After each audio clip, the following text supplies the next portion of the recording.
Test, test. Check, check. There we go. Check, check. 1, 2. Hello, everyone. Check, check. 1, 2. Test. 1, 2, 3. Check. Let me check Dave's mic real quick. He's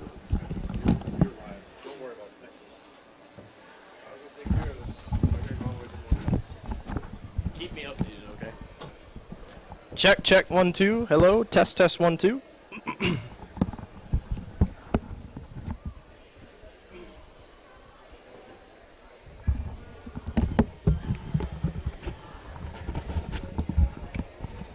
Check 1, 2, 3. Check 1, 2, 3.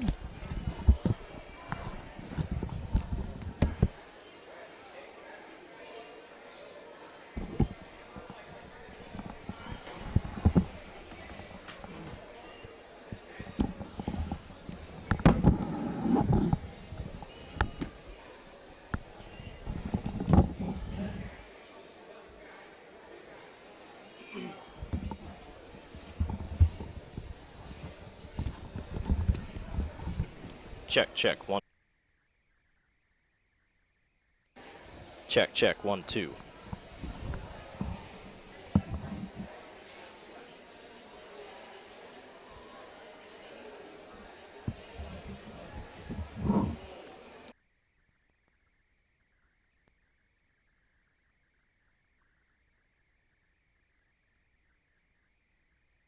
Hey there, I'm Joey Polii, third generation.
Good morning, everyone. Welcome to the Tiger Sports Live Stream Network. Blake Walker with you here this morning. Dave Kaizen is in as well.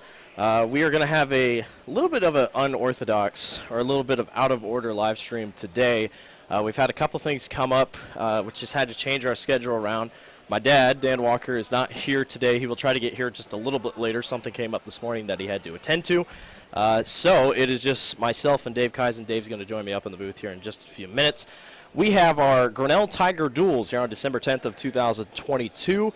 It is Grinnell, East Marshall, Webster City, Mount Pleasant Prairie, Cedar Rapids Prairie, and Bondurant all here this morning / today. What should be a very fantastic day of duels. We have 3 mats on the floor. We're, again, not quite sure how everything's going to shape up here. If I had to guess, the mat on the top right hand of your screen will be mat number 1. That scoreboard is just above on the right side of your screen. Again, Dave and I will try to go back and forth as the day goes on. In between mats and whatnot, on the bottom of our screen, it is the middle mat, which I believe is mat number 2. And if I'm not mistaken, that's going to be on the left side of your screen. You can see at the top left that scoreboard. That's going to be the bottom of your screen. And then there's the 3rd mat on the left side of your screen, top left. There is a little screen in the back corner that is currently giving score on like a projector type thing on a TV.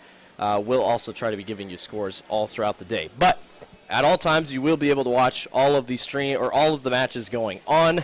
We'll try to keep you updated as we go along. Yeah, that's pretty much how we're going to do things today. It's going to be a busy day, that is for sure, here at Grinnell High School. Nice and rainy day outside, but we appreciate everyone for tuning in as the day goes on. And, yeah, that is how everything will shake out here this evening. Want to take a look at our sponsors that help us out all throughout here at the Tiger Sports Live Stream Network. Kurt's Collision Center down here on the bottom left. These all start scrolling as the night goes on or as the day goes on. Paulie Ice Pizza, D&D Kaizen Corporation, West Finch Auto Plaza, along with Mayflower Homes, Grinnell Mutual, and ASI Signs. And they'll all continue to go. Dollars for Scholars and whatnot will all move at the bottom right hand of the screen. State Farm in there, or Farm Bureau, excuse me, in there as well. So we won't be able to have commercials today just because until my dad gets back, the technology is still not quite there to me. Firestone, also another sponsor. Again, they'll keep scrolling along. We'll keep thanking them as the day goes on. If nothing is happening on the floor and the audio is quiet, that means that nothing is going on and we're in between a 45-minute break or however long the breaks could go. Again, so many matches taking place. We'll try to keep up to date with them. Thankfully, Grinnell has track wrestling here today, so we will try to keep everyone up to date on what there is to watch all across the board. Bondurant on their roster did not give us names, so we're going to hope to figure out Bondurant's wrestlers as we go along. And a little bit of how this thing is going to go. So on mat 1, for round 1, it'll be 1 versus 4, 1 versus 3 for round 2, round 3, 1 versus 6, round 4, 1 versus 5, and round 5, 1 versus 2. And then on mat 2, it'll be 2-5, 5-4, 4-2, 2-3, 3-4. And on mat 3, 3-6, 2-6, 3-5, 4-6, 5-6. And by the end of the day, we will see who comes out as the winner. So we just got a couple more minutes to go here. It's slated to start at 10 o'clock, 9:54 right now. We are going to take a break. Again, thanks to all of our sponsors, Ramsey Weeks, ASI Signs, West Finch Auto Plaza, Mayflower, Paulie Ice Pizza, and then the Grinnell Tiger Wrestling, sponsored by D&D Kaizen Corporation, Turnkey Realty, all a host of sponsors that help us do what we do here on the Tiger Sports Live Stream Network. You'll see those all scroll through the right-hand side of the screen this afternoon into this evening. Who knows how long we'll be here tonight. But it's the Tiger Wrestling Duels, Grinnell, East Marshall, Webster City, Mount Pleasant, Prairie, and Bondurant. We'll step away from the mic just for a few minutes, and we'll get ready to go here at the Tiger Wrestling Duels of December 10th.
Hey there, I'm Joey Pollei, third generation owner of Polley's in Grinnell. Since 1957, we've been serving you the flavors you savor. Dine in, carry out, or pick up our frozen pizzas for a night in. Our promise to you? Everything is made from scratch, and we only use the freshest ingredients, guaranteed. Plus, get your kids signed up for our Pags Pals program to get free pizza and shirts. Visit polleisgrinnellia.com or ask your server how to sign up. See you soon at Polley's Pizza Grinnell on 5th Ave between Main and Broad Street. Every sunrise offers new opportunities to dream big or to take that next small step. Every sunrise is another chance to build on the one before or to start with a clean slate. Because every sunrise is tomorrow's promise made real. And Grinnell Mutual is tomorrow's promise protected. Trust in tomorrow and contact a Grinnell Mutual agent today. Jeff Finch here from West Finch Auto Plaza in Grinnell. We normally go to the auction to restock our used cars and trucks, but prices have skyrocketed. If we're going to overpay, we'd rather overpay our friends, neighbors, and past customers. Bring your vehicle in for a quick 20-minute appraisal. You can either take the cash, trade for a different vehicle, or walk away. In some cases, your vehicle may be worth more than you paid for it. See us at West Finch Auto Plaza in Grinnell or online at westfinch.com. At Ramsey Weeks, it's the synergy of insurance and real estate that makes our local office vibrant. At Ramsey Weeks, our success depends on yours in buying or selling property, in insuring your car, home, farm, or business. In your time of need, our success depends on yours. Ramsey Weeks Insurance and Ramsey Weeks Real Estate, 715 5th Avenue, Grinnell. Since 1999, Grinnell Newburgh Dollars for Scholars has raised scholarship money for our graduating seniors. To date, we have awarded 1,820 scholarships to GHS graduates. We need you to be a part of our scholarship community, be a part of our GHS graduates' futures, and be a part of Grinnell Newburgh Dollars for Scholars.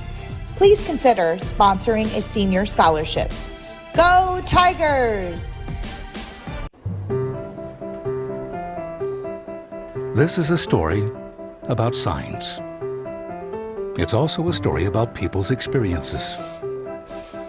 The humble sign.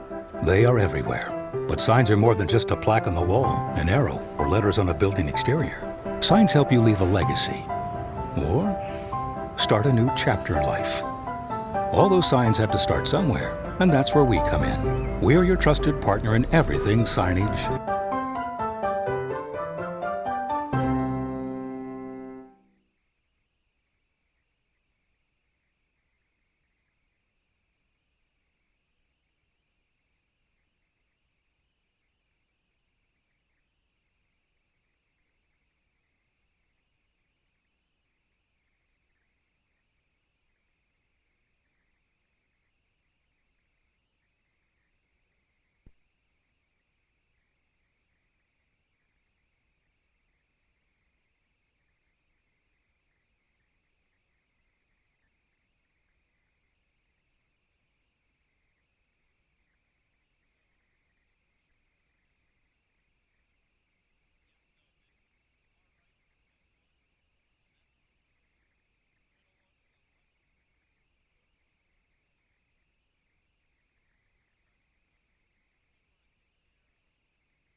Alrighty, we're ready to go. We're starting at 145 pounds.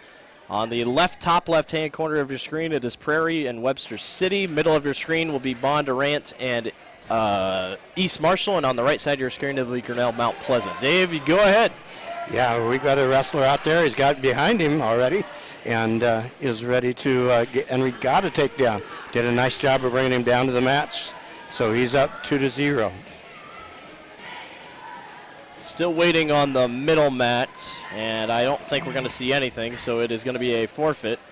And Bondurant will take the victory on the first one of the day against East Marshall. Meanwhile, over on this far left side on mat number 3, still 0-0. And Grinnell let him up, or he got out.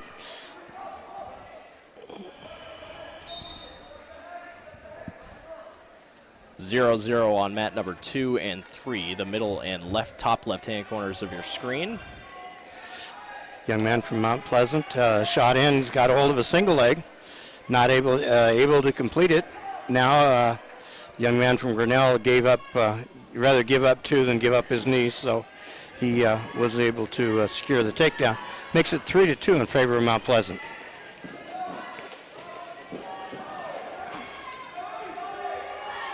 2-0 in favor of Cedar Rapids Prairie. On the left side of your screen, it looks like it's Wrigley Cook and Luke Estund, if I can read from that far, at 145 pounds. That's nice. They put the names up on the little screen over there. I'll try to get a zoom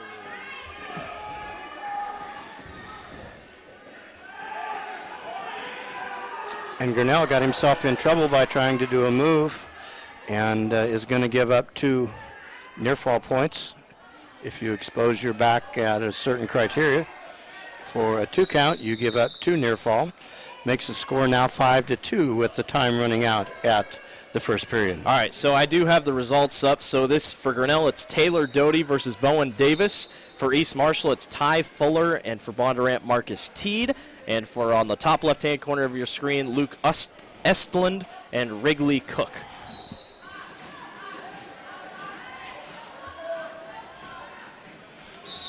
It's good to see teams having more than one wrestler at the match. Mount Pleasant brings in 5 145-pounders, so we weren't certain who's wrestling. Fortunately, on track wrestling, that they can follow that. He is putting on an armbar, a chicken wing, and has turned the Grinnell boy over to get near fall points. And Grinnell boy got out of that hold and back into a head, but the Mount Pleasant young man put him back into a headlock. Grinnell rolls out of it. Marcus Teed of Bondurant wins by fall, on the second mat. Bowden Davis is doing a nice job for Mount Pleasant of holding the Grinnell boy down when he was looking at getting and he put him back on his back to secure more near fall points, and he's very, very close to getting a pin. And he got the pin at 3:13. So an 8-2 win on the pin for Mount Pleasant. On the right side of your screen, middle of your screen, is East Marshall's Roberts Javin versus Bondurant Farrar's Aiden Carl. On the left side of your screen, it is a 4-0 lead for Wrigley Cook of Cedar Rapids Prairie over Luke Estlin of Webster City in the second period with 1:05 remaining. So we'll be coming up with Grinnell at 152 pounds, where Mount Pleasant is wrestling Gavin Kerr, and Grinnell is wrestling Maxwell Mennel. 2-point takedown in the middle for Bondurant, off to a hot start. Aiden Carl is in the middle of your screen. So we're going to have to keep our own team score. Yes, so Mount Pleasant is up 6-0. Bondurant is up 18-0. Cedar Rapids Prairie and Webster City still in their first duel. Max Mennel does a quick number to get a takedown, starting to turn him over with a half. Artie's getting back points, rolls him into the stack. 19 seconds into the period, he wins by fall. Bondurant with the fall victory for Aiden Carl. The Blue Jays continue to cruise. Meanwhile, still going over on mat number 3 on the left side of your screen. And out of bounds with 2 seconds to go. Wrigley Cook still leads 4-1.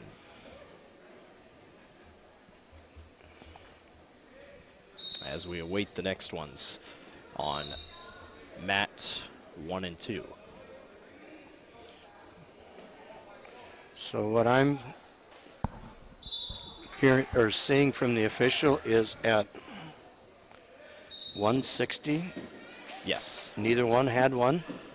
Believe so. That's what it's looking like. That's what it looked like to me, and so now we're up to 170. 182 in the middle. That's Jonathan Edel of East Marshall versus Trent Paxton of Bondurant Farrar. Left side of your screen, it is Wrigley Cook on top of Luke Estlin, 5-1. They are still at 145 pounds over there on mat number 3.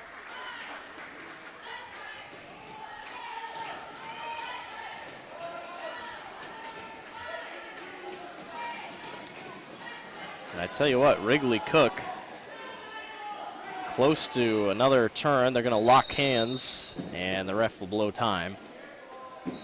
And a point will go to Webster City's Luke Estlin. So now 7-2 with 1:17 to go. Dave, you're off and running on your side. Yeah, they got started. I think we're at 170. 70. That is Wyatt Eaton of Grinnell versus Jamal Dotson of Mount Pleasant.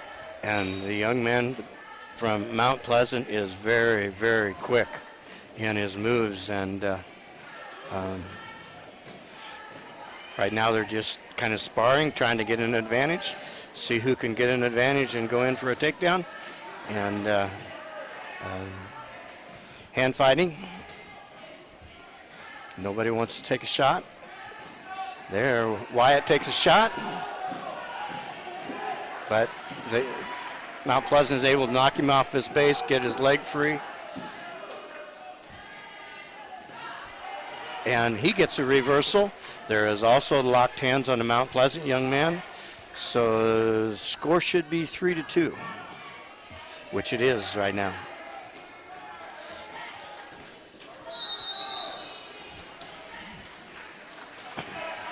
Nine, 4, 22 seconds to go here on the left side of your screen. Far left side of your screen, another 2-point takedown for Wrigley Cook. He's up 11-4.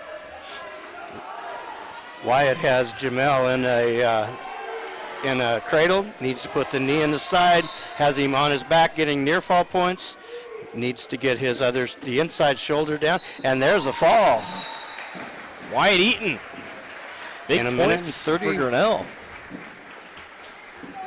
Minute and 34 seconds. Wrigley Cook wins the first match of the day for Cedar Rapids Prairie. That thing went all 3 rounds, or all 3 periods. Middle of the floor, it's still Jonathan Edel, currently up 2-0 over Trent Paxton of Bondurant.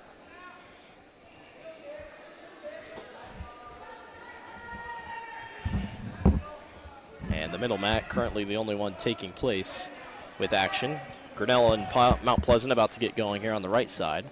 As we have Tyler Casco from Grinnell wrestling William Birdsell from Mount Pleasant. Correct. And Grinnell leads 12-6, team points. Oh. Tyler was in on a shot, couldn't finish it. Mount Pleasant young man scrambled, and Tyler just had to back out and start over again. Paxton and Edel. Paxton has Edel wrapped around, now gets on top. At 152 pounds on the left side of your screen, Jordan Vankum of Webster City taking on Casey Kelly of Cedar Rapids Prairie. The Hawks lead 3-0 in that duel.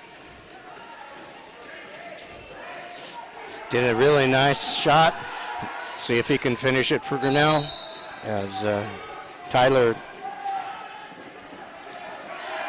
on a single leg, and depends who comes up, and Tyler is taken down onto his back. Young man from Mount Vernon is very strong and is able to roll him over. He's trying to fight off of his back and trying to keep one shoulder up. And there's the fall.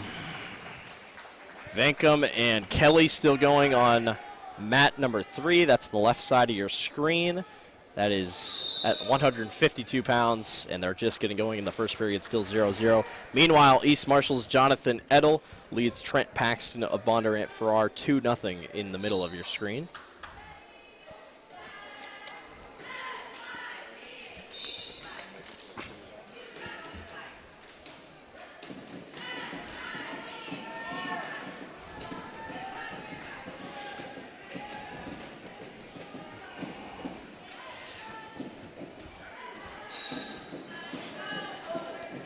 On the first mat is Grinnell. That's Oliver Loudon. And Justin Steiner. Justin Steiner. And Steiner shoots in on. He's got an ankle or a leg on Oliver. Oliver's able to back it to get to his feet. They're in a throwing position. Oliver shoots for a double. Does a really nice job of taking him down. Does a really nice job of putting him to his back. Did not get any back points for it, though. But turns him right back over with the chicken wing and gets the fall in 32 seconds. How about that by Oliver Loudon? Very quick jump. Middle of the mat, they've had a couple, or middle mat, they've had a couple stoppages between Jonathan Edel and Trent Paxton, and they are tied at 2 apiece now in the middle. And Grinnell comes for a bonus because Mount Pleasant is open at 195 and 220. According to our sheet, and there's the first forfeit. Or maybe they move people around. We're on to period number 2 on the top left-hand corner of your screen between Casey Kelly and Jonathan Vancom of Webster City. Still 0-0 over there. I tell you what, Prairie and Webster City have been having 2 really good duels so far. And we'll expect that. I expect those to be 2 of the top 3 schools when we end up the day. That's Gene Blaylock versus Franklin Tusgant of Mount Pleasant. As we're starting 0-0, and this is heavyweight, if I'm correct. Yes, 285 over there for Grinnell Mount Pleasant. We started at 140, 145. Middle of your screen, they're counting down in the third period. 6 seconds, still tied at 0. Possible takedown. Can they turn him? No, he cannot. And it will be going to extras in the middle of your screen between Jonathan Edel and Trent Paxton. What they do here in the middle mat is they go a minute of standing on your feet. First points win. If nobody scores, then we go into 2 30-second tiebreakers. But it's getting the clock set on the heavyweight. Still no score on 152 on the top left-hand corner of your screen. Taken down, well, there was a move on the edge of the mat, just not able to secure it. Sometimes the young wrestlers don't know how to finish that move. If he teed out, he'd got it. But it was good to see the heavyweight throw, the young man from Mount Pleasant. Or Mount Vernon. A shot for East Marshall's Jonathan Edel. Can he turn him? He just needs 1 point. He puts him down. Can't quite get it. And there's the 2-point takedown. Nope, not quite yet. Not quite yet. Paxton turns it around on him and gets it done. Whoa! What a scramble. Oh my goodness. Edel led for most of the way, and Paxton rallies in the third and wins it. Oh. Nice takedown for the young man from Grinnell, the heavyweight. I was following the middle mat, so I didn't quite see what was going on, but I hope you did. Grinnell with a quick 2-0 lead over Mount Pleasant over there. Casey Kelly for Cedar Rapids Prairie leads 1-0 with 9 seconds to go in period number 2 on the top left-hand corner of your screen. Nice takedown for Grinnell. He goes into the second period leading 2-0, but we need to correct the clock. There it goes to 2 minutes. 10 minutes would be an awful long period. For the second straight match between Cedar Rapids Prairie and Webster City, they're going to the third period. With Kelly of Prairie on top of Vancom of Webster City.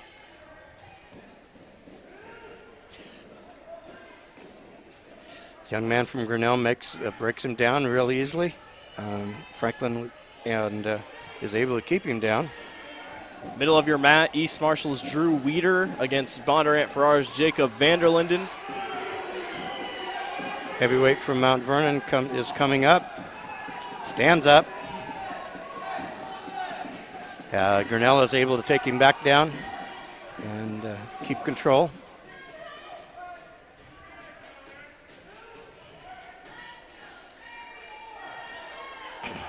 Still a 1-0 lead, and finally we're going to get a stoppage.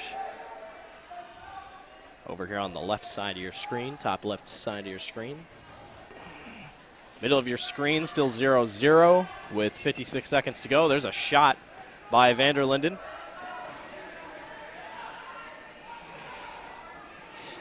Now Weeder turns. There's a 2-point takedown.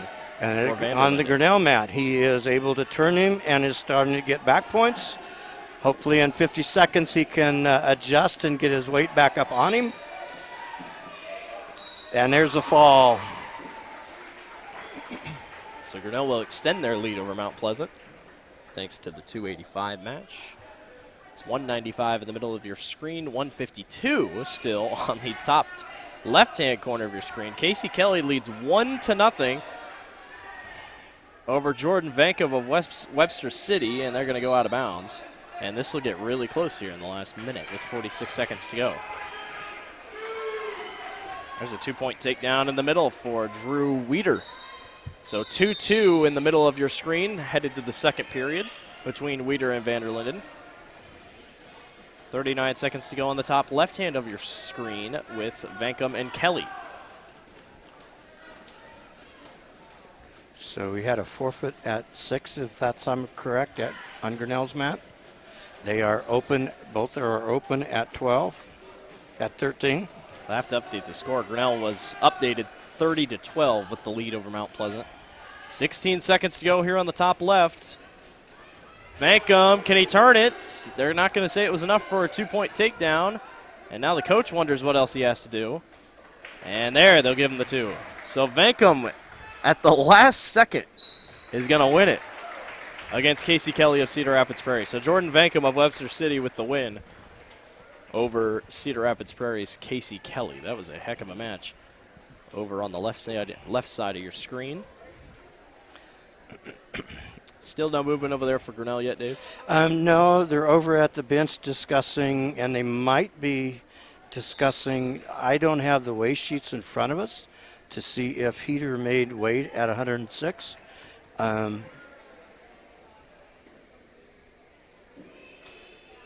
So I think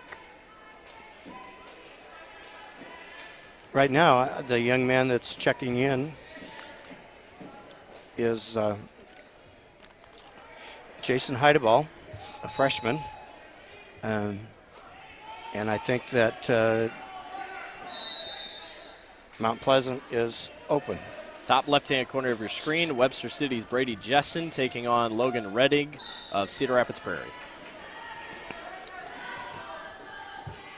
And on the middle mat, we have Drew Weeder from East Marshall is taking on Jacob Vanderlinden from Bondurant Farrar. And it is now 3-2 in favor of Bondurant. Both these guys have had pretty good shots so far. They just can't seem to finish. There's a shot. He needs to, if he's going to shoot doubles, he needs to shoot with his head on the outside. There he's able to finish it and gets the takedown.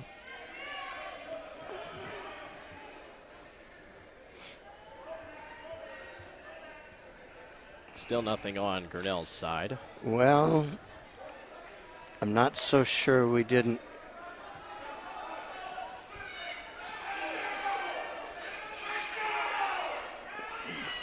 They're having a discussion between two officials and two coaches.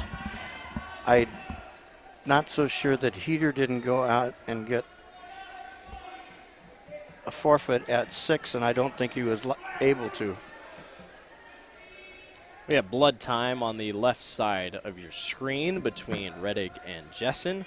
It is 5-2 still with 7 seconds. Now 5-4, excuse me. Vanderlinden on top of Drew Weeder. Now 6-4 as And there's your end of your period, 6-4. Bondurant Farrar was able to do a Granby and get one. We're going to see if they can get sorted out on that right side of your screen between Grinnell and Mount Pleasant. I think what happened was Heater reported to the bench for a weight class that he was not eligible Wrestling for. And I don't know, by rule, once the match is done, that they can go back and correct it. Rettig currently on top of Jessen 2-0, but quickly Jessen tries to grab his head and goes right back.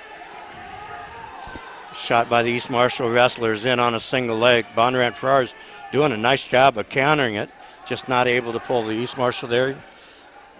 He reshoots with a single. East Marshall's trying to pull him over. He gets an arm through and gets a takedown. Once he pulled his arms out, he was in trouble. 8-5 lead for Vanderlinden in the middle. 2-0 lead still for Rettig over Jessen with 52 seconds to go in the first period. So,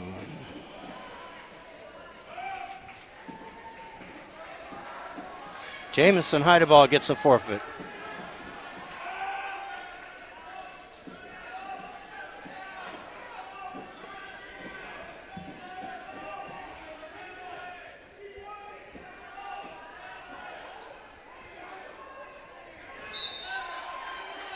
There's your fall for Jacob Vanderlinden in the middle of your screen over Drew Weeder. And Bondurant extends their lead to 33-0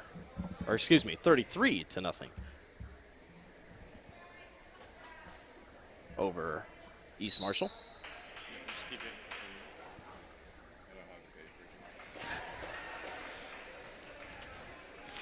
Unfortunately, our team score has not been updated for a while. No, it has not. We know it's 30-12. It's just a matter of how much more than that it is.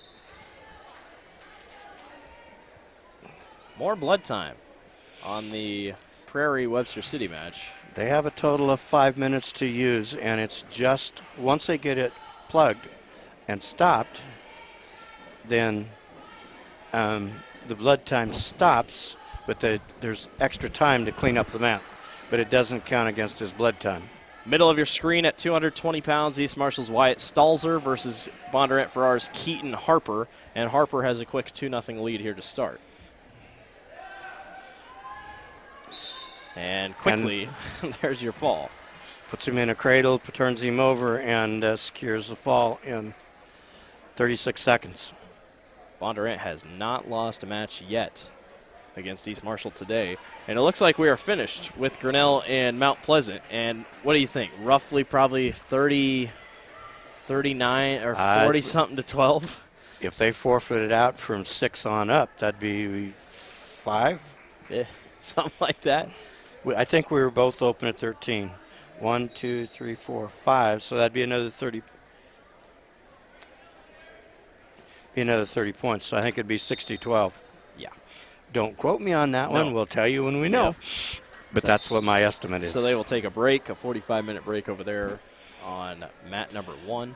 Well, basically they have to wait. Well, that is true. One of their that is true. One of their opponents is over here still wrestling, and it has to be a 45-minute break for each wrestler. Alex Bautista of East Marshall taking on Quentin Fulton of Bondurant Farrar. Fulton's about to grab a couple ground points here.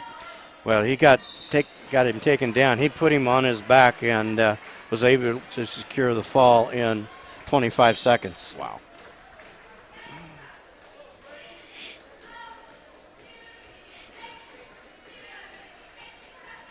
And the Webster City Cedar Rapids Prairie mats is great. All of them have gone to 3. It's at 160 pounds. This is a dual meet. Excuse me, this one's still in 2, but still Brady Jessen of Webster City taking on Logan Rettig of Cedar Rapids Prairie.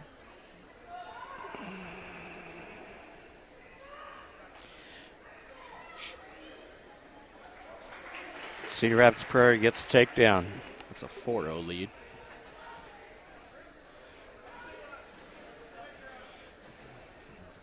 I don't think Bondurant knows who they're going to wrestle here for their next.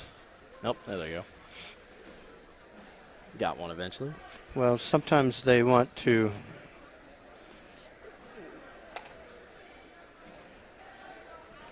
If East Marshall has a good wrestler at 13, they might want to bump their good wrestler at 6 pounds up and see what he can do. We're trying to get the screen pulled up on the third one. That's the farthest we can zoom in. My dad will try to figure something out. Just trying to get it so we can get that third screen for him. It's a 4-2 lead for Rettig with the 2-point takedown by Brady Jessen. With 31 seconds left in the third? Yes. Second. In the second. I need my binoculars. Sorry, I'm old. I am impressed, though, how quick track wrestling is keeping up with it, though. I mean, they're pretty accurate right now, as you'd expect them to be. I don't think East Marshall had anyone for 106 pounds, so we will go straight to 113. Bondurant leads 51-0. And more blood time over on the left side of your screen, which they reset the clock to 5 minutes for the blood time, so I'm not really sure. Is it always reset? Well, it's cumulative for the whole match. Okay. So as it counts down, when they tell him to stop it, then it stops at that. If he needs more blood time, then they put it at that figure and then count down again. Gotcha. When he gets to 0, he forfeits. But I have never, ever seen one take to the point of forfeit. I had one when I was officiating that we didn't have the 5-minute rule. Probably should. He split his chin. Oh, well, I should also say this is the first time Webster City's having the blood time. Yeah, the other time was Prairie, so okay. Now we got it.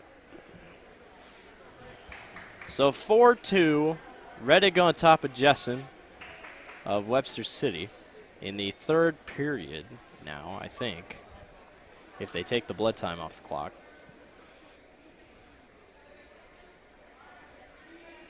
I don't know if they will.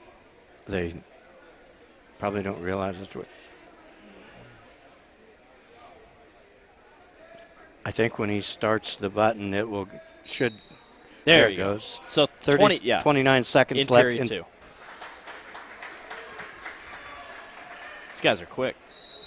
They are quick, and they're wrestling and going at it. And they gave him 1 point escape. I thought it was instead of 2-point reversal. That's what I thought. Huh. Middle of your screen, we have Nicholas McCrae of Bondurant taking on unnamed right now from East Marshall. We don't have his name up right now. Nope, they took that off the screen.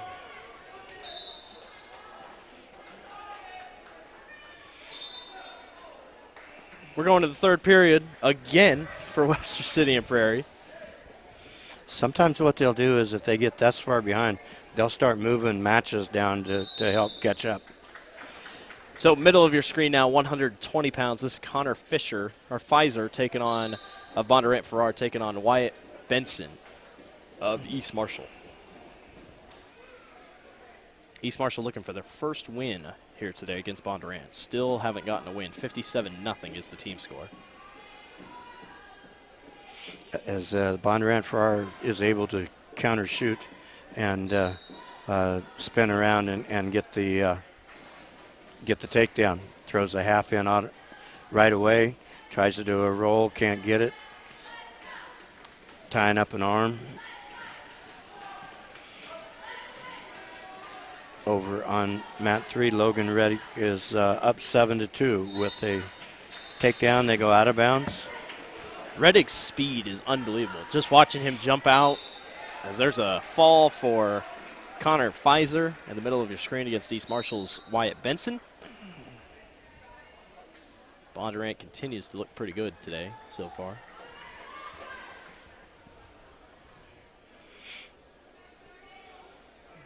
Minute and a half to go on the top left hand of your screen between Rettig and Jessen. And it's not.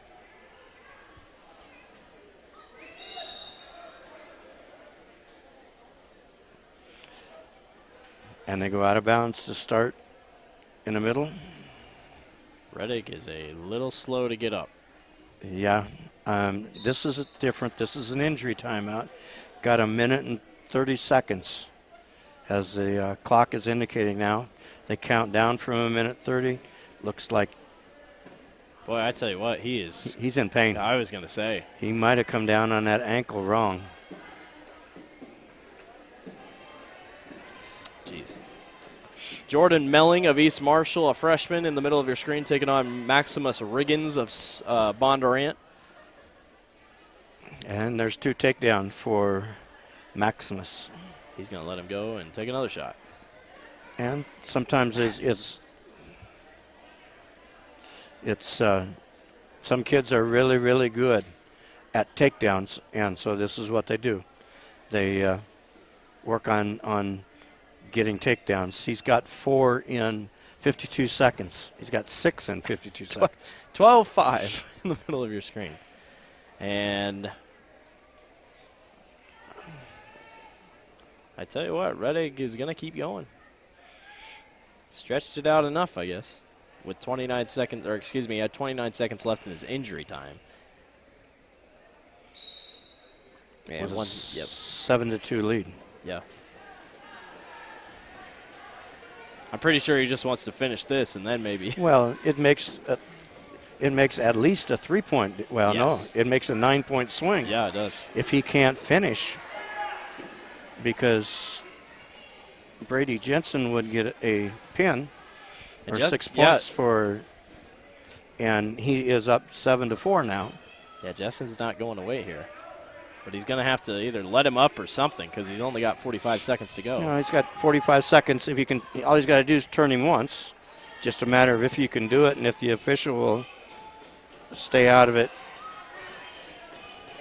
But he puts him in a cradle, trying to post back over. Riggins leads over Jordan Melling of East Marshall 20-6 as we're going to the second period. We're closing in on tech fall. Takedown ends it. You know, it's not that the meat is in danger, but there it is, and there's a tech fall. 22-6. Yeah, dominant showing by Bondurant, and I think that's they got one more left. Excuse me.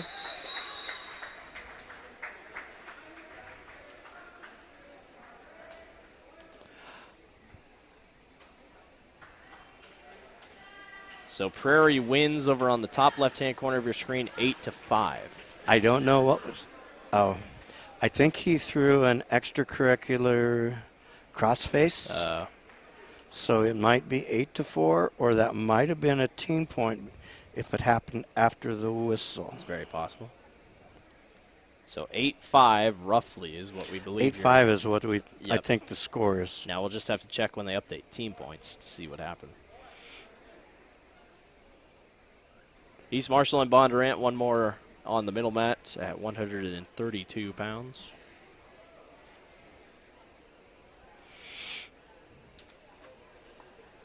The right and middle side of your screen have flown by. Meanwhile, Prairie and Webster City have continued to just duel it out. So they gave Cedar Rapids Prairie 3 points. So I'm not sure what they. What the official said was he did it in time in the match, and therefore it wasn't a team point. This is Quentin Alexander of Cedar Rapids Prairie taking on Austin Mason of Webster City on the top left-hand corner of your screen. Still waiting on the middle of your screen. Bondurant leads 68-0 for their final match upcoming here. Still waiting on their names. Elijah Cook from Bondurant Farrar and Xavier Silfer from East Marshall.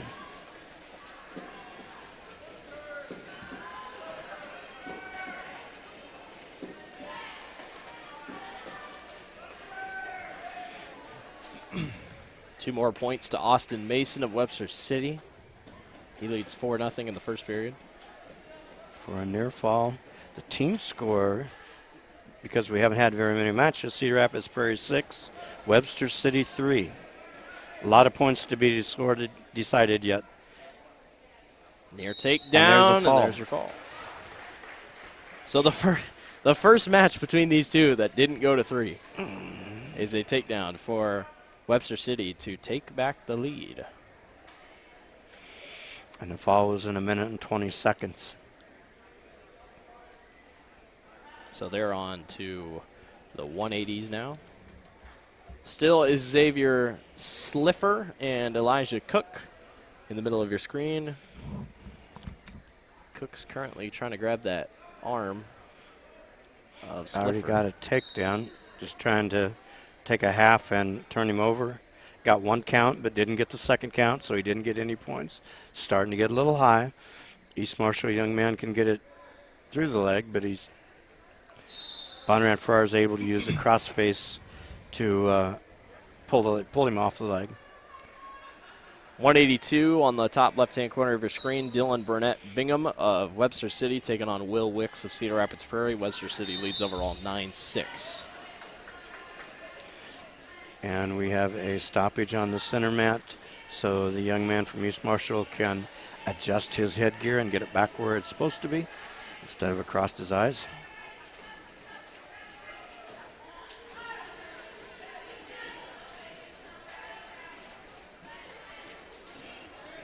Another 2-point takedown for Webster City. That's Dylan Burnett Bingham grabbing the first 2 points. Had to be near fall, unless they're not keeping up on the score.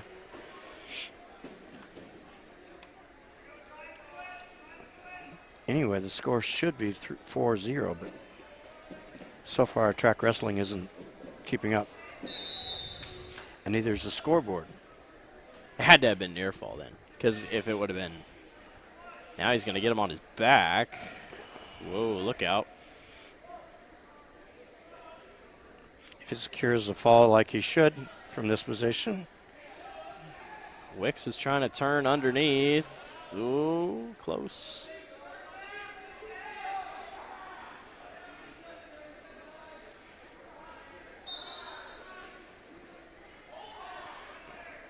Wicks is really fighting for Prairie here. Burnett Bingham can't get there, and he's coming down 2 at 11 seconds. There's your near fall. So 5-0 for Burnett Bingham. Elijah Cook still leads Xavier Sliffer of East Marshall with 100. 2-0, Yeah. but he should be getting back points as we speak, or as we watch, because he's got him on his back, but they won't give the near fall points until he gets out of that situation. He gets out of that situation, and so they give him the 3-point near fall. Bondurant Farrar tries to get an arm for a chicken wing, breaking him down. Burnett Bingham with a almost near fall there. He was able to get a reversal, and now he's going to try to do it again here against Will Wicks of Cedar Rapids Prairie. He's got him on his back once again. A couple more near fall in the middle. Elijah Cook stacking up points for Bondurant. Really close to getting, and there's the fall. So Bondurant does not lose a single match in their first duel of the day against East Marshall. Wins 74-0.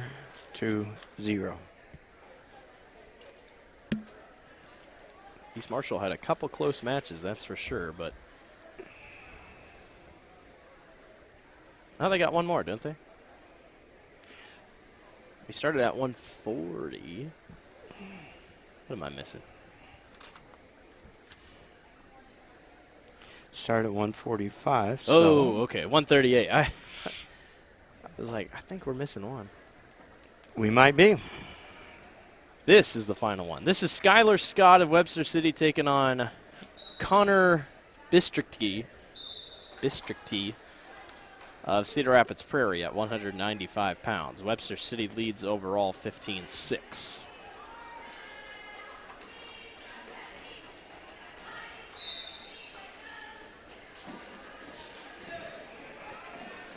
In on a takedown, can't secure it. Cedar Rapids Prairie is spinning around.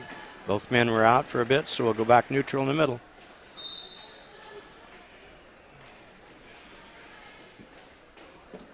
Now, Dave, I don't have the sheet. Does Prairie and Webster City pretty much have all wrestling spots up? Like, did they have any opens? I don't think. Webster City doesn't. And Prairie doesn't. Yeah, so we're going to have a full duel. And it's going to, because they're having a great duel and because it's taking longer, it's going to delay the whole meet unless they put them on 2 mats. The problem is getting the computers up to date. Dalton Rowe of Bondurant Farrar taking on East Marshall's Lawrence Dye in the middle of your screen. Rowe leads 10-2 with 55 seconds to go in the first period. There's another 2-point takedown. 12-2. Now he's going to try to finish it. And does. Dominant showing by Bondurant. As that'll be an 80-0 win, I believe, if my scoring and math is correct. So East Marshall, or Bondurant, does not lose a single match to start the day against East Marshall. Meanwhile, we have blood time for Webster City and Cedar Rapids Prairie. That's Skylar Scott being attended to.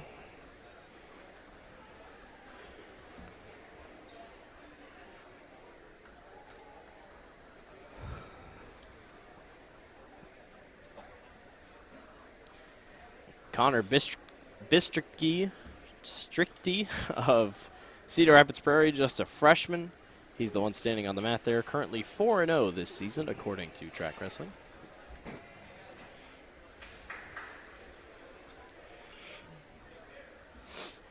And Webster City's Skylar Scott is a senior also. But either he hasn't wrestled for some reason or we just don't have his record. Yes. Does a nice shot. Gets in on a double leg, is able to secure the takedown.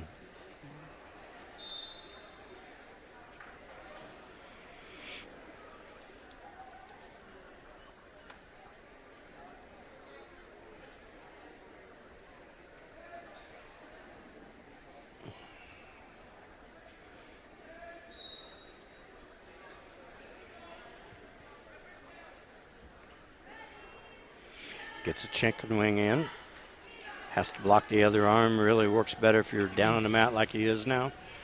See if he can turn him and still stay in bounds, and he can't. So we go to the edge of the mat. Goes back to the center of the mat after going off with a 2-0 lead.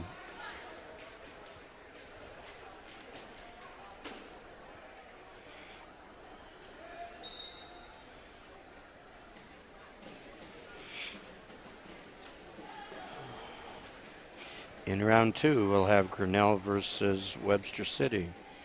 And Bondurant Farrar taking on Mount Pleasant. Which would leave Prairie and East Marshall.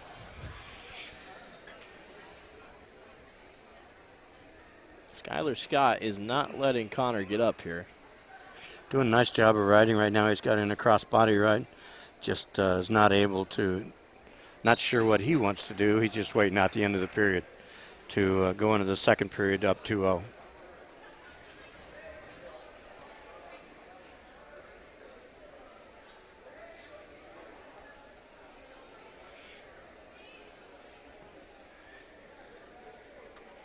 It's Webster City's choice, I think, and I think he chooses neutral. Thinks he can take him down. Does a nice, beautiful double leg shot, lifts him high in the air, then controls him on the way down. In wrestling, once you lift, you have to control it on the way down.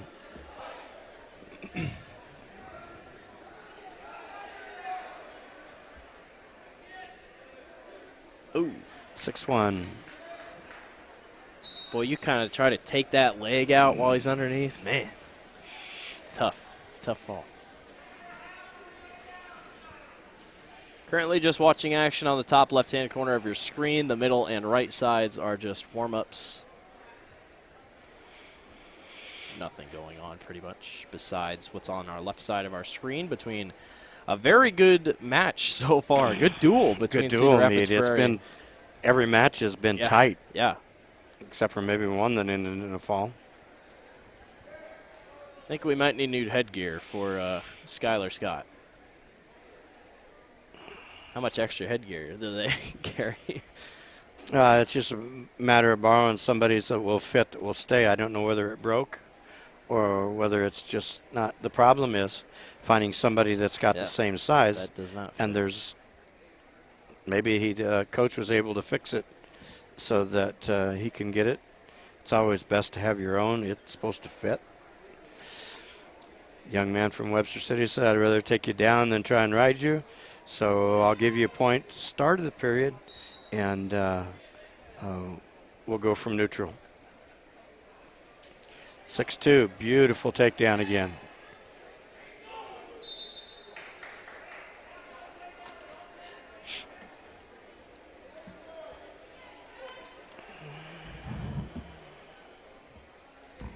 So it's 8-2 now. Gives him another point. Going neutral.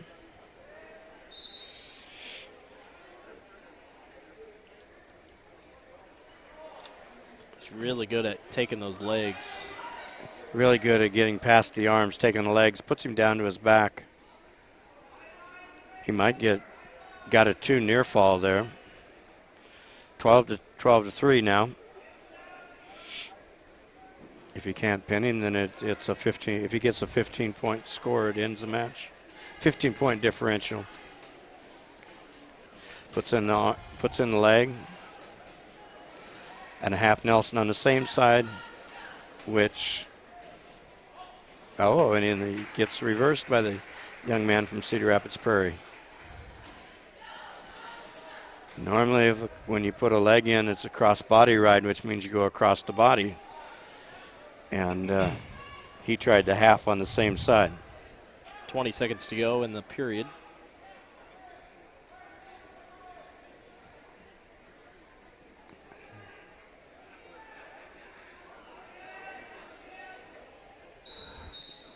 And we have locked hands. Anytime you touch or grab or cross your arms, it's when the young man is down on his knees and hands, or knees or hands, then it's a technical violation, locked hands, so it gives him another point.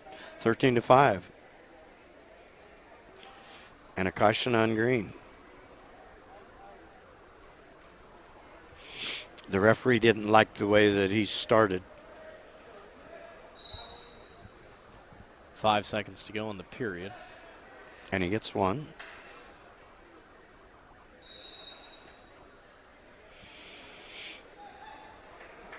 So it'll be 14-5 going into the third between Skylar Scott of Webster City and Connor Bistricky of Cedar Rapids Prairie. And I think we've got a spot on the mat that has blood.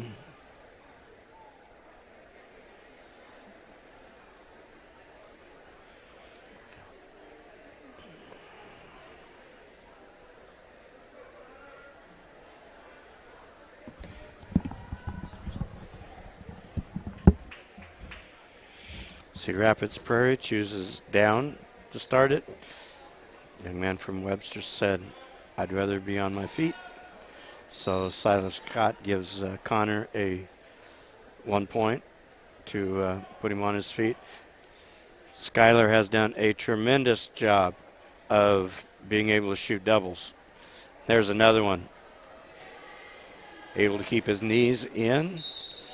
He turns him, but his knees go out of bounds, therefore he can't score any back points. 16-5, 16-6, 16-7 now. Does another double leg shot, just can't get there.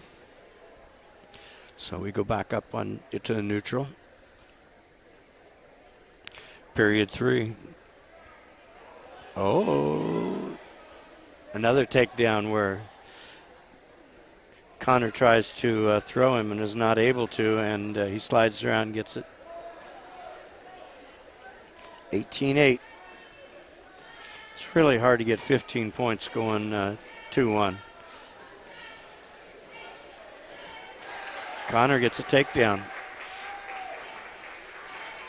So it's now 18-10.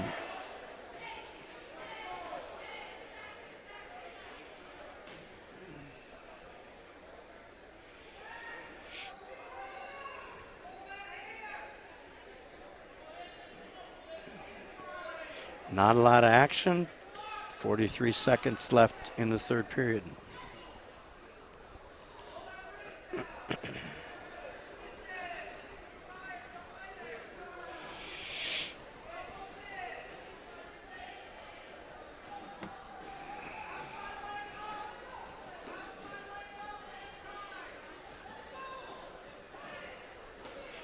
There's one, 19-10. If they have a 8-point differential, they get a major decision, which gets the team an extra team point. They get 4 instead of 3.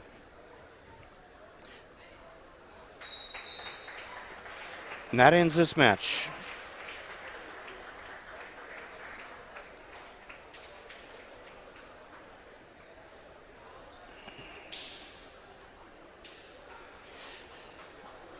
(19-10).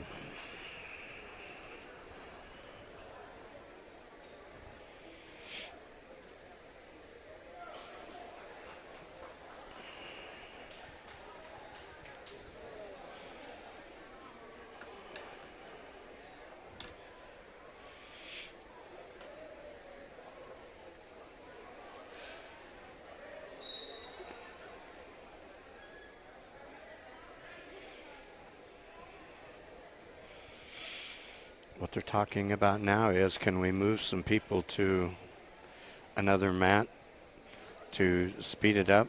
Otherwise, we have to wait for this whole match to get done. Then a 45-minute wait. We are now at 2:20, where Jackson Cherry from Webster City is taking on Colin Berkey from Cedar Rapids Prairie. Team score is Webster City 19.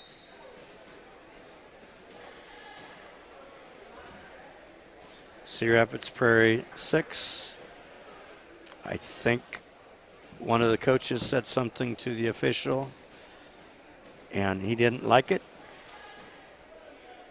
We had a slam that, so he can get a takedown because of the slam.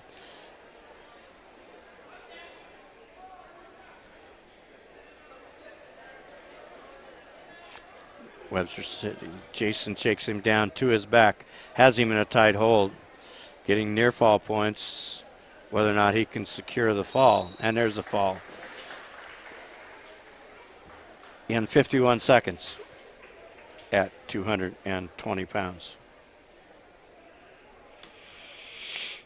So we go to heavyweight.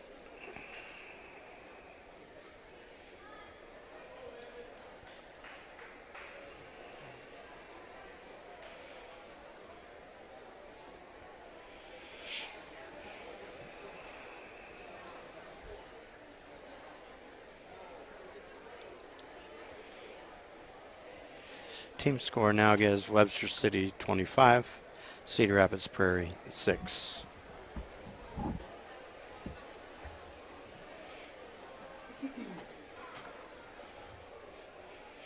At heavyweight, we have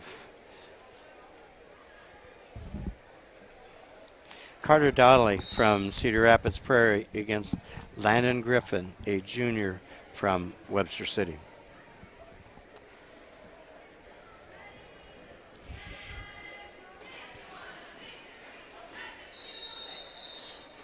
Push, pull, push you out of bounds, start over in the middle.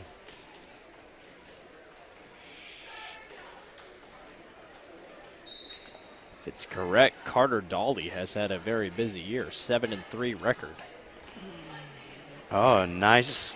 Grabs the arm, pulls him by. Got 2-point takedown, and we're up against the wall, so we'll go back to the middle.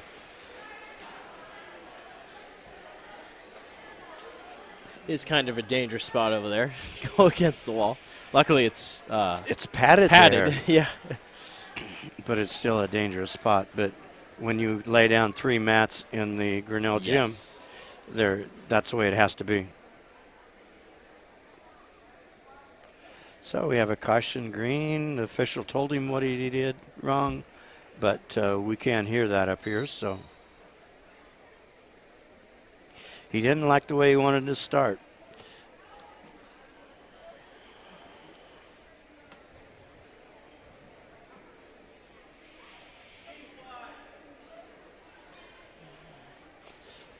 Doing a nice job riding him, breaking Landon down. Got the chicken, getting the chicken wing in. And starting to turn him over. If he can complete it. There's your count for your nil foul points. That means he met certain criteria. Now we're getting close for the fall. Just a matter of the young man from Webster City can hold up his shoulders, and there's the fall. In 1 minute and 12 seconds. Dolly was pretty aggressive there. That was an impressive duel by him.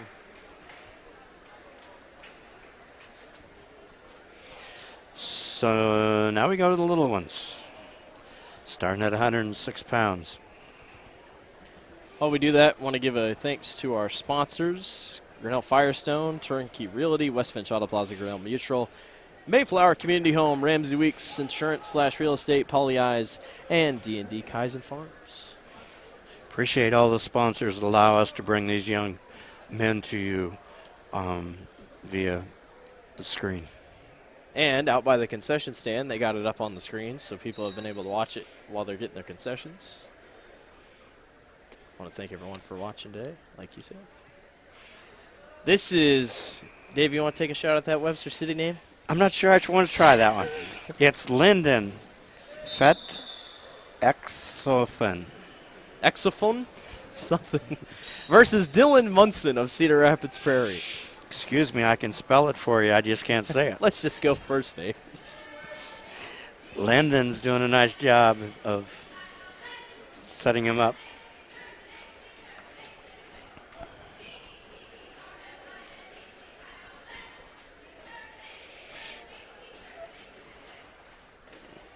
Does a shot, not in deep enough, didn't clear the arms.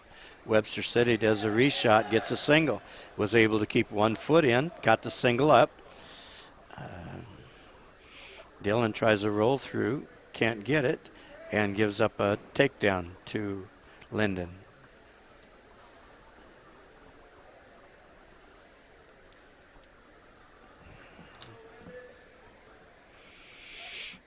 Doing a nice job of riding, breaking him down, got a wrist, comes back for a waist. Sits out, can't complete it.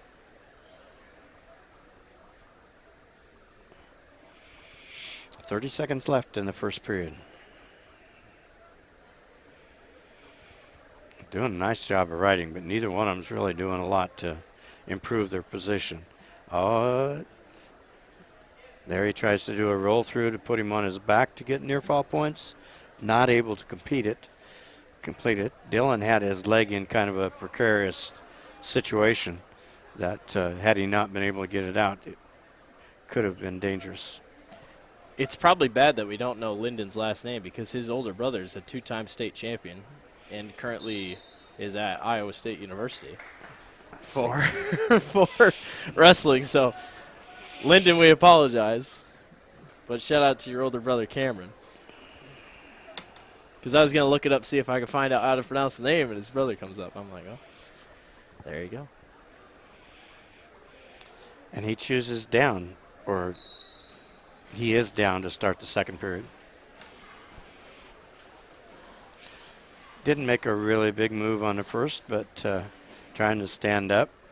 Maybe that's because Dylan's doing a great job of riding him. But Dylan, he got it, was able to stand up. Dylan said, I'd rather wrestle you on your feet than take a chance at getting a reversal.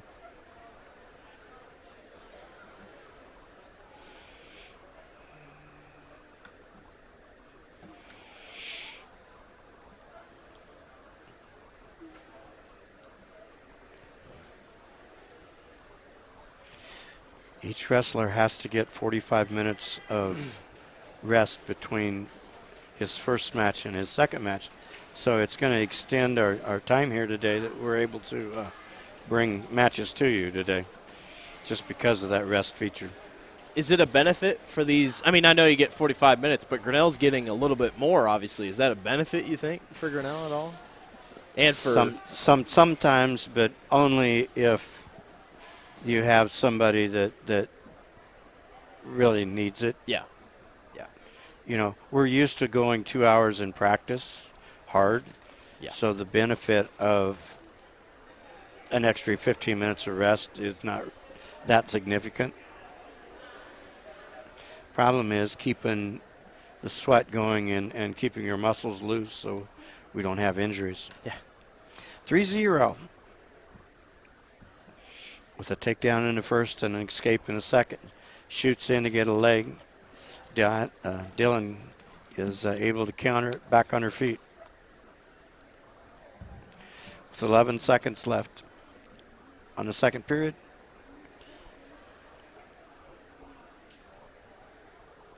And that'll end the second period. Where have we said this before? Prairie and Webster City are going to 3.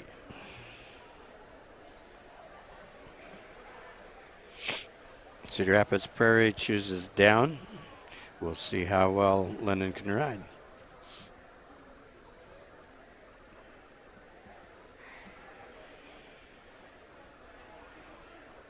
There's a caution on red. He does not like something about the hand that goes around the body has to be on the belly button. So they'll reset with a caution. Doesn't cost him a point until he hits one more. Nice job of following as Dylan does a sit out.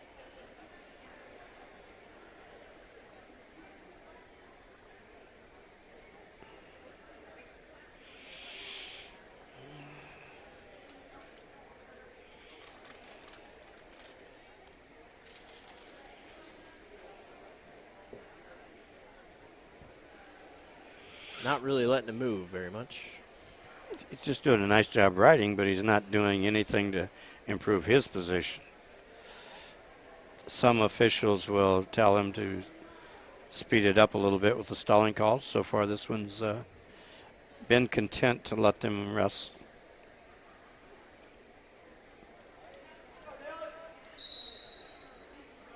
There's your stalling call on top. Telling me he's just riding parallel, and you can't do that. We want to see you work for the fall. Doesn't hurt anything unless he gets another one. Then it's a point.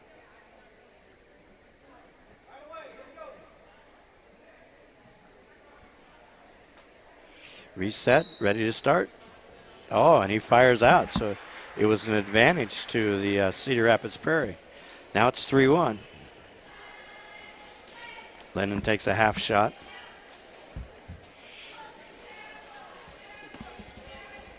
.51 seconds left for Dylan to get a takedown, tie it up to go to overtime.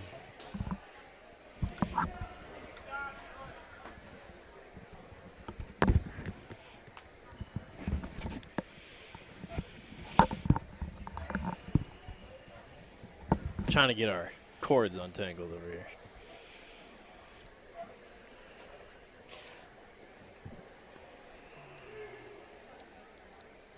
Oh, he snapped him down.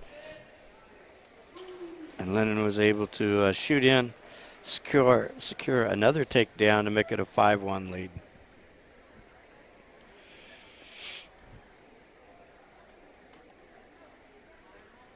There. Oh, well. Time ran out as they went out of bounds at the same time. 5-1. Makes the score 28-12. In favor of Webster City. That was Dylan Munson's just second loss of the year. Of the year, he's 9-1. Yes. A sophomore. That's pretty good. We're on to 113 pounds. It looks like Angel Ramirez Trujillo and Jackson Roush of Cedar Rapids Prairie. Roush is a freshman at 5-1.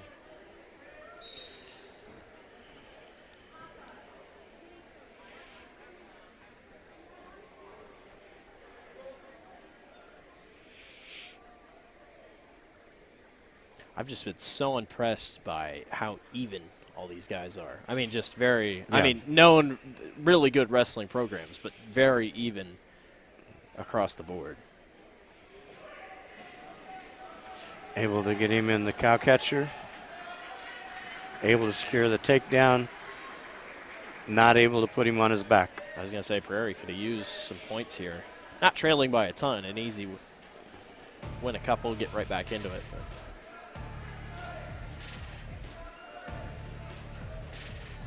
Well, the nice thing about wrestling is if you win by fall or forfeit, then you get 6 points. He's able to turn him over, getting near fall points.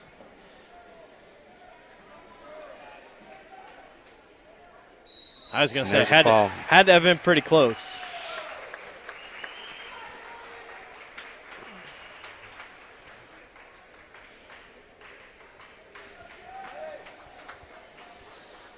(28-18). Just like that, you bring the lead back within just a little bit more. The other thing about wrestling is you can be down 14-0 and catch them and turn them and fall them and get a fall. 5 seconds, the match can be over. This next one will be Webster City's Carson Doolittle taking on Cedar Rapids Prairie's Blake Guillermo.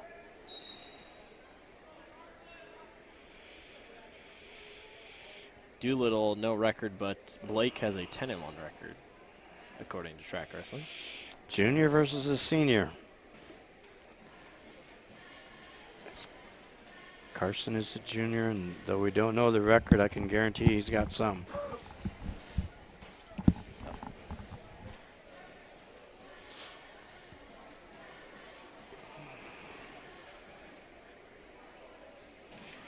This has the makings of a duel that will come down to the very last match. Could be. He's able to use a slide by to get to the leg, just can't finish it and secure it. What will work against most wrestlers will not work against a senior that's 10-1.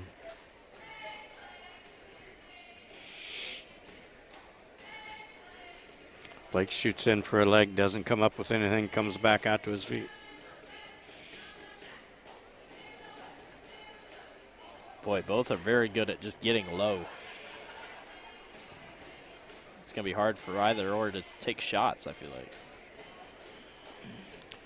Does a little, pulls him to the side, tries to spin around him, not able to complete it. Both of them respecting each other very, very much, knowing that takedown could be big in this match.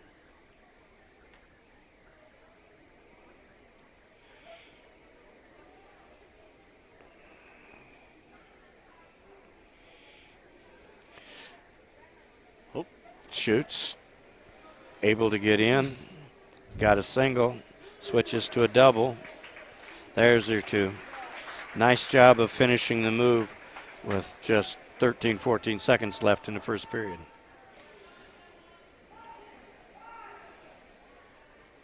Yeah, it looks like he's going to get out of here of this period at least 2-0. And he does.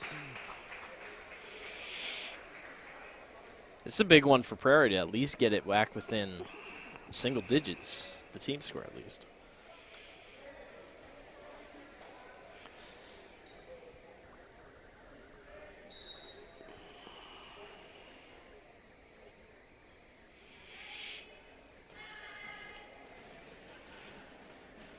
Pulls him forward, pulls his head down, trying to get him out of position. It doesn't work. Moves his head.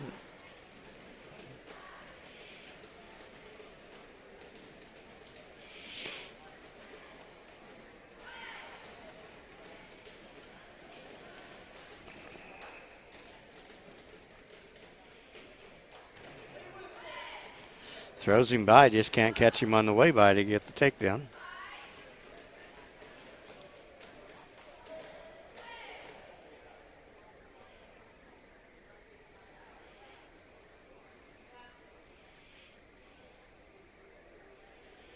Lightning quick. I was going to say. As they react and try and fight.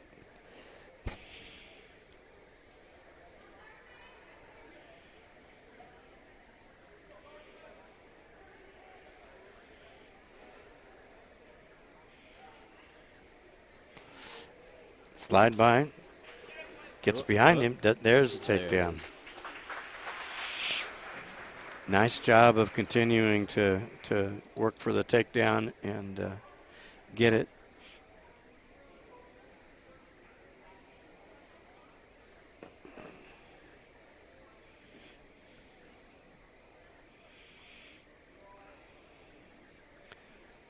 "21 seconds left in the second period. There's a stand up. We're out of bounds. We're going back down. If the top wrestler's weight is supported by the bottom wrestler, it's potentially dangerous. We just blow it and take it back to the middle and start again. 15 seconds left to see if you can get an escape or reversal." Cedar Rapids young man doing a nice job of riding, getting into a little precarious position.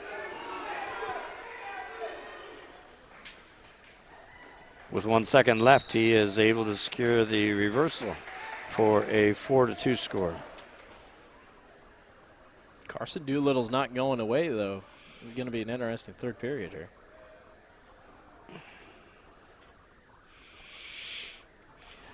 There's another caution on red.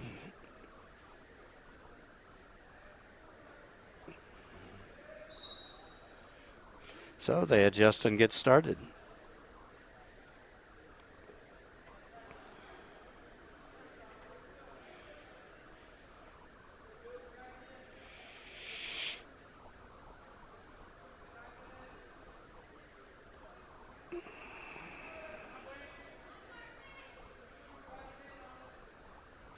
Doing a nice job of riding, but unfortunately you can ride out and lose. Yeah.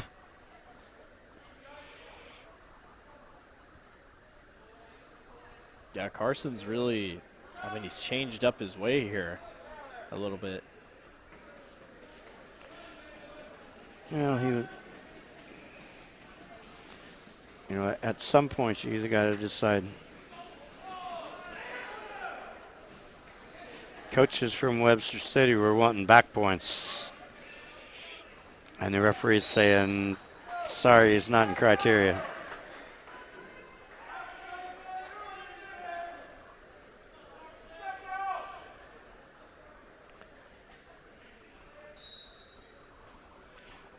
Does a nice job putting him back down, but Blake is content down there not to make a mistake and get turned to his back.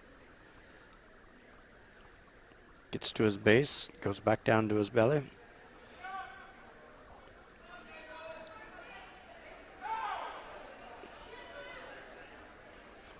Problem is, if he cuts him, he's got to have two.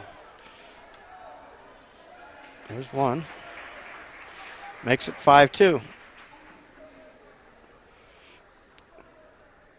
With 23 seconds left in the third period. As long as he can play some defense here. I don't blame him. I'm ahead, 5-2. There's a stalling call, but you got to have another one to get it, to get a point, and then you got to get it taken down. Doing a nice job of just keeping in a good position for the win. Great match. Yeah. Tremendous match between two great wrestlers. And that gets Prairie back in it just a little bit more.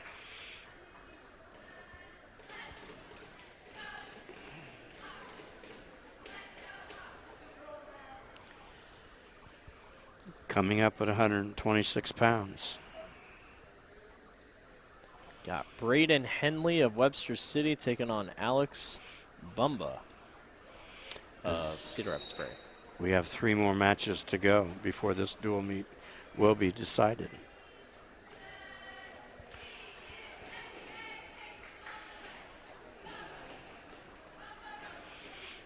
There's a shot by Cedar Rapids Prairie.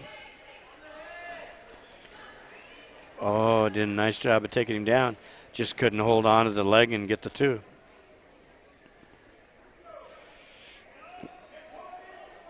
Now Webster City gets in but can't lift the leg and stay in bounds. So back to the middle and neutral.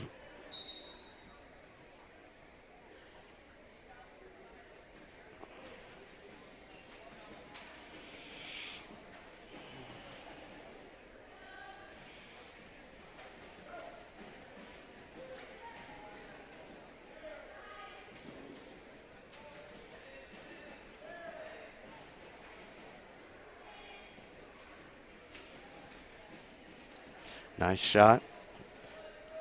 Got a single. See whether he can complete it or not. Braden from Webster City is doing a nice job of scrambling around. Neither one has control.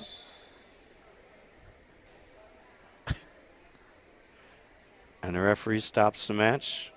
I think he probably sees blood on the mat somewhere. Yep. Sees some blood on the mat somewhere and stops the match to see where it's, who's it's coming from, and with no action.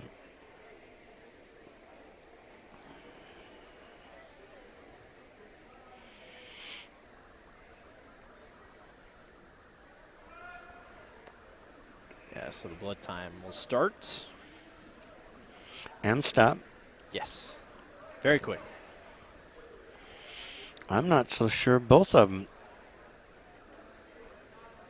Yeah, because now they're both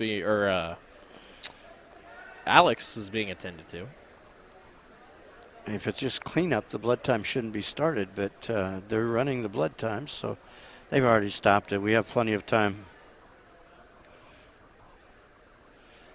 They clean the wrestlers, and they also have to clean the mat, but nobody is charged with the time to clean the mat.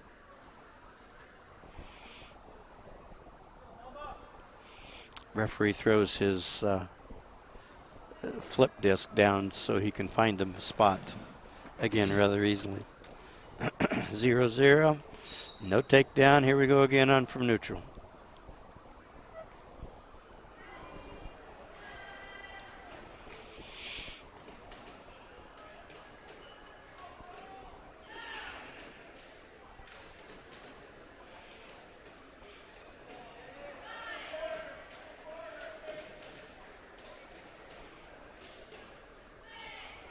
Prairie knows how important these team points are because they've been able to string together a couple wins here.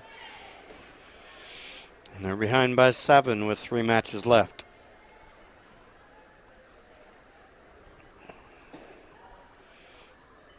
Not only is it important in this dual match, could be important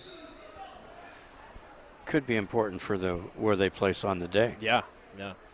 Very much so, because my thoughts are these will be 2 of the top 3 teams, along with Bondurant Farrar, which wrestled East Marshall earlier.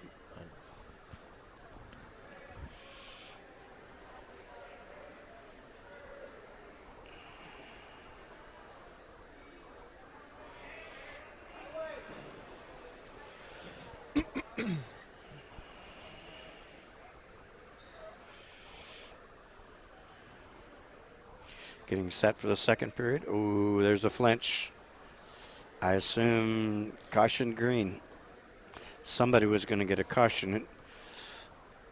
He just was anticipating the whistle and flinched a little bit.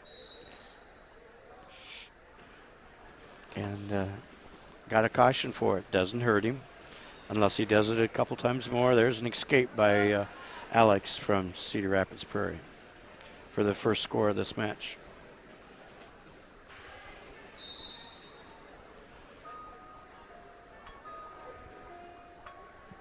He's going back for blood time. He kind of stopped. They didn't really know what he was doing, but he's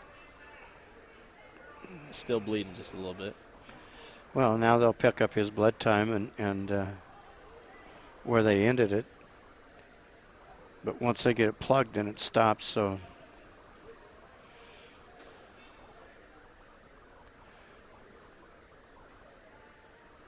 Kelly Rose, the trainer, is working on him. Cut the blood time at 4:17. We can have a lot of these if they only take 20 seconds in a match. Back to 1 minute and 43 seconds left at 120 in the second period at 126 pounds.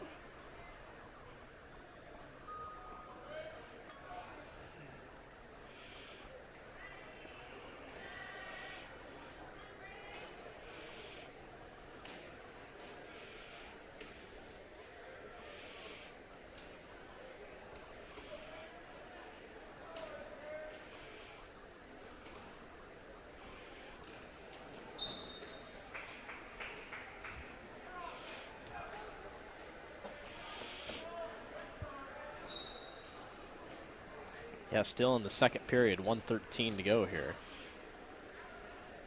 Again, the rest of the teams besides Webster City and Cedar Rapids Prairie have pretty much been on break for 30, 45 minutes. Nice shot by Cedar Rapids Prairie to get a single leg, able to swing around and get the takedown.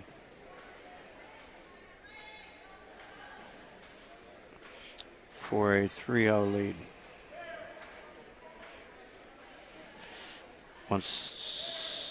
Once he steps up,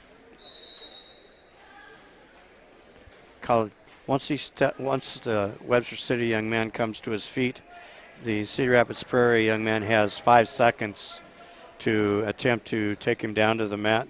Otherwise, he gets a stalling call. Again, it doesn't hurt him unless he gets another one. But he is up 3-0.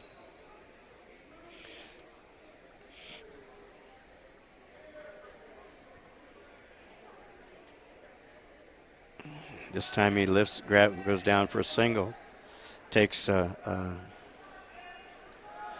down for a single and takes him back down. 19 seconds left, crossbody.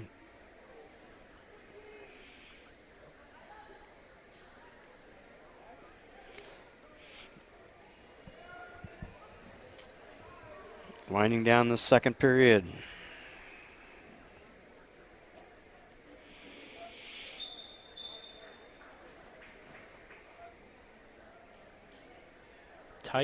Tight match so far. Webster City has their choice. They're going to decide neutral. See if we can get a takedown, maybe turn him to win the match. Cedar Rapids Prairie, Alex at 9-3, a junior. Drops down to a knee but does not shoot. There's a shot by Braden. Alex is able to fight off one arm, keep him from getting the takedown. Comes back up to neutral.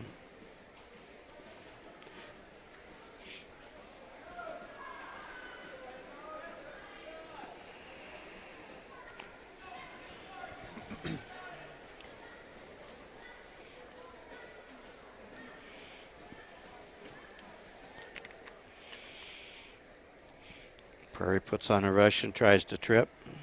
Able to trip him, gets a leg in with his body over for a takedown. Really nice slick move into the Nebraska ride. For a 5-0 lead. Boomba this season, 9-3. Referee says nobody's making any action. The problem with that move that he got the takedown in is really hard to do anything for him, so the official did him a favor in calling a stalemate and sending him back to the middle in the referee's position. There's another caution for Green. There's been a couple of those.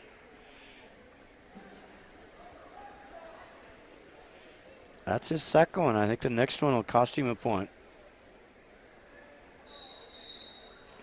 That's his third one. 4 is disqualification, isn't it? No. Actually, this doesn't go against his DQ. Gotcha. It just goes until he wins by 15. This one was against the other one, though. The red jumped, Braden jumped just a hundredth of a second too fast. Puts in a leg, puts a half with it, or tries to put a half with it. Braden's holding on to his arm, so he can't.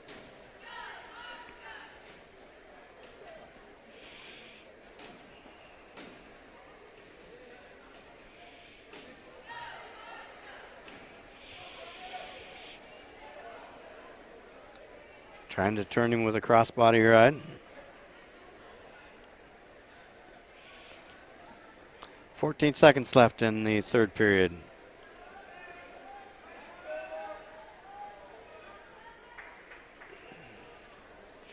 Working on a spladle, see if he can hip him over and turn him. And that's the end of the match. Two more left to go. Yeah, big win for Cedar Rapids Prairie. I mean, that...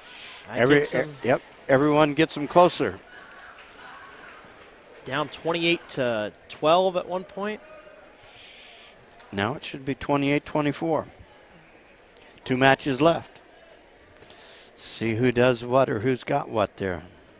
Addison Scott taking on Tyler Lee of Cedar Rapids Prairie at 132 pounds.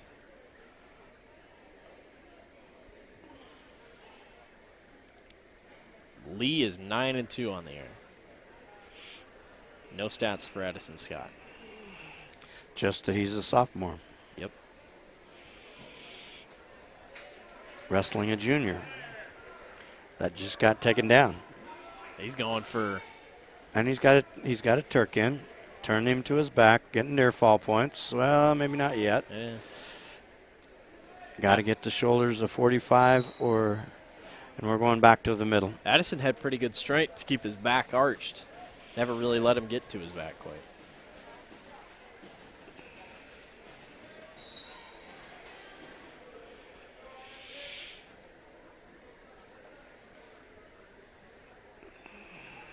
Tyler's doing a nice job of riding.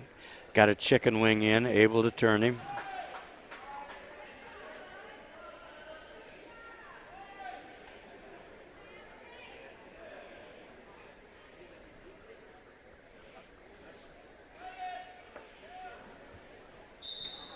Oh. Wow. As he got out, the referee had already made up his mind that you're pinned. Well, looks like we've come down to it. One more. One more. Last match of this meet. And it's for the win. It's pretty much. It's for the win of the dual meet. It'll be Tristan Mason of Webster City taking on Wyatt Vlasek. I'm not really sure on the... Of Cedar Rapids Prairie. It is Vlasek. Vlasek is 7-4. No record for Tristan Mason. We just know he's a sophomore. Vlasek is a junior. This is for the win. And there's a takedown by the Cedar Rapids Prairie young man. Wyatt. Team score is now Webster City 28, Cedar Rapids Prairie 30. Oh, wait, they're going for the... He was getting a couple near fall if he could. He couldn't quite do it. How about this? It's not really recovery because we started at 140, but this lower half of the lineup, smaller weights, has been so good for Cedar Rapids Prairie. Yeah. I assume with what I'm seeing that Bonrad Farrar and Cedar Rapids Prairie will be the meet to decide who's going to win this tournament. There's an adjustment.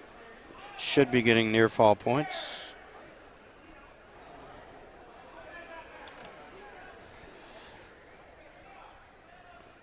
As an old official, I do my best not to comment. Yeah, there he goes.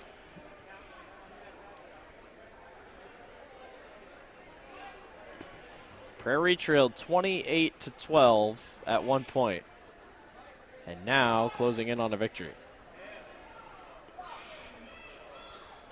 25 seconds to go in period number one.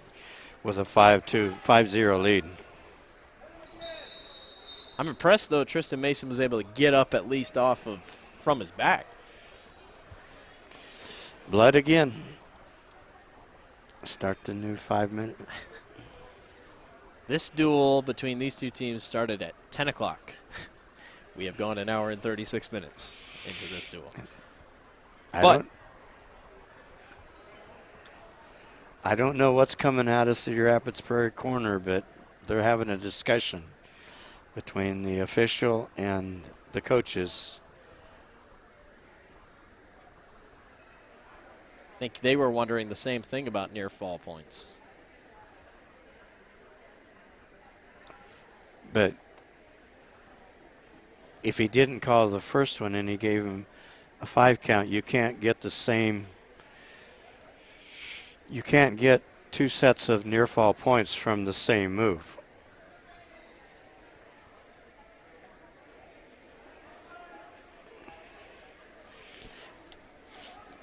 We have 18 seconds left in the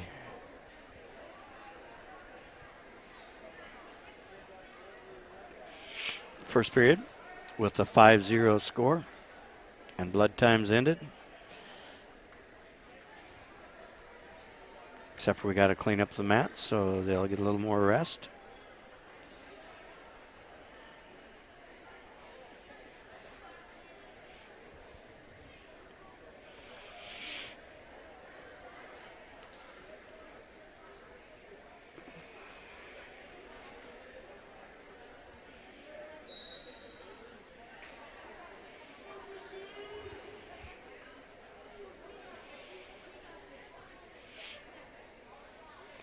So our next dual meet is going to be Grinnell versus Webster City. And because they're wrestling now, they can't be completed before 45 minutes from now. Taking neutral. Webster City's taking neutral when he's behind 5-0. At this point, it would take either a fall or something, because Valasic has been so good in that first period. Shot, reshot, not able to score with the underhook. Oh, Threw him to his back. Jeez. That might be all she wrote. There's a fall. Wow. Cedar Rapids Prairie in a phenomenal duel. Phenomenal duel between these two programs. Wins over Webster City. What it'll be, 34 to 36-28. Trailed 28-12, and then won what? Their last five, six, and come all the way back to win it. What a duel. And each match was, except for like the last one where he threw him and caught him, there's a few falls in there, but it was still good matches. Yes, it wasn't like he took him down to his back in the first few seconds to. We're going to take a commercial break, and we will reset ourselves for our next couple duels upcoming. You're watching the Tiger Sports Live Stream Network.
All right, we did not go to commercial break because we went right into it. They wasted no time.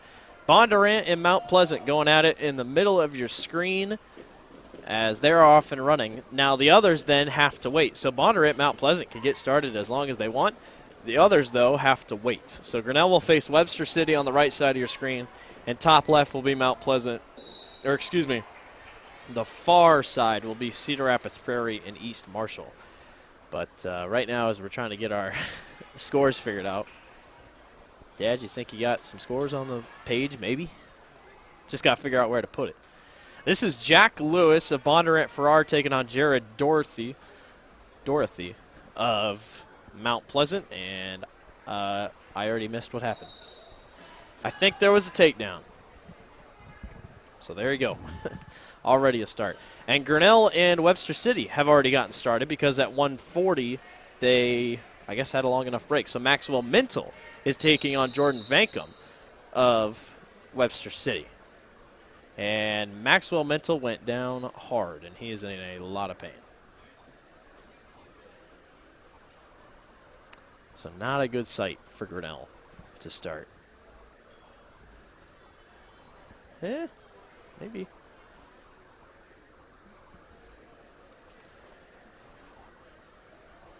So Bondurant quickly has won 2 after a forfeit and a pin, or a forfeit and a fall. So now Bondurant now at 170 here against Mount Pleasant, already leading 12-0. Injury clock has started for Grinnell and Webster City. That's Maxwell Mental. Aiden Carl of Bondurant taking on Jamal Dotson of Mount Pleasant. Maxwell Mental is up and standing. We'll see if he can get back going. He's really holding the shoulder. Definitely in discomfort. Out of bounds in the middle of your screen. I think they're just checking with Mental to see if he's good to go. Yeah, so on your screen, the middle scoreboard at the top of your screen is the middle of your screen, that bottom part. The right side of the scoreboard is the left screen, and the left scoreboard is the right screen. I was wondering if you could flip them here in the thing, but you can't. You probably can, but you have to have something else. There is a forfeit by injury by Grinnell's Maxwell Mental, so Jordan Vankum will take the victory at 140 pounds. Middle of your screen, Aiden Carl still leads 2-0 here over Mount Pleasant's Jamal Dotson at 170 pounds. And Prairie and East Marshall are getting going on the left side of your screen, with Prairie already up 6-0 because of 2 quick forfeits by East Marshall. That's Logan Reddig versus Ty Fuller on the left side of your screen. Reddig of Prairie, Fuller of Marshall, East Marshall. There's a 2-point takedown.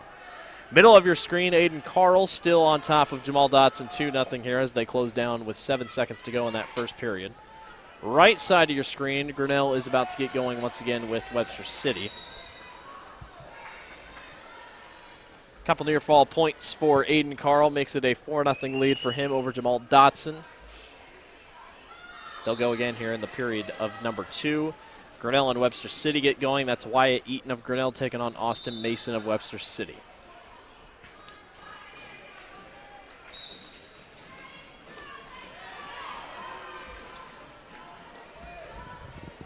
Webster City quickly gets out with a quick 2, then another spin around for Mason. 2-1 lead after the escape. Aiden Carl on top 6-0 over Jamal Dotson in the middle of your screen. And Logan Reddig on top of Ty Fuller 2-0.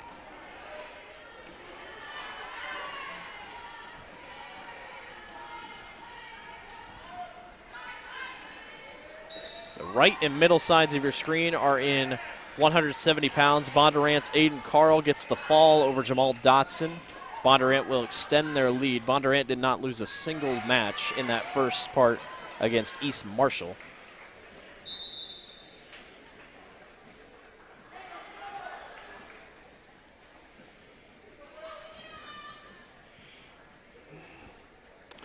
On the Grinnell match, Wyatt Eaton is down 7-1 with 39 seconds left in the first period.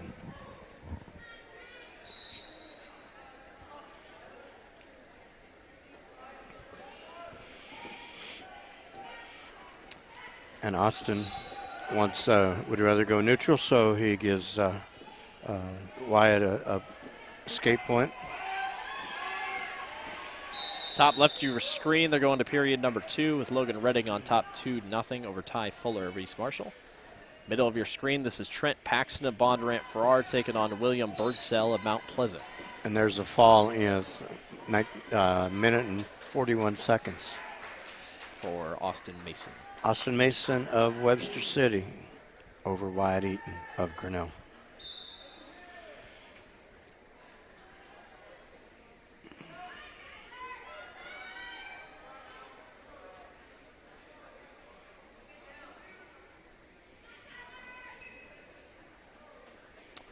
Logan Reddig continues to just ride on top of Fuller here. William Birdsell and Trent Paxton, still no score on the first period in the middle of your screen.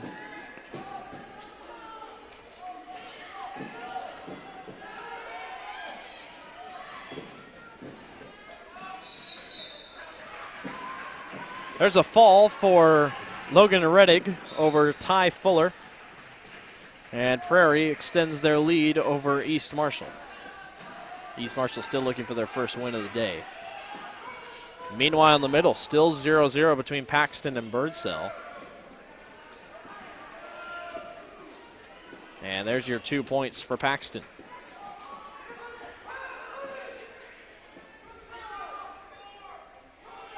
Or excuse me, they got Birdsell as green on the thing, so excuse me, that would be Birdsell with the 2-point lead. Tries to turn and a quick reversal, not in time. Period stops, they'll go to period number 2. On Grinnell and Smat, they call him out of bounds. The young man, Skylar Scott from Webster City, did a really nice job of shooting in on a takedown on a double leg, but was not able to secure it on the mat. So therefore we go neutral again. In the middle mat.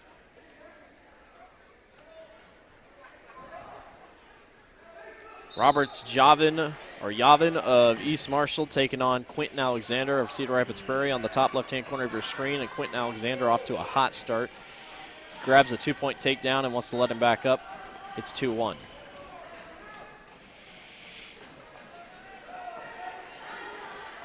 On the middle mat, Trent Paxton from Bondurant Farrar was able to get a 3-point near fall to make the match 3-2. Boy, Quentin Alexander, quick shots here on the top left-hand corner of your screen. Yavin, 3-2 in the middle here with Paxton able to get back in front of Birdsell.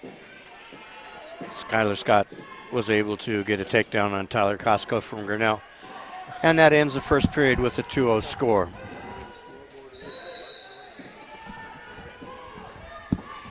All right, so the scoreboard on your screen should be correct now.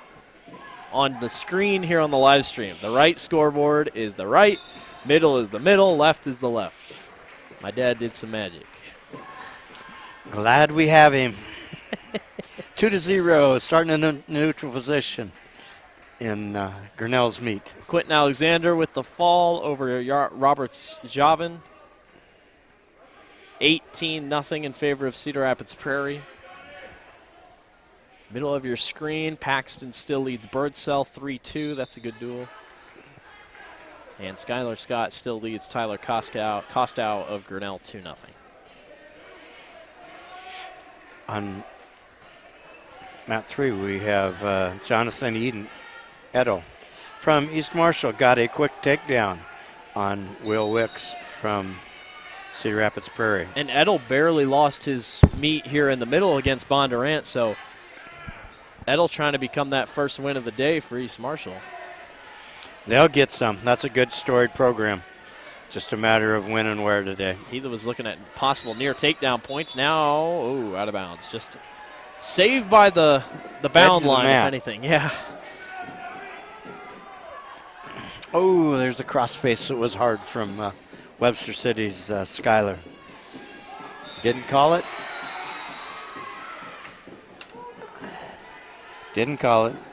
Grinnell should have got a reversal, but he did an illegal hold on a headlock, which could have pinned. And because he used an illegal hold to get it, he has to go back down.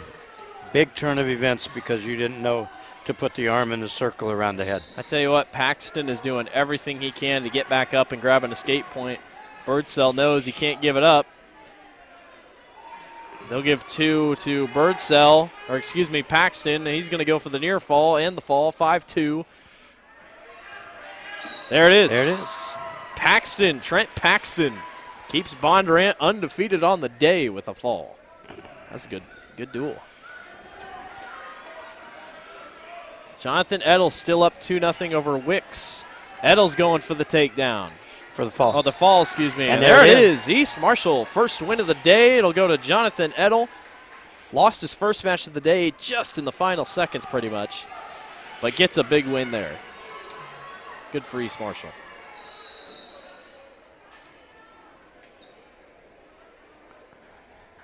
Skylar Scott still on top of Tyler Costow, 5-0.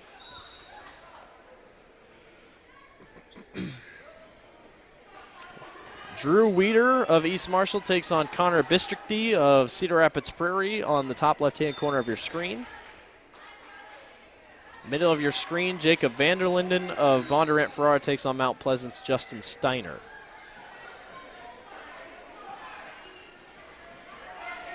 Two-point takedown for Vanderlinden.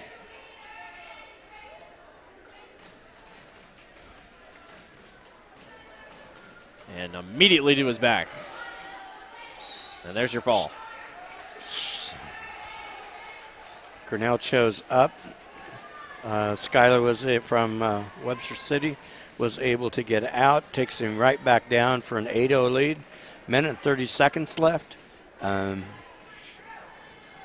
Hopefully Tyler can prevent being pinned for just a major decision, which will give Webster City 4 points instead of 6.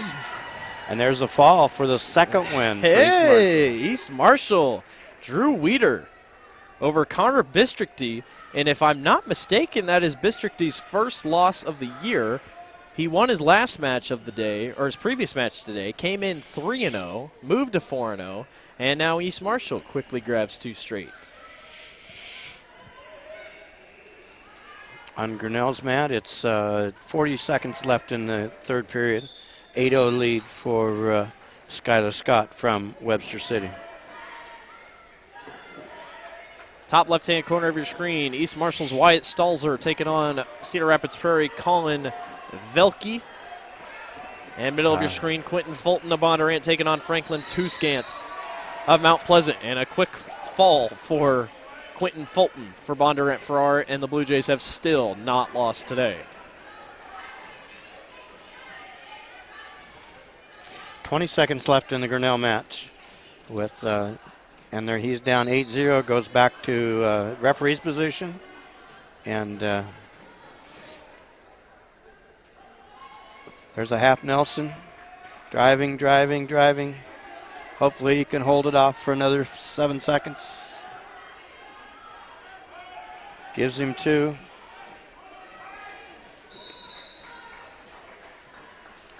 And that's the way the match ends. So 11-0 win for Skylar.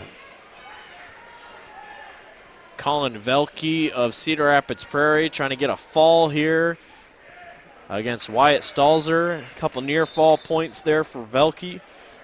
Makes it 4-0 with 42 seconds to go in the first period. And here's where we start with Bondurant Ferrara's match with getting a lot of forfeits. Yes. Is a word that I'm looking for. So 126 is a forfeit. We're not going to be able to keep up with all of them, but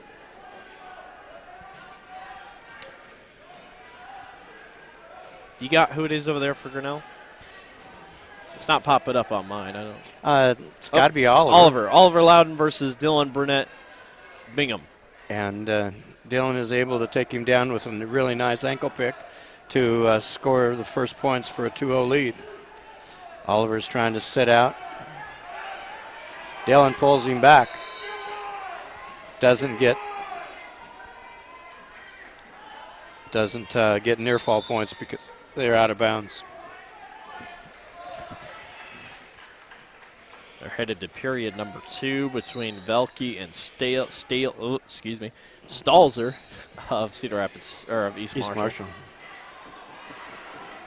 Middle of your screen, Nolan Fellers of Bonneret Farrar taking on Bowen Davis of Mount Pleasant. They give him one. When you reverse and you stand behind, it's a reversal. You do not have to have him put anything on the ground to get the reversal.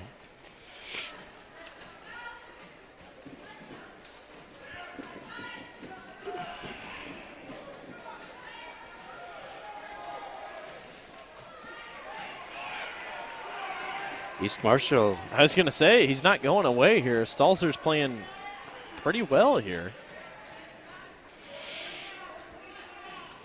Nolan Fellers up 2-1 here over Bowen Davis, trying to get him to drop. Ben Loudon's taken down to his back.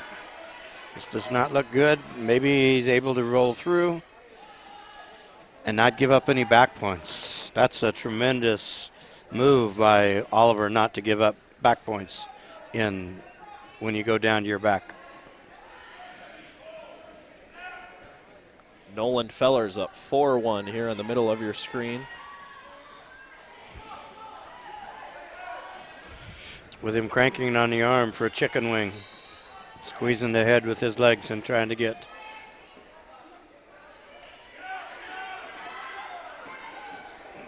Velke up 6-0 now over Stalzer of East Marshall with 36 seconds to go in period number 2 on the top left-hand corner of your screen. And the Webster City top coach talked to the official about whether there was near fall points there, and I assume he had 2 1 counts, or he rolled through it enough so that he didn't get it. He was satisfied, so we went back to the chair and just wanted to check. Velke a couple more near fall points, 8-0 over Stalzer against Prairie and East Marshall on the top right-hand corner of your screen.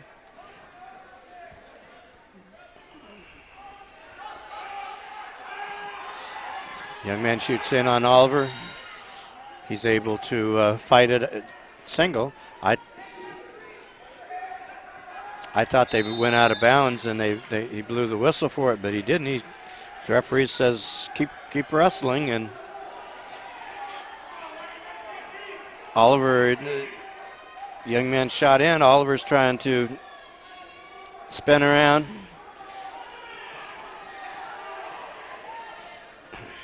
And tries to catch him as he goes by, but is not able to. Some of these mats are really close to out of bounds. And the wall.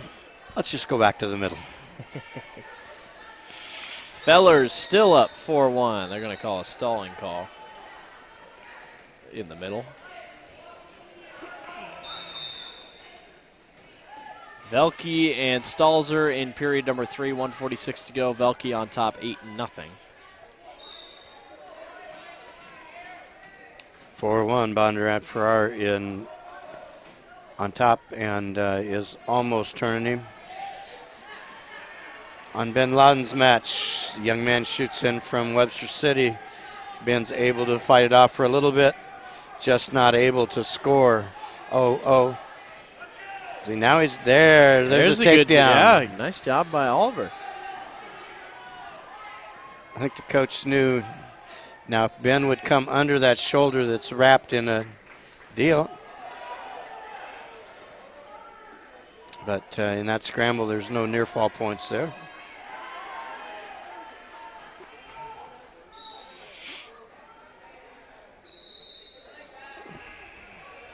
(4-2). Fellers on top of Davis in the middle of your screen with 31 seconds to go here in the second period. Oliver's down to start the third period. 2 minutes left. There's a reversal. Well, there was almost a reversal.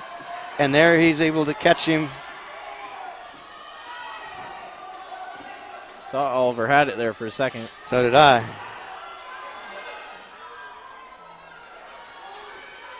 He's going to give up near fall points, maybe the fall.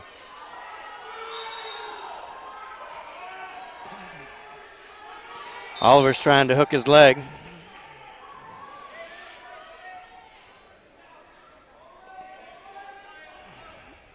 And there's 3 near fall. I'm impressed. I think twice so far Oliver's been that close to being pinned. Yeah, and he's just not going down. There's blood time in the middle for Bondurant. But and there he. Pleasant. Oh. Oh my. He's got to get 3 out of this. Oh Pin him. my. It's there. Wow. Oliver Loudon. Are you kidding me? That's wrestling. Wow. That was unbelievable. I didn't see what happened over on mat 3, but we got an official that's stunned. Whether he caught a foot. I was paying attention to Oliver. Oliver and his job, and so we did not see. Maybe. Oh, he got hit in the head. Heel hit the top of this official's head. Well, when they're swinging around, that's a 6-foot reach. We do have a 4th official, Hillary. Yes, yeah. That we can spell him for a little bit. It happens. I've been there. It hurts. So Velke wins 10-0 by decision at the end of the 3rd period. So Prairie continues or extends their lead. Meanwhile, on Grinnell's side, we're at 285 pounds. This is 220, excuse me. Talon Meredith taking on Jackson Cherry of Webster City. Jackson Cherry, the running back for Webster City, a very good running back for Webster City. And he shows why he's a good athlete with a quick takedown. While we were watching the orange mat to see if we could figure out what happened to him. The official. He's still scratching his head a little bit. He's going to hurt. Yeah. It's going to hurt tomorrow, too. This is Carter Dolly of Prairie taking on Alex Bautista of East Marshall. Many of your screen, it's still Nolan Fellers with 48 seconds to go in the 3rd period, leading 9-2 over Bowen Davis. And if I'm correct, Bondurant Farrar has not lost a match yet. No, they have not. They are leading 78-0. I believe this is their last match of the day here against Mount Pleasant. In defense of Mount Pleasant, they give up 4 or 5 lower weights. So,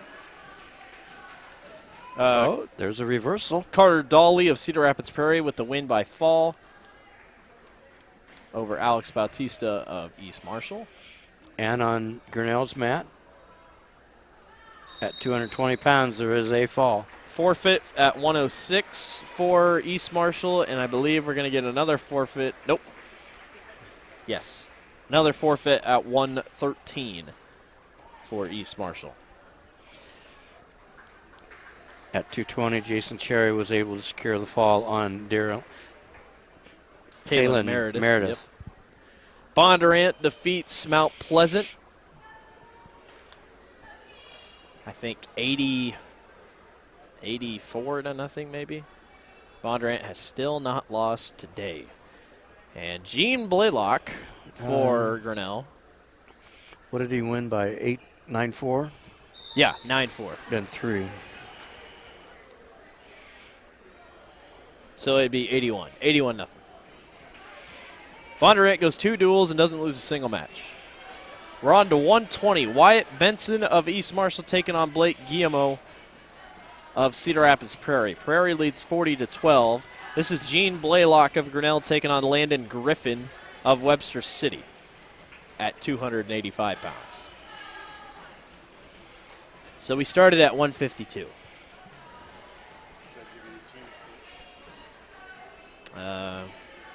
Maybe.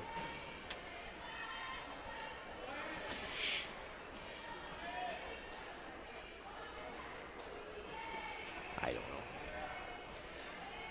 Push on Grinnell's mat. It's push-pull, trying to get somebody out of position.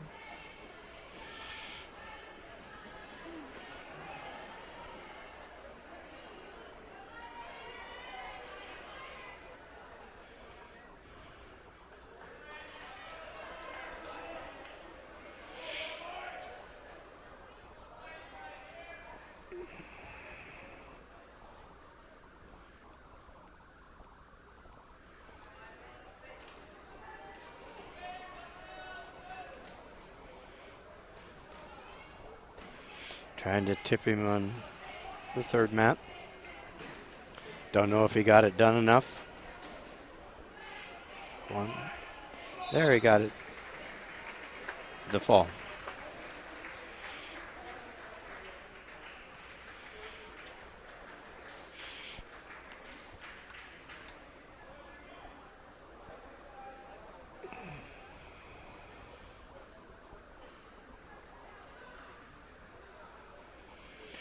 On Grinnell's mat, it's the end of the first period with nobody securing a takedown. Jordan Melling of East Marshall taking on Alex Bumba of Cedar Rapids Prairie. Prairie leads 46-12. And here's where we start the string of Cedar Rapids Prairie kids that looked really, really good against Webster City to come back. Very good. On Grinnell's mat, heavyweight. Grinnell starts down, able to get up, but not able to get out, and then gets up and out for a 1-point escape.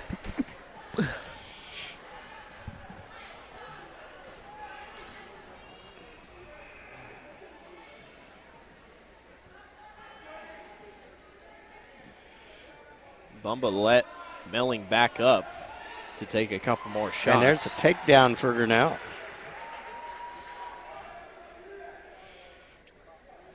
Who is that? Gene Blaylock versus Landon Griffin. Mm-hmm. Up 3-0 now. Near fall. With heavyweights, you don't breathe until the last second's over. Alex Bumba pretty much held Jordan Melling on his back. Saw that he got a couple near fall points. Said, all right, I'll let him back over. Let him roll right back over and continues to ride with 46 seconds to go in the first period. Grinnell doing a nice job of riding, forcing him down to his belly, keeping his weight on him. Bumba with the fall over Melling. Now if he'll come back and throw a half.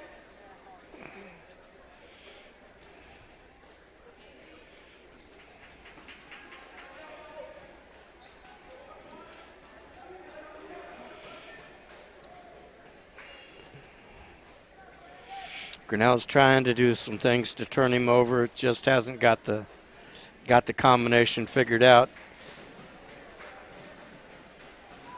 Landon is able to get to his knees, and hopefully Gene is able to put him down. He does. Puts crossface on. This is Tyler Lee of Cedar Rapids Prairie taking on Xavier Sliffer of East Marshall.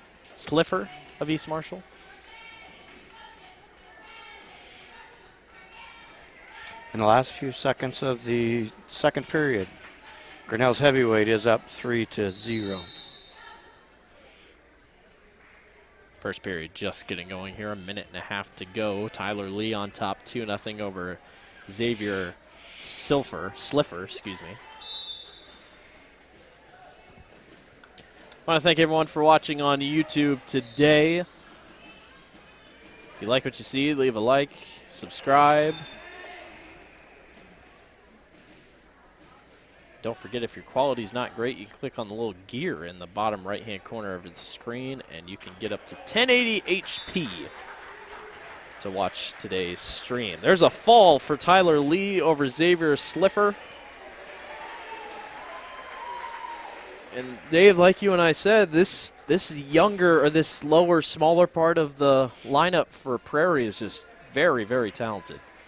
Very talented and very good. They proved that when the last dual meet when they were behind.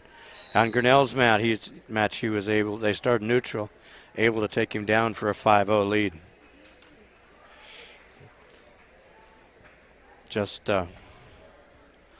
make sure you don't get rolled or put to your back. Don't do anything careless. Young man from Webster City does a sit out. Lawrence Dye of East Marshall taking on Wyatt Vlasek, and Vlasek with the fall quickly in 15 seconds with the fall over Lawrence Dye at 138 pounds. They are on to their last duel here at 145 here between Prairie and East Marshall, and I don't think East Marshall has a wrestler. They do not. So a forfeit, and that will do it. Prairie defeats East Marshall 67. How much is a forfeit? 3? 6. 6. So 60, or excuse me, 70 to 12 is the final score between East Marshall and At least they were able to win a couple matches by fall and get some points on the board. And very good. It'll be interesting to see how they've met probably the two toughest teams here today. They have. So, not that it'll be easy the rest of the day. Just when you meet 1 and 2 at a tournament in the first 2 matches, that makes the rest of the day a little easier. Gene Blaylock with the victory, 5-0 in decision. So Grinnell gets 3 points. A lot of riding in that one. 28-9 will be your updated score with Webster City over Grinnell, as that will be the last one we're focusing on here for this set of matches. Do you have who Cedar Rapids Prairie will wrestle next? Is it Bondurant, I assume? In round 3? Yes. Round 3 is 1 versus 6, which means Grinnell is going to take on Cedar Rapids Prairie. Okay. 4 versus 2, which is Bondurant. Mount Pleasant versus East Marshall. So Bondurant, Webster City. So Bondurant and Webster City. That should be very good. It's Dylan Heater at 106 pounds, taking on Lyndon. Can't say his last name. Heater did not wrestle in the first duel. And again, you said that you thought it was because he checked in when he wasn't supposed to check in for. He actually made 6, so I think it was just they had to get, because of the forfeits, they had to get the up on the screen. Okay. Because he's at 106 now, Gotcha. so he had to weigh in at 6. Okay. This, I think, will be his first time at 6, and doing a nice job of wrestling. Lyndon had a really nice match against Cedar Rapids Prairie. In a scramble here.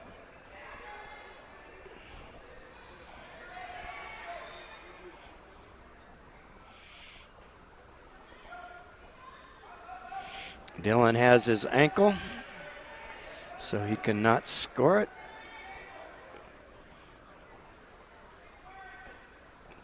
If Lyndon can break his ankle hold, which he just did, and he can stay in bounds, which he cannot. So it's 2-1, going back to neutral in the middle.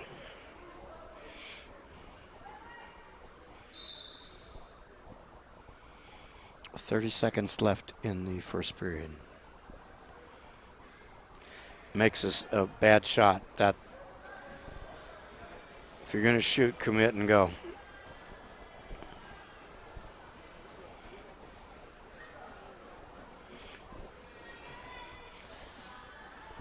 Dylan has to get his arm free if he's going to shoot, and so far he hasn't. Right now he's just reaching, but it keeps the official off of him for stalling and able to get out of the first period.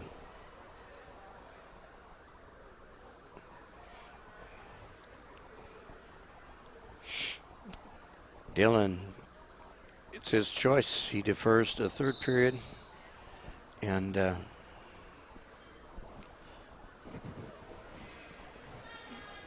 Lyndon does a stand-up and is able to do a switch to get a reversal. Therefore, it's 3-2 Webster City.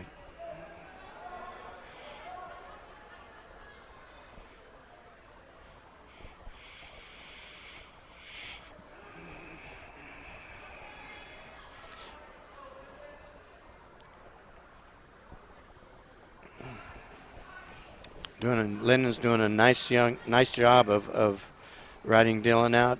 Being down is not one of Dylan's strong points. It's something that he needs to work on if he's going to make a run at the state tournament, which he hopes to do.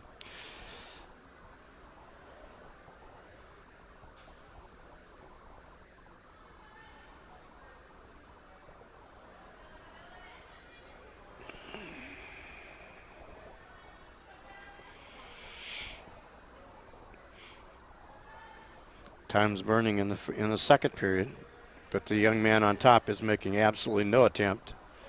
And there he puts a chicken wing in. Is making no attempt on top to improve his position. Now he's starting to work the chicken wing.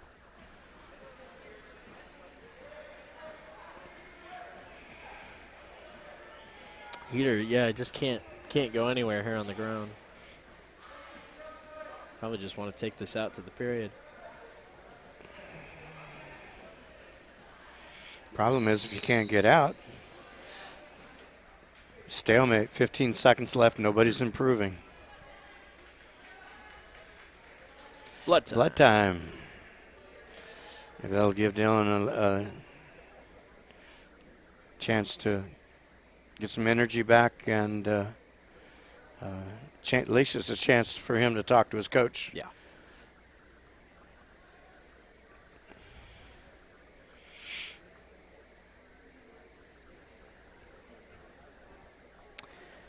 Good couple duels so far. Webster City, Cedar Rapids Prairie, very good. Probably the best one we've seen today. Bondurant Farrar has not lost yet today. That's another storyline to keep an eye on. I'm sure they will lose eventually, but very impressive through two. Dylan does a scramble. 5 seconds left. And they run out of time. I was going to say, it was close. close. Does a Granby. Is his shoulders in criteria? The coaches were calling for it. But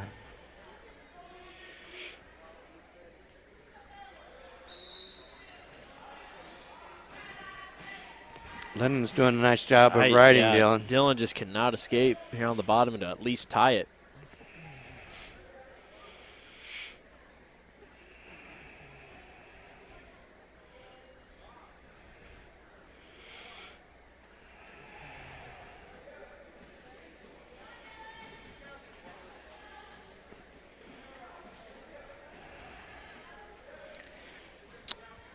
Lennon's doing a nice job of riding, but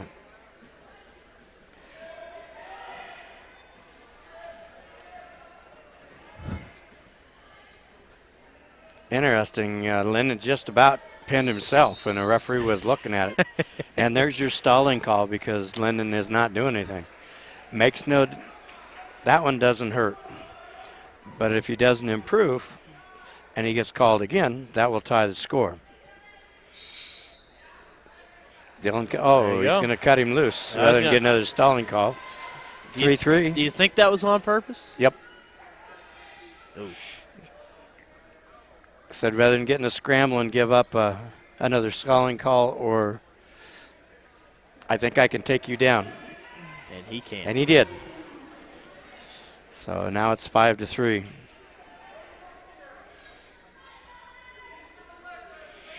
In defensive Dylan, I think this is his first time down at 106, which sometimes is hard when you make it the first time. He's going to try. He has the Peterson. Whether or not he can get it turned. It's going to be close. Nope. Takedown wins. Depends if you can get it. Lennon's just going to back up. 13, 11, 10, 9. Fight him off. 8, Last 6, takedown 5, was crucial. 4. Yeah, that'll do it. Linden wins 5-4 by decision. Nice match. Two great wrestlers. Both of them know they've been in a meet. In a match.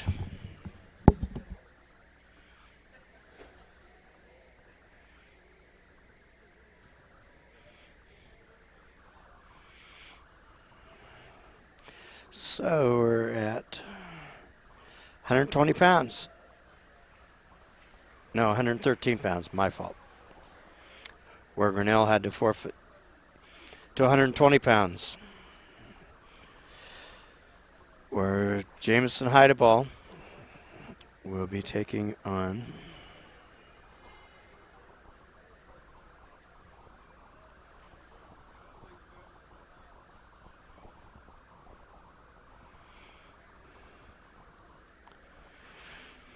Carson Doolittle, I think, from Webster City.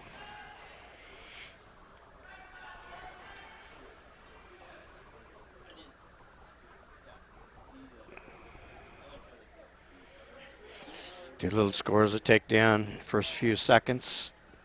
Lets high ball go, scores another one.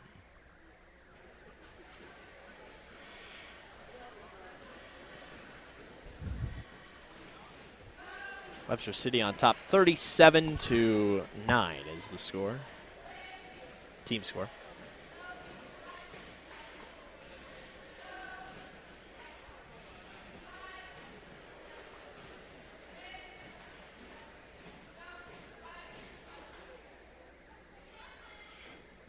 Oh, nice snap down by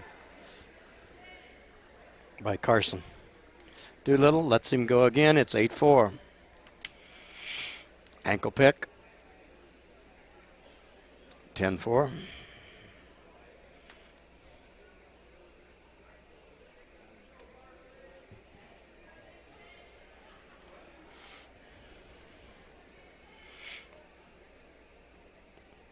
Six takedowns.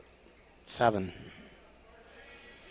Like I said, it's really hard to get a 15-point tech fall going one at a time, but he is working on different types of moves.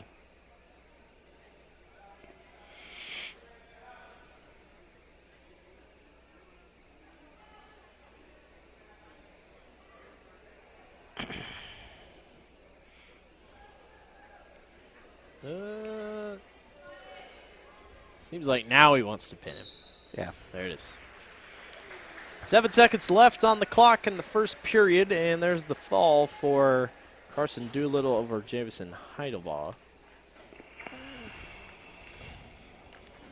So now we'll be going to 126, where Matthew Minnell will be taking on Braden Henley, a senior. Freshman against a senior.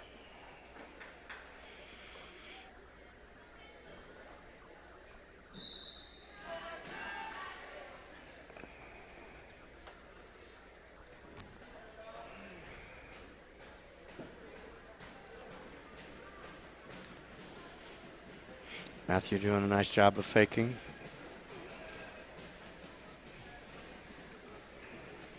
Trying to get the senior open. Oh, did a shot, not even close. Comes back out and up. Remember, this was the part of the lineup that Webster City couldn't grab a victory against Prairie, so trying to get back on track here.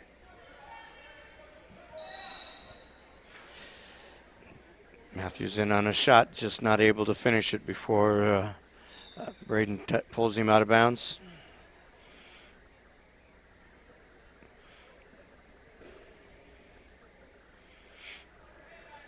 When you're a senior at a wrestling program, oh, there's tried an ankle pick. Didn't get it.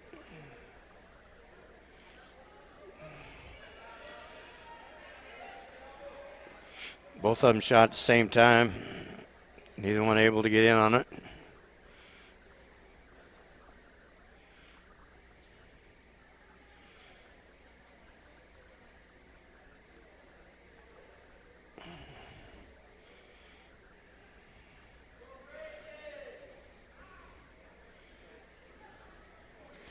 Well, that's about 6 shots by Matthew. It's about time for stalling call. There's one, and problem is he succeeds it.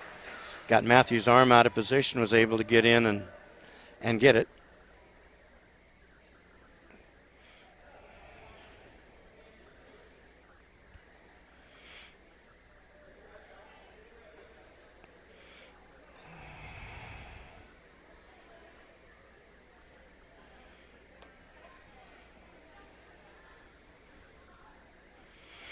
Four seconds left. And that's the end of the first period with Braden from Webster City leading 2-0. Webster City leads the overall team score 43-9.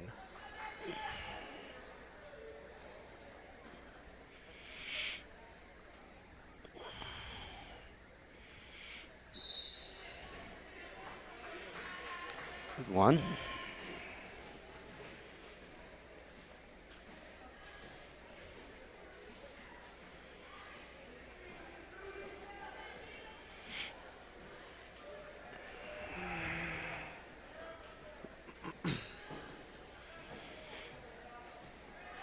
Young man from Webster City is doing a great job of keeping him out, so Matthew can't get a good shot in. Unfortunately, Matthew is susceptible to a single leg, and that's 2 takedowns that he's got using a single leg, that Braden's got using a single leg to get in, sliding by and catching it.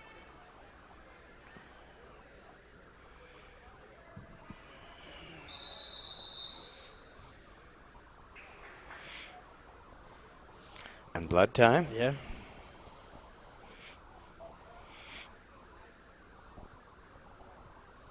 Is it both of them? Yeah. Yeah, but they started. Oh, well, yeah. Well, they started on 1. And the other one might just be cleanup. Yes, I think so, on his shoulder.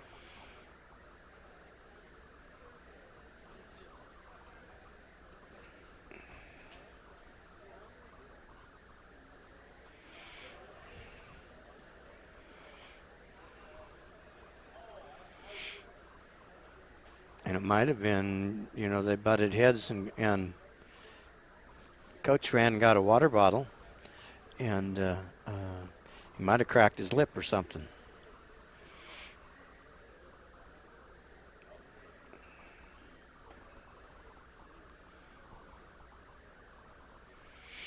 Maybe it is both of them, but you still needed to start the...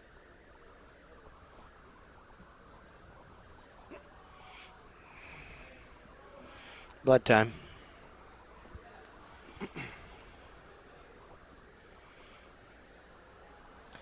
Still at 126. Got to get to 145 will be the last one in this one, at least.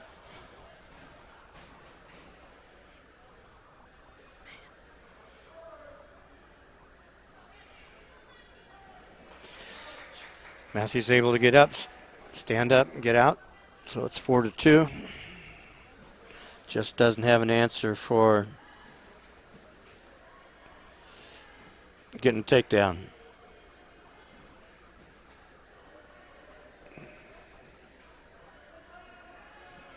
Oh.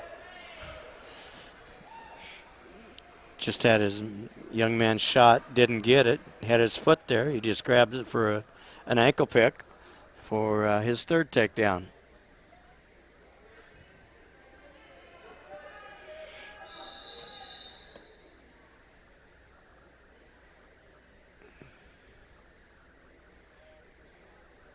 Blood time again. I think this one's on the other one. Or I don't know.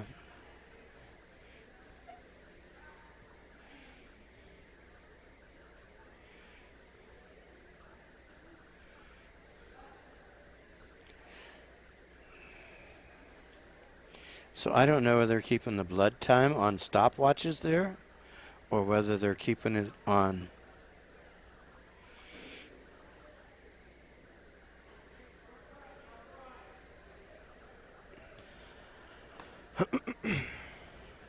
I'm not sure who they're going to count it for.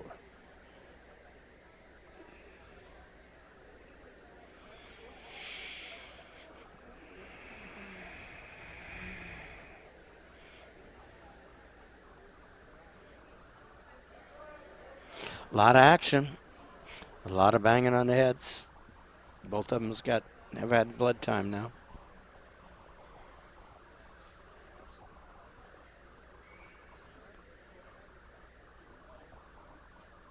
That's not correct, unless they've changed it. So, out of blood time there. Be big if we could get an escape here in the last few seconds. 2nd period. And he got it. Now not to give up another takedown.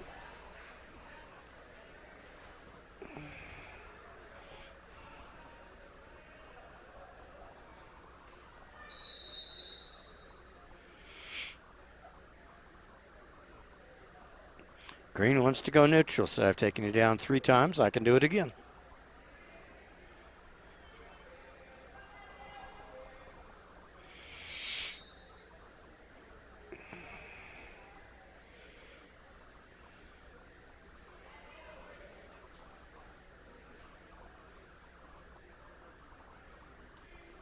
Grinnell's done a pretty good job holding their own here against Webster City, who almost beat Prairie. So I know the team score obviously isn't what it is, but the fact that Grinnell has been able to hold longer in these meets and not just fall. There's a shot. If you can finish it. Remember, you got a freshman wrestling a senior, and there's a difference in muscle amount and muscle quantity.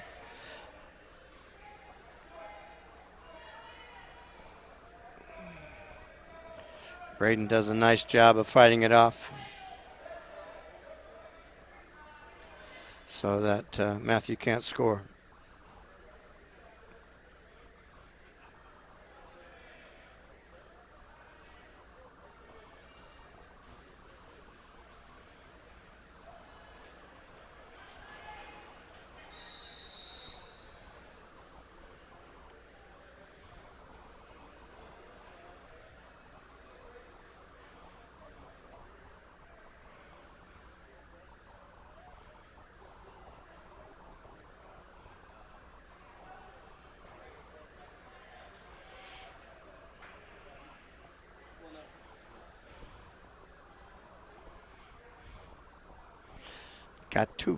Got 3 blood spots. They mark them. The referee takes out his flip disc, and that's the first one. So now they're asking somebody to come clean and Busy.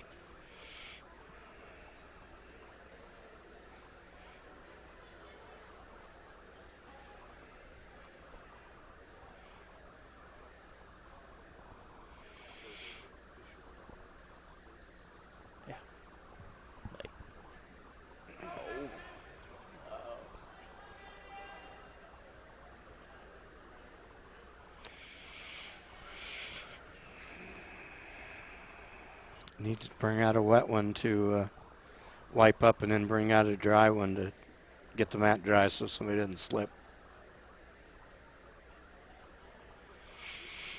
Now we're ready to go again. 6-3.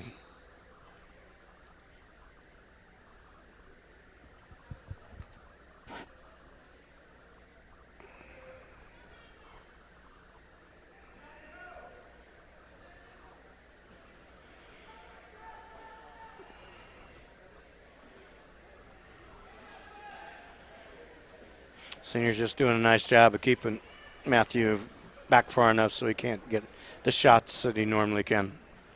There he shoots, but he takes a bad shot. Just doesn't have an answer for the strength of him. Matthew's not quitting, though, keeping going and trying to figure it out. And gives up a takedown at the end that means nothing, but he's got to try. That match might have lasted 15 minutes. Could be. 15, 20 minutes. Somewhere around there.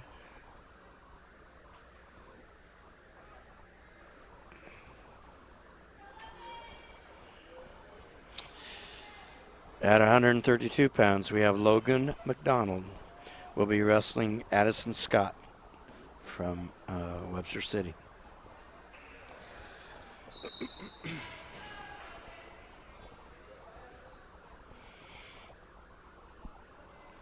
Logan shoots in. Logan wrestled in the first duel? No, that's when they had the span of forfeits. That's what it was. Logan gets a takedown, able to get in on a single and complete it. Trying to get an arm in, see what he can do for a fall. Turn for a fall.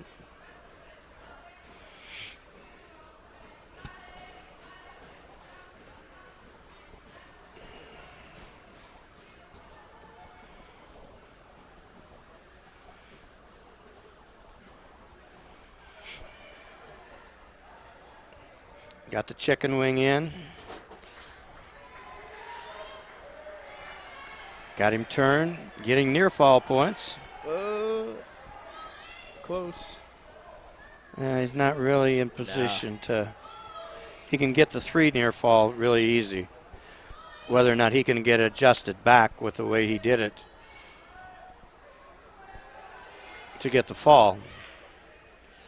Addison's doing a good job kind of turning his body. He's not going to his back easy. See, until Logan gives up that chicken wing, he can't score the 3 points. So if you can't pin him here, coaches need to yell at him to give it up and then get it again. There. Now he'll get the 3 points.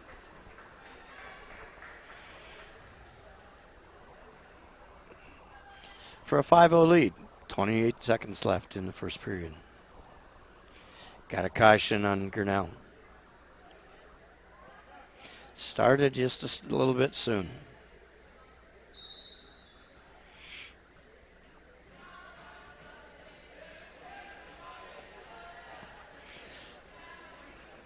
Allison stands up. Logan's able to take him back down. Riding him, just takes him out of bounds. 8 seconds left.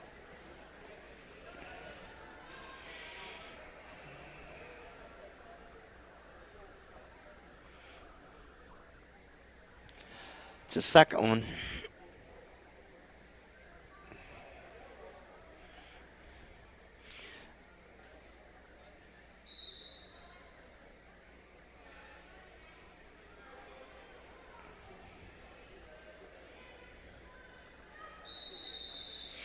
So far, there's no harm done on those false starts, but pretty soon it's going to start adding up points. It's Logan's choice. He defers, and Addison chooses neutral. In on a great shot for a single leg. See if Logan can keep him from scoring it.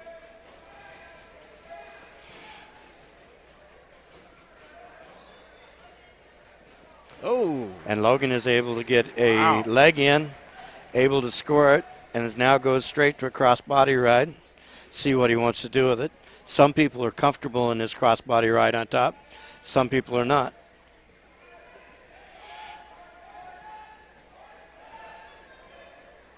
He's got to be careful. He's not spun back down to his back.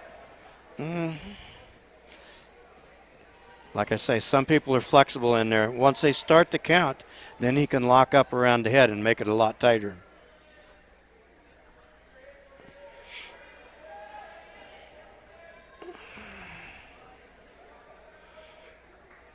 Got another 3, 10-0.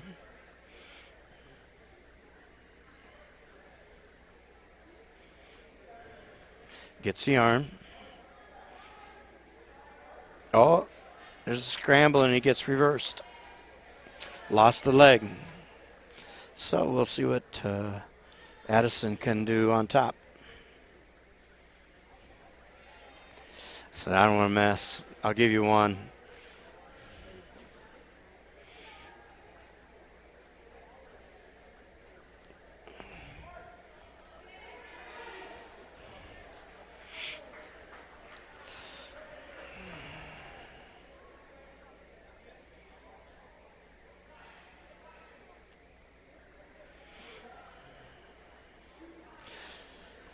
So the second period coming to a close, it's 13-2. Might be 15-2.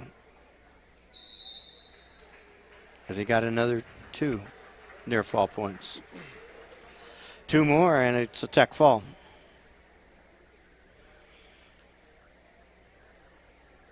Logan wants to go up. I've turned you enough that I think I can do it again.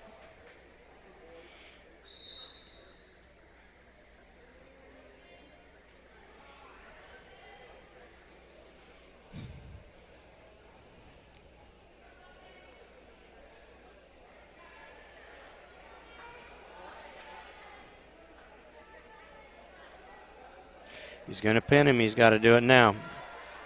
Elbow deep. It's going to be close. trying to fight with a guy's arm that needs to reverse the half. Lets him back. There's 3. That ends the match for a tech fall. Nice match. Had a few scary seconds in there, but did a nice job of controlling.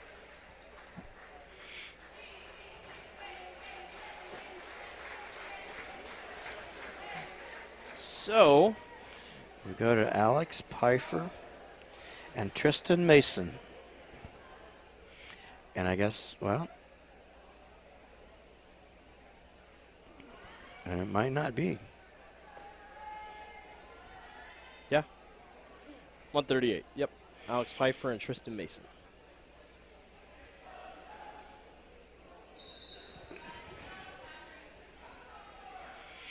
Nice shot in by Tristan. Get a score in the first 6 seconds.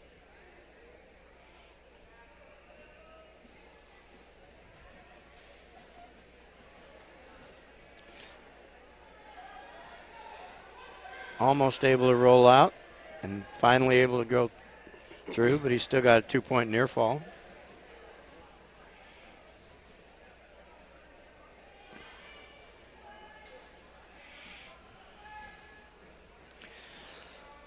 Team score right now is 46-14. With this and one more left.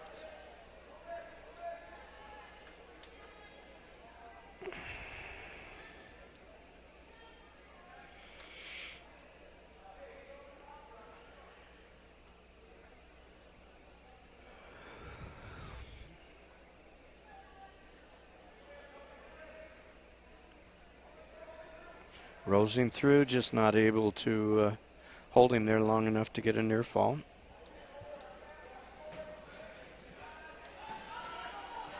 Able to stand up, gets him back down.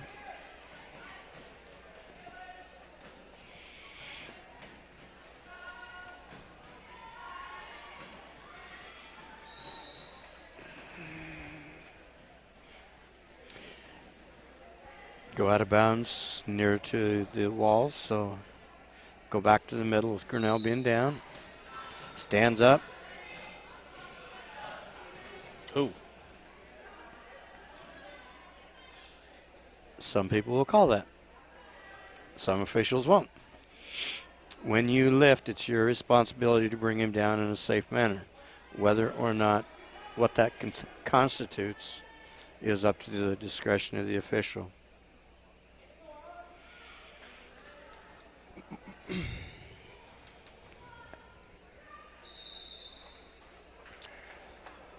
.40 going into the second.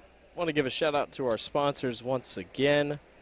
Grinnell Firestone, West Finch Auto Plaza, Turnkey Realty, Grinnell Mutual, Mayflower Community Homes, Ramsey Weeks Insurance/Real Estate, and Poly-Eyes, along with D&D Kaizen Farms. Thanks to all of our sponsors helping us out streaming today's duel. Nice shot. Got an ankle pick. Whether or not he can score with it or not.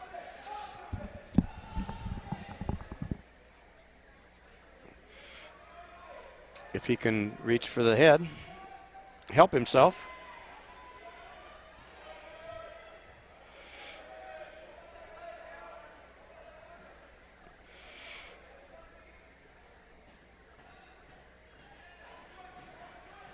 And the young man is able to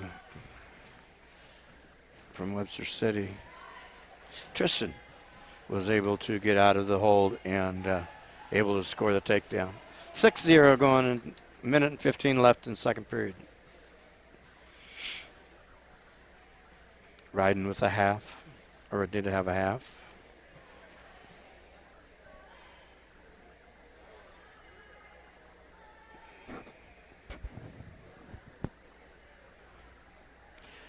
Grinnell does a sit.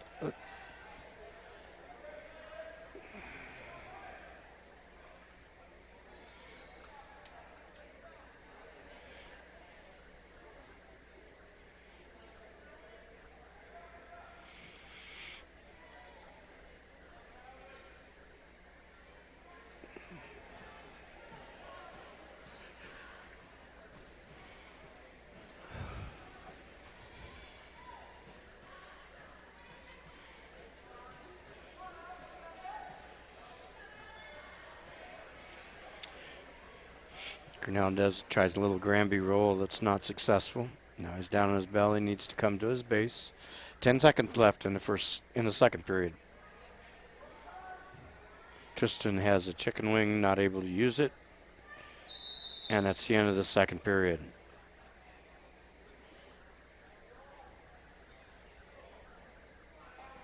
And Grinnell chooses neutral.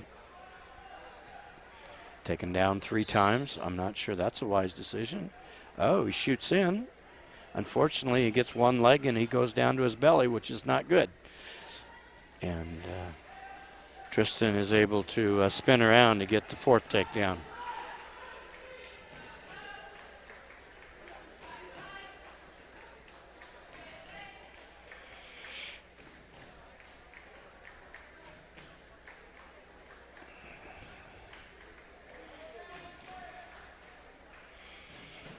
There, they get it up on the scoreboard for an 8-0 score.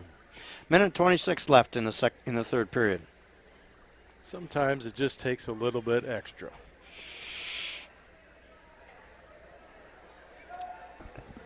Not that it, in this match, that it probably won't matter. A minute left in the third period. Doing a nice job of fighting and keeping and staying off his back. Reaches for a head, which is not good. Lets that go. Proves his position.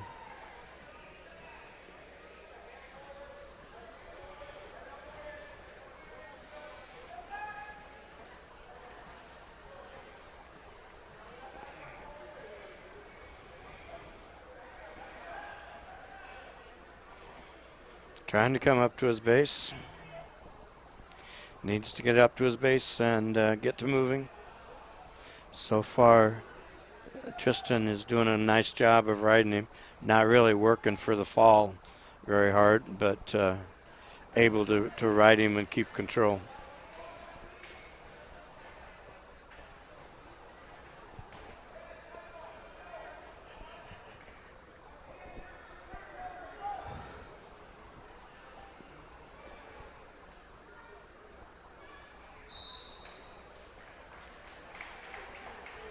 Nice match. Tristan Mason from Webster City wins 8-0 for 14 points, making the team score 50-14.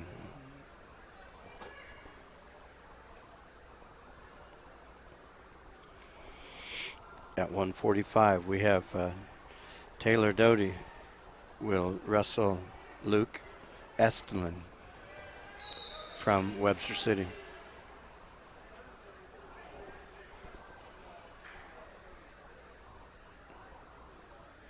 Does a throw by. Estlin slides in for a single. Doesn't get it. Able to get an arm and a leg. And then change off to a double to get the takedown for 2-0 lead.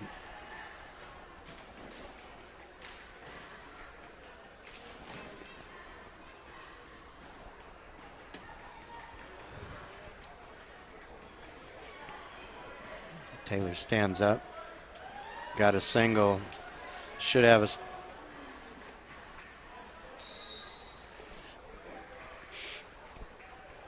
a minute and 18 left in the first period. Grinnell's down 2-0 in this match. When they have them up there like that, just dancing around at it, you always got to think about the knee on that whole deal. He's able to stand up and kick out, and so it's 2-1.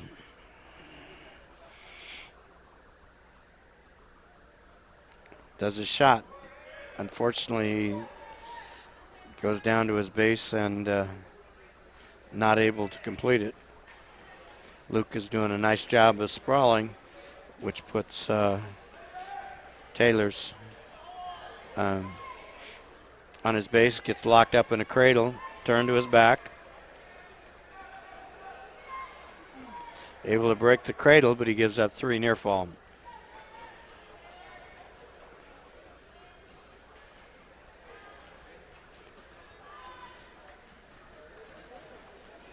Then he had broke the cradle. Luke puts him in another cradle now, see if he can turn him.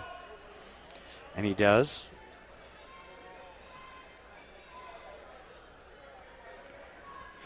12 seconds left. Can he fight it off so he doesn't get pinned in the first period?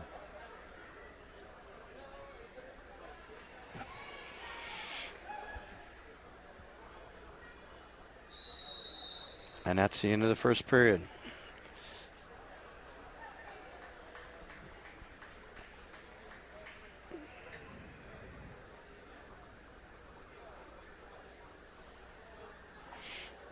Grinnell's choice, they defer. So it goes to Luke's choice. He chooses neutral. Luke is able to take advantage of Taylor's shots that he's not able to finish.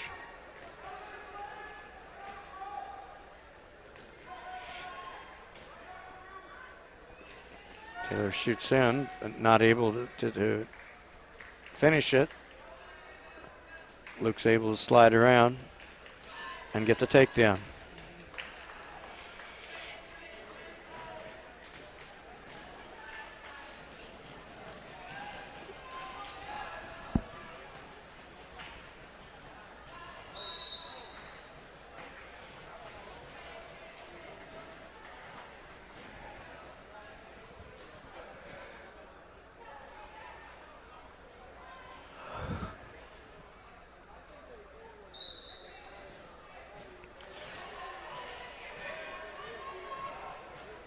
Does a sit out.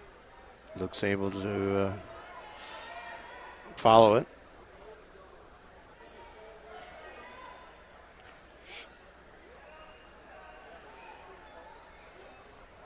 Oh. Grabs his head. Can't get him turned to his back, but can get a reversal. So it's 12-1. 12-3 now. It's a good fight. Good fight. He's doing well. Just Luke was able to counter on his shots that he's not doing well. If he'll cuff the arm out.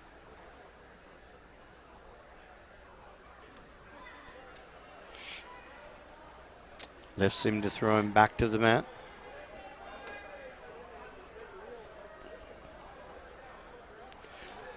.13 seconds left in the second period with Luke well in command with a 12-3 lead, but as everyone knows, the sport of wrestling can end in 3 seconds.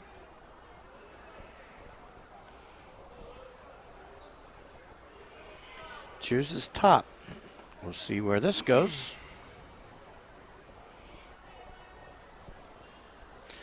Going to be a caution on red, caution on Grinnell. Had a deep waist in instead of the hand on the belly button.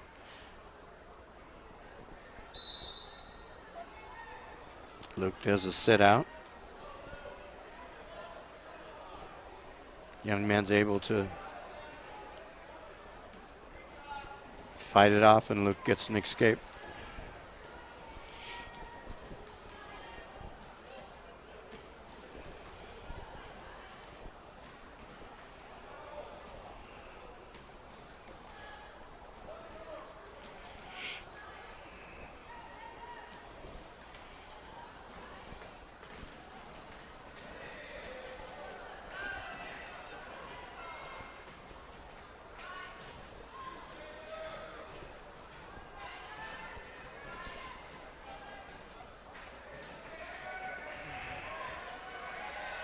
Luke does a really good job of countering Taylor's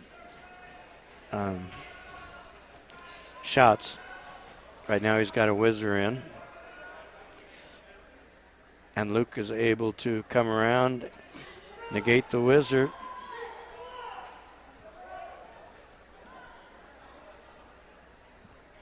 Gets 2 near fall points.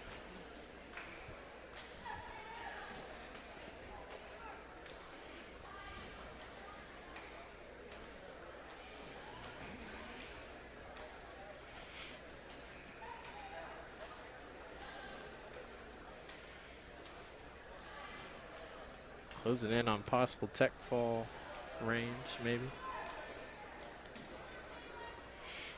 Needs one more.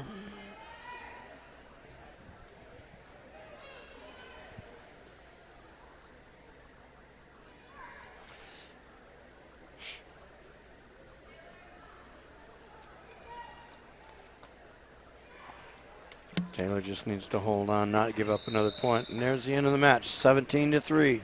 Great match. And that will do it for that one. So we will step away from the mic for about 2 minutes, probably 3 minutes, and wait for our next ones to start. And I think we might sneak in a quick commercial break. We'll take a break. You're watching the Tiger Sports Live Stream Network.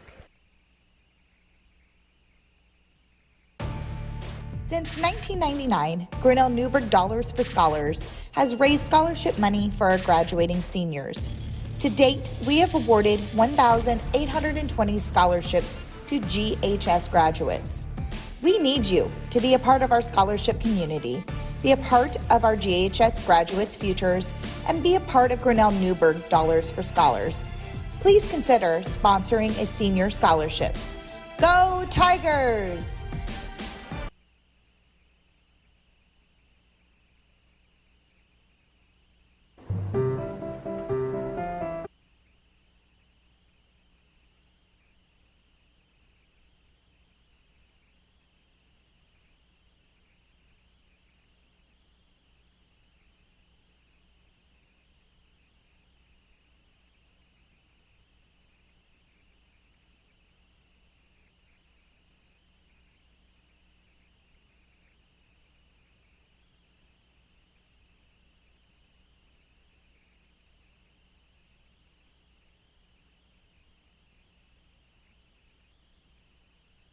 Hey there, I'm Joey Pollyi, third generation owner of Pollyi's in Grinnell. Since 1957, we've been serving you the flavors you savor. Dine in, carry out, or pick up our frozen pizzas for a night in. Our promise to you? Everything is made from scratch, and we only use the freshest ingredients, guaranteed. Plus, get your kids signed up for our Pags Pals program to get free pizza and shirts. Visit pollyi'sgrinnellia.com or ask your server how to sign up. See you soon at Pollyi's Pizza Grinnell on 5th Ave between Main and Broad Street. Every sunrise offers new opportunities to dream big or to take that next small step. Every sunrise is another chance to build on the one before or to start with a clean slate, because every sunrise is tomorrow's promise made real, and Grinnell Mutual is tomorrow's promise protected. Trust in tomorrow and contact a Grinnell Mutual agent today.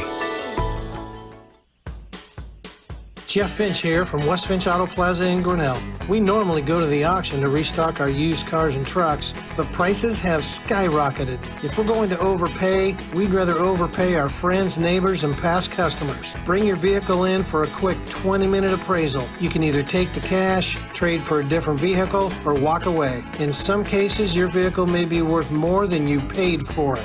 See us at West Finch Auto Plaza in Grinnell or online at westfinch.com. At Ramsey Weeks, it's the synergy of insurance and real estate that makes our local office vibrant. At Ramsey Weeks, our success depends on yours in buying or selling property, in insuring your car, home, farm, or business. In your time of need, our success depends on yours. Ramsey Weeks Insurance and Ramsey Weeks Real Estate, 715 5th Avenue, Grinnell. Since 1999, Grinnell Newberg Dollars for Scholars has raised scholarship money for our graduating seniors. To date, we have awarded 1,820 scholarships to GHS graduates. We need you to be a part of our scholarship community, be a part of our GHS graduates' futures, and be a part of Grinnell Newberg Dollars for Scholars.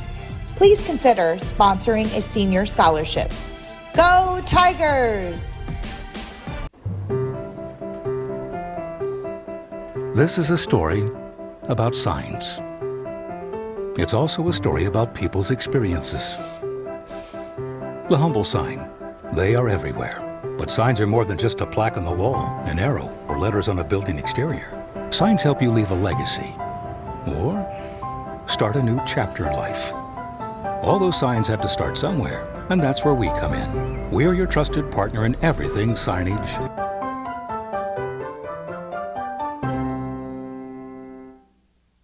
Hey there, I'm Joey Pollyi, third generation owner of Pollyi's in Grinnell. Since 1957, we've been serving you the flavors you savor. Dine in, carry out, or pick up our frozen pizzas for a night in. Our promise to you? Everything is made from scratch, and we only use the freshest ingredients, guaranteed. Plus, get your kids signed up for our Pags Pals program to get free pizza and shirts. Visit polyeisgrinnellia.com or ask your server how to sign up. See you soon at Polly Eyes Pizza Grinnell on 5th Ave between Main and Broad Street. Every sunrise offers new opportunities to dream big or to take that next small step.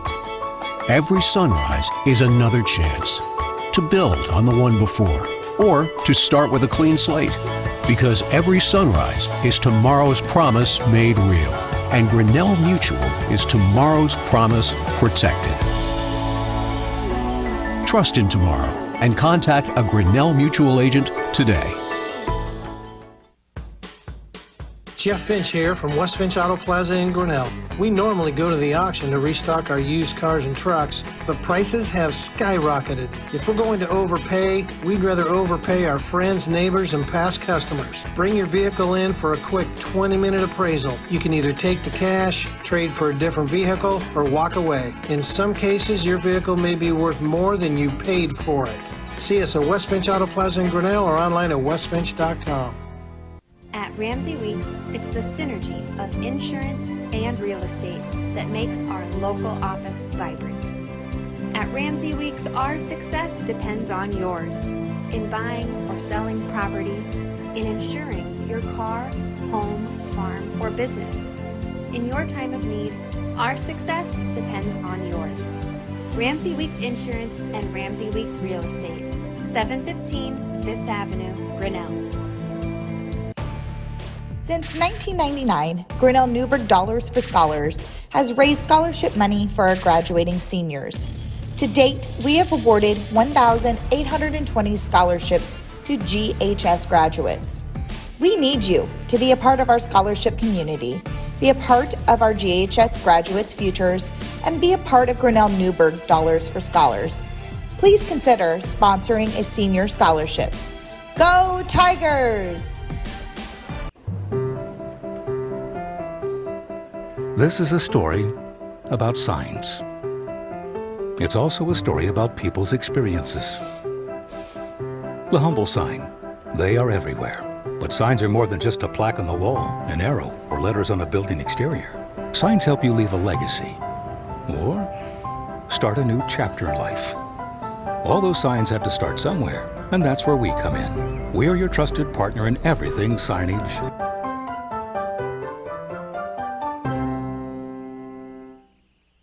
Hey there, I'm Joey Pollyi, third generation owner of Polly Eyes in Grinnell. Since 1957, we've been serving you the flavors you savor. Dine in, carry out, or pick up our frozen pizzas for a night in. Our promise to you? Everything is made from scratch, and we only use the freshest ingredients, guaranteed. Plus, get your kids signed up for our Pags Pals program to get free pizza and shirts. Visit polyeisgrinnellia.com or ask your server how to sign up. See you soon at Polly Eyes Pizza Grinnell on 5th Ave between Main and Broad Street. Every sunrise offers new opportunities to dream big or to take that next small step. Every sunrise is another chance to build on the one before or to start with a clean slate, because every sunrise is tomorrow's promise made real, and Grinnell Mutual is tomorrow's promise protected. Trust in tomorrow and contact a Grinnell Mutual agent today. Jeff Finch here from West Finch Auto Plaza in Grinnell. We normally go to the auction to restock our used cars and trucks, but prices have skyrocketed. If we're going to overpay, we'd rather overpay our friends, neighbors, and past customers. Bring your vehicle in for a quick 20-minute appraisal. You can either take the cash, trade for a different vehicle, or walk away. In some cases, your vehicle may be worth more than you paid for it. See us at West Finch Auto Plaza in Grinnell or online at westfinch.com. At Ramsey Weeks, it's the synergy of insurance and real estate that makes our local office vibrant. At Ramsey Weeks, our success depends on yours in buying or selling property, in insuring your car, home, farm, or business. In your time of need, our success depends on yours. Ramsey Weeks Insurance and Ramsey Weeks Real Estate, 715 5th Avenue, Grinnell. Since 1999, Grinnell Newberg Dollars for Scholars has raised scholarship money for our graduating seniors. To date, we have awarded 1,820 scholarships to GHS graduates. We need you to be a part of our scholarship community, be a part of our GHS graduates' futures, and be a part of Grinnell Newberg Dollars for Scholars. Please consider sponsoring a senior scholarship. Go Tigers! This is a story about signs. It's also a story about people's experiences. The humble sign. They are everywhere. But signs are more than just a plaque on the wall, an arrow, or letters on a building exterior. Signs help you leave a legacy or start a new chapter in life. All those signs have to start somewhere, and that's where we come in. We are your trusted partner in everything signage.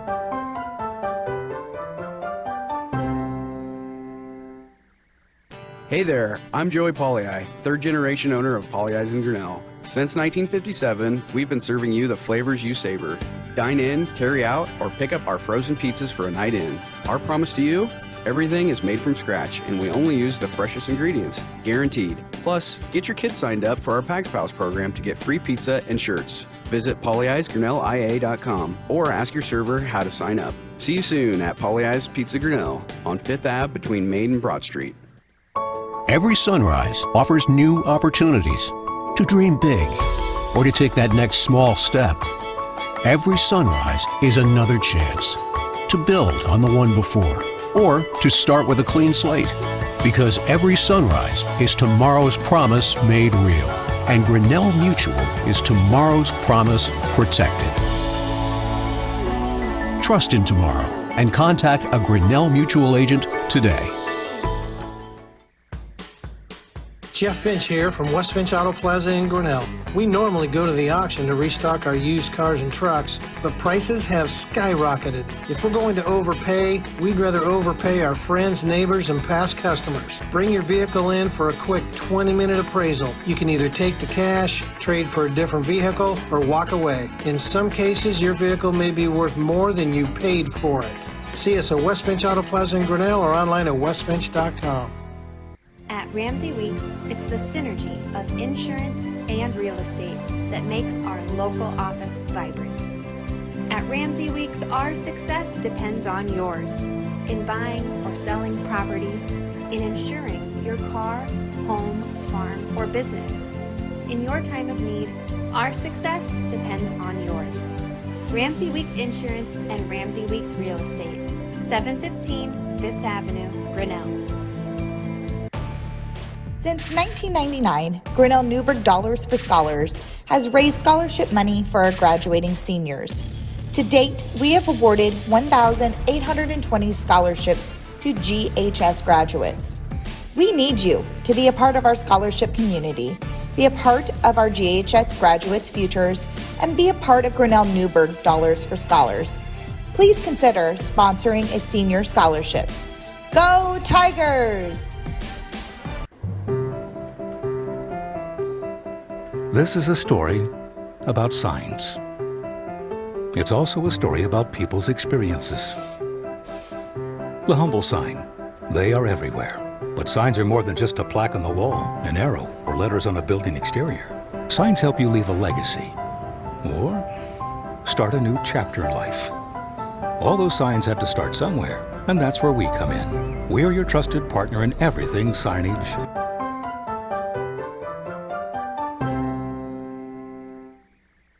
Hey there, I'm Joey Pollyi, third generation owner of Pollyi's in Grinnell. Since 1957, we've been serving you the flavors you savor. Dine in, carry out, or pick up our frozen pizzas for a night in. Our promise to you? Everything is made from scratch, and we only use the freshest ingredients, guaranteed. Plus, get your kids signed up for our Pags Pals program to get free pizza and shirts. Visit pollyi'sgrinnellia.com or ask your server how to sign up. See you soon at Pollyi's Pizza Grinnell on 5th Ave between Main and Broad Street. Every sunrise offers new opportunities to dream big or to take that next small step. Every sunrise is another chance to build on the one before or to start with a clean slate, because every sunrise is tomorrow's promise made real, And Grinnell Mutual is tomorrow's promise protected. Trust in tomorrow and contact a Grinnell Mutual agent today. Jeff Finch here from West Finch Auto Plaza in Grinnell. We normally go to the auction to restock our used cars and trucks, but prices have skyrocketed. If we're going to overpay, we'd rather overpay our friends, neighbors, and past customers. Bring your vehicle in for a quick 20-minute appraisal. You can either take the cash, trade for a different vehicle, or walk away. In some cases, your vehicle may be worth more than you paid for it. See us at West Finch Auto Plaza in Grinnell or online at westfinch.com. At Ramsey Weeks, it's the synergy of insurance and real estate that makes our local office vibrant. At Ramsey Weeks, our success depends on yours in buying or selling property, in insuring your car, home, farm, or business. In your time of need, our success depends on yours. Ramsey Weeks Insurance and Ramsey Weeks Real Estate, 715 Fifth Avenue, Grinnell. Since 1999, Grinnell Newberg Dollars for Scholars has raised scholarship money for our graduating seniors. To date, we have awarded 1,820 scholarships to GHS graduates. We need you to be a part of our scholarship community, be a part of our GHS graduates' futures, and be a part of Grinnell Newberg Dollars for Scholars. Please consider sponsoring a senior scholarship. Go Tigers! This is a story about signs. It's also a story about people's experiences. The humble sign. They are everywhere. But signs are more than just a plaque on the wall, an arrow, or letters on a building exterior. Signs help you leave a legacy or start a new chapter in life. All those signs have to start somewhere, and that's where we come in. We're your trusted partner in everything signage.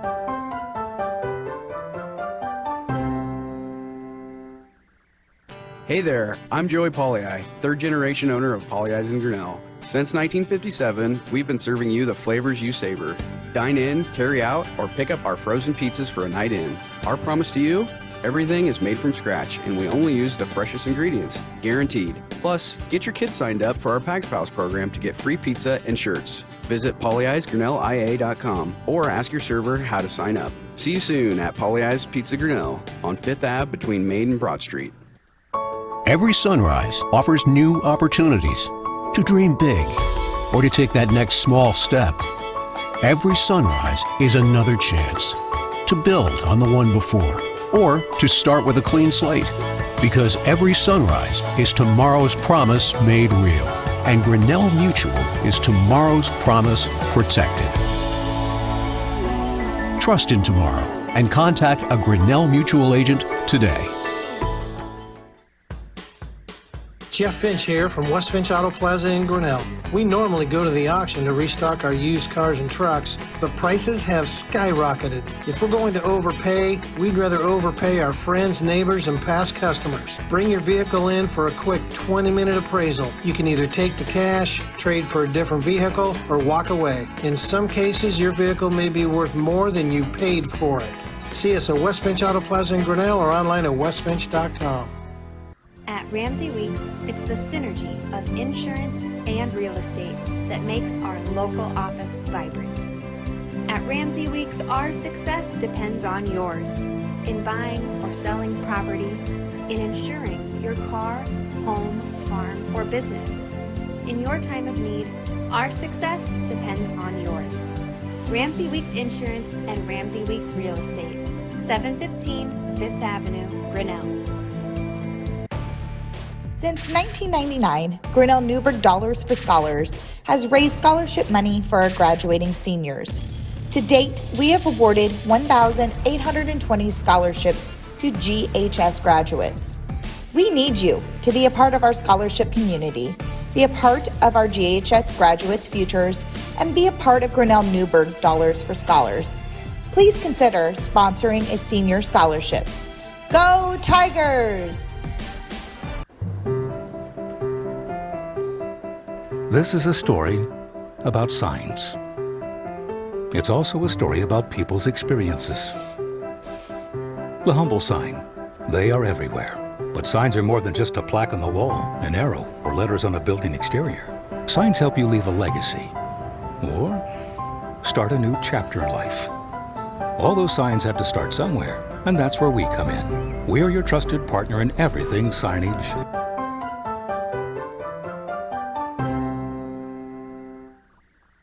Hey there, I'm Joey Pollyi, third generation owner of Pollyi's in Grinnell. Since 1957, we've been serving you the flavors you savor. Dine in, carry out, or pick up our frozen pizzas for a night in. Our promise to you?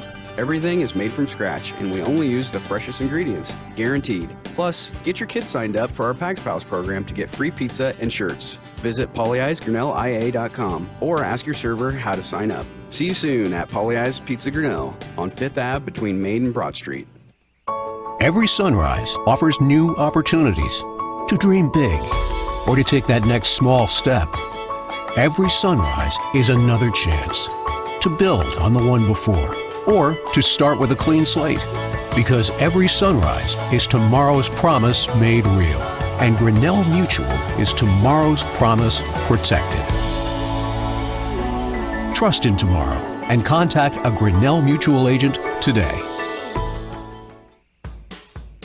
Jeff Finch here from West Finch Auto Plaza in Grinnell. We normally go to the auction to restock our used cars and trucks, but prices have skyrocketed. If we're going to overpay, we'd rather overpay our friends, neighbors, and past customers. Bring your vehicle in for a quick 20-minute appraisal. You can either take the cash, trade for a different vehicle, or walk away. In some cases, your vehicle may be worth more than you paid for it. See us at West Finch Auto Plaza in Grinnell or online at westfinch.com. At Ramsey Weeks, it's the synergy of insurance and real estate that makes our local office vibrant. At Ramsey Weeks, our success depends on yours in buying or selling property, in insuring your car, home, farm, or business. In your time of need, our success depends on yours. Ramsey Weeks Insurance and Ramsey Weeks Real Estate, 715 5th Avenue, Grinnell. Since 1999, Grinnell Newberg Dollars for Scholars has raised scholarship money for our graduating seniors. To date, we have awarded 1,820 scholarships to GHS graduates. We need you to be a part of our scholarship community, be a part of our GHS graduates' futures, and be a part of Grinnell Newberg Dollars for Scholars. Please consider sponsoring a senior scholarship. Go Tigers! This is a story about signs. It's also a story about people's experiences. The humble sign. They are everywhere. But signs are more than just a plaque on the wall, an arrow, or letters on a building exterior. Signs help you leave a legacy or start a new chapter in life. All those signs have to start somewhere, and that's where we come in. We're your trusted partner in everything signage.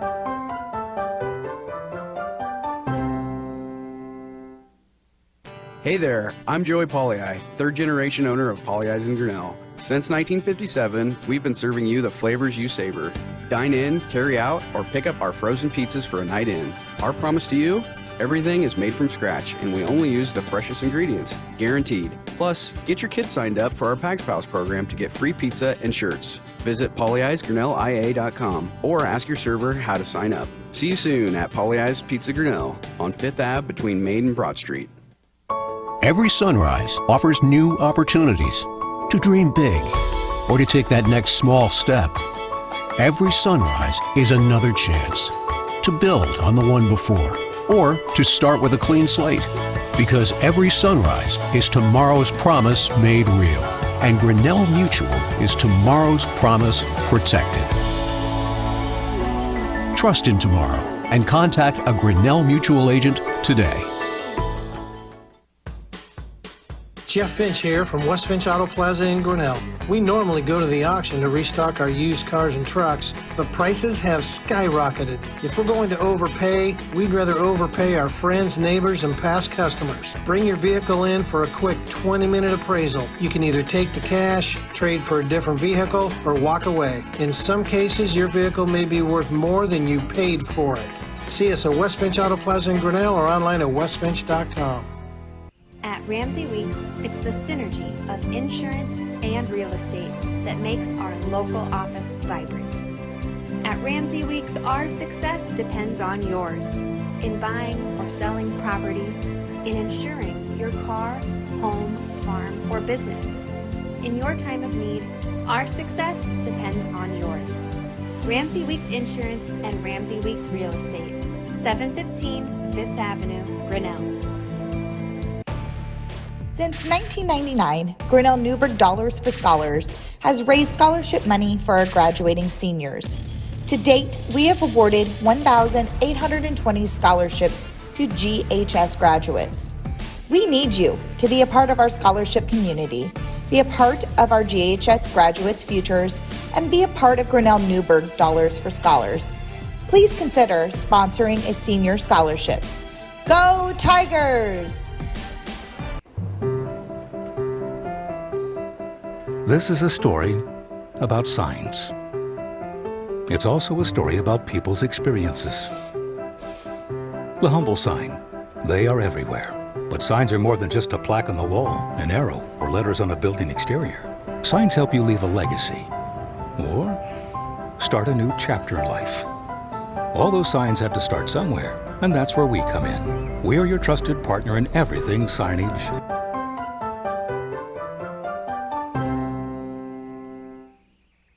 Hey there, I'm Joey Pollyi, third generation owner of Pollyi's in Grinnell. Since 1957, we've been serving you the flavors you savor. Dine in, carry out, or pick up our frozen pizzas for a night in. Our promise to you? Everything is made from scratch, and we only use the freshest ingredients, guaranteed. Plus, get your kids signed up for our Pags Pals program to get free pizza and shirts. Visit pollyi'sgrinnellia.com or ask your server how to sign up. See you soon at Pollyi's Pizza Grinnell on 5th Ave between Main and Broad Street. Every sunrise offers new opportunities to dream big or to take that next small step. Every sunrise is another chance to build on the one before or to start with a clean slate, because every sunrise is tomorrow's promise made real, and Grinnell Mutual is tomorrow's promise protected. Trust in tomorrow and contact a Grinnell Mutual agent today.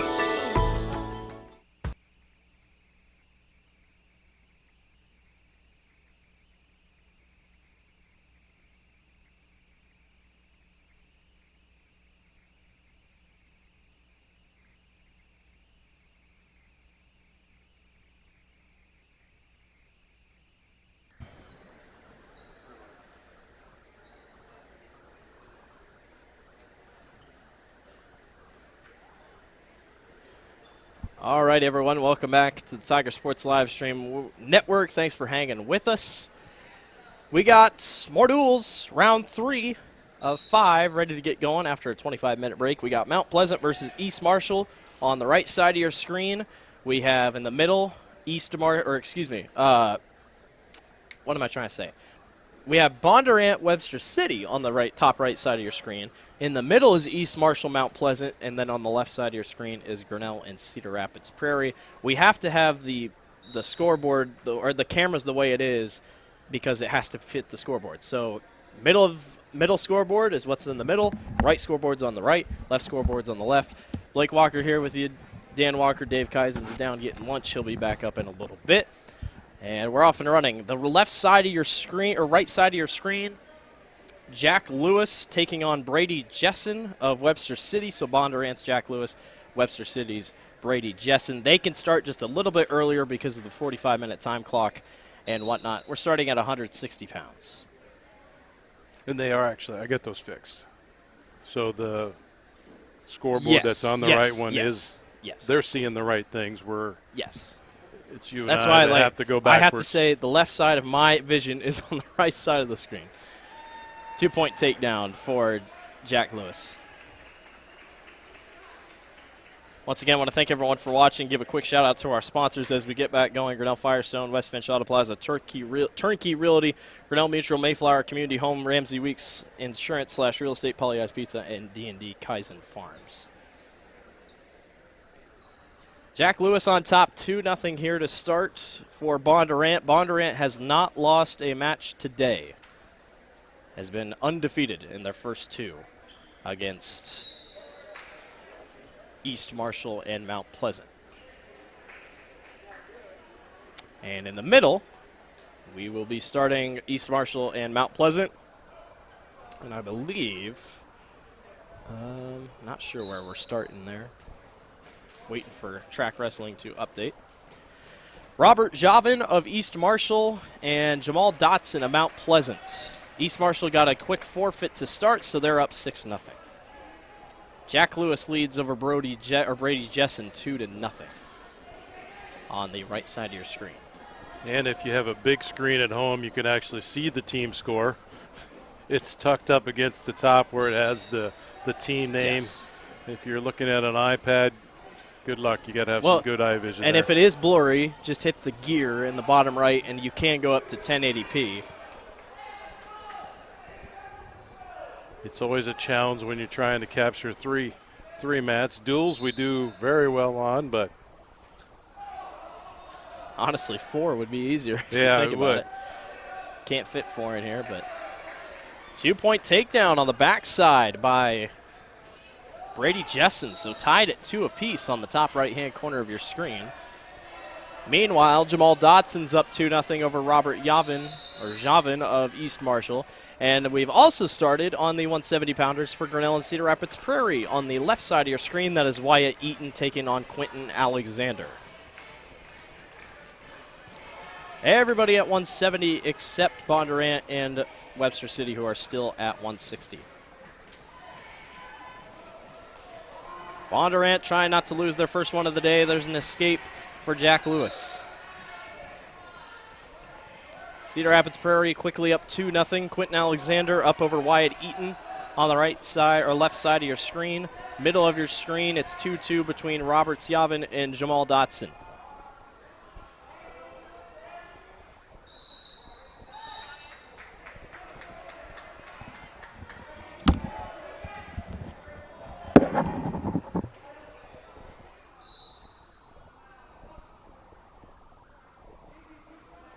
(3-2) in favor of Jack Lewis here on the right side of your screen. 45 seconds to go in period number 2.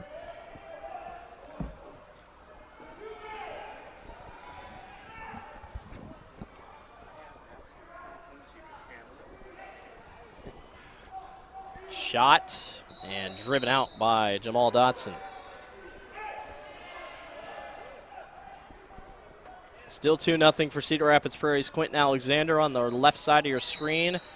And Brady Jessen and Jack Lewis continue to go at it as there is a fall. Nope. Thought there was, yes, yep. Fall for Quentin Alexander for Cedar Rapids. Alexander over Wyatt Eaton. Cedar Rapids Prairie. Dotson up 4-3 with 10 seconds to go in the first period here in the middle of your screen against Roberts Javin. Javin turns it around and grabs a 2-point reversal. End of period 2 on the right side of your screen. They're going to 3 between Lewis and Jessen. Right side of your screen for Grinnell. They're about to get that one going. We'll check in on that one once it pops up. That is Tyler Costow of Grinnell taking on Will Wicks of Cedar Rapids Prairie. Go ahead, Dave. Gets in on a shot, just not able to finish it. Comes back up and they're on their feet.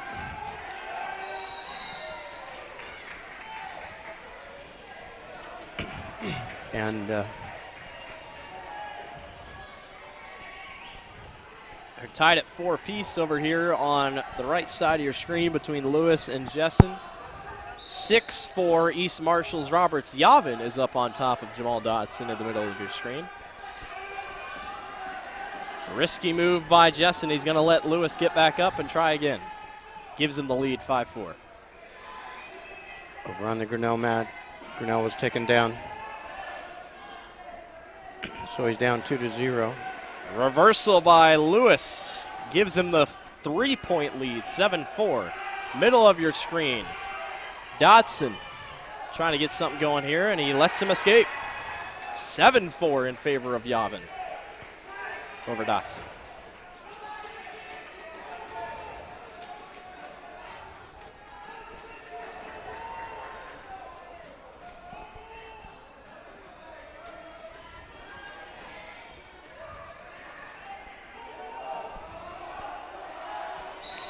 Tyler comes up, fighting the half off. Will puts it back in, fights it off again, stands up. Will takes him back down. 11 seconds to go on the right side of your screen. 7-5. Jessen needs a takedown. He goes for the take, or shot, won't go. A reversal works for Lewis. Lewis will win it 9-5 in decision. Meanwhile, in the middle of your screen, East Marshall's Roberts Javin leads 9-5. Over on the Grinnell mat, it was his choice. He decides to defer. Gives a choice to Will from Cedar Rapids Prairie, and he decides to go neutral.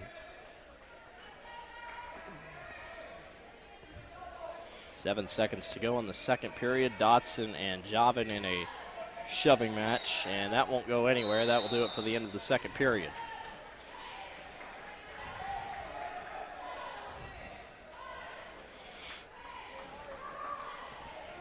Tyler shoots in, not able to get it.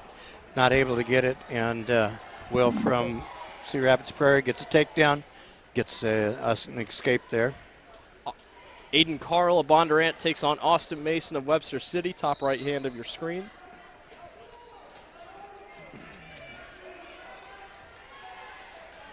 Still 9-5 there in the middle.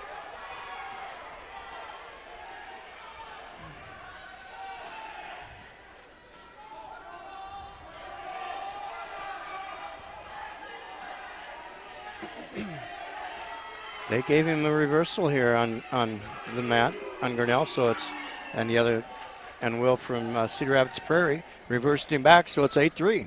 Robert Javin gets a reversal on Jamal Dotson. Still 0-0 in the Webster City Bondurant Farrar match between Carl and Mason.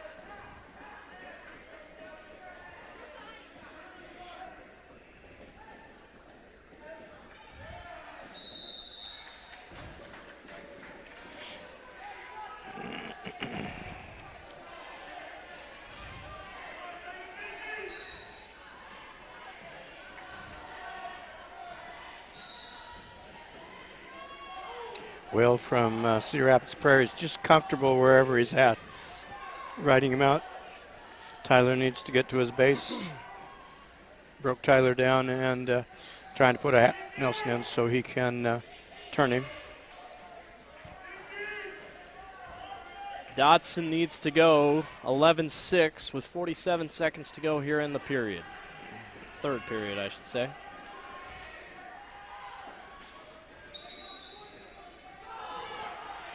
Oh, what a nice shot but he didn't get it, and East Marshall was able to counter it with another beautiful shot and got the takedown. East Marshall starting to figure it out. They didn't win a single duel or single match in their first duel of the day against Bondurant.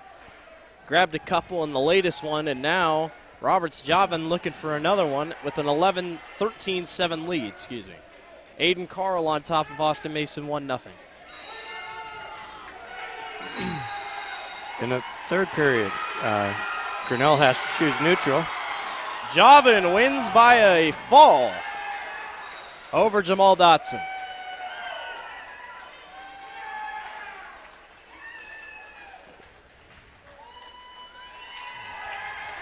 And the East Marshall crowd loves it. Good for Roberts.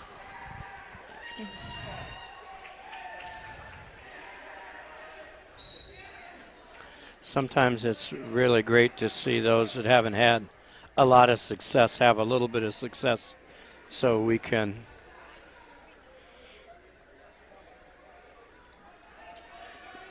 congratulate them more than we would somebody else that's had more success. Aiden Carl still leads 1-0 over Austin Mason with 1 minute to go in the second period. Middle of your screen, East Marshall's Jonathan Edel. He won his last duel against William Birdsell of Mount Pleasant. East Marshall off to a good start. 12-0 lead over Mount Pleasant.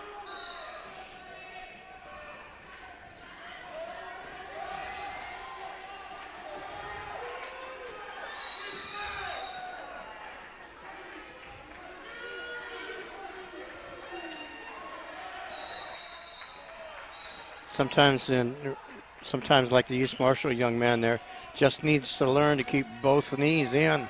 He could have scored back points there had he been able to keep both knees in. Grinnell gets an escape. On their feet again. 31 seconds left, third period. Down 10-4. Carlin Mason. Gets a shot. Carlin Mason continue to go at it here between Bondurant and Webster City.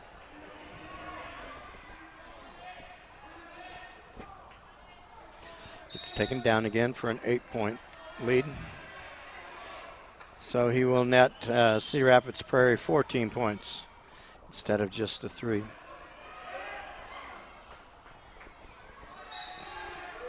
Edel with the chance to put Birdsell on his back. Nope, Birdsell's able to spin underneath him. He'll try to push him back down. Can he get that elbow down? It's going to be close. Got his arm locked around his neck.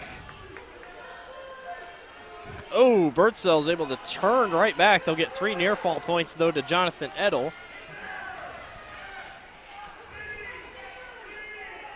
He's keeping that back off. Spins again. Wow. They'll give him 2 more to Edel, so he's got an 8-0 lead. Now Birdsell's on top. 9-2. Meanwhile, period 3 over on the right side of your screen. Mason, a chance to put down Carl of Bondurant. And a fall for Grinnell. That was Oliver Loudon over Connor Bistricty. So another good one for Oliver. Aiden Carl is hanging on for dear life. He trails 2-1. He's going to get a couple more near fall points. So Austin Mason extends his lead. Jonathan Edel up 11-2 over William Birdsell in the middle. Oh, pulls his arm, takes him back. Aiden Carl's running out of time. Bondurant close. Hasn't lost yet today. Could be looking at their first loss here. Edel and Birdsell still going at it, out of bounds. Carl with an escape. He's going to have to make quick work in 14 seconds. 10 seconds to go. Carl shoots, gets a leg. I don't think he's going to have enough. And there it is. Austin Mason defeats Aiden Carl by decision 5-2. It's Bondurant's first loss of the day after going undefeated in their first 2 duels.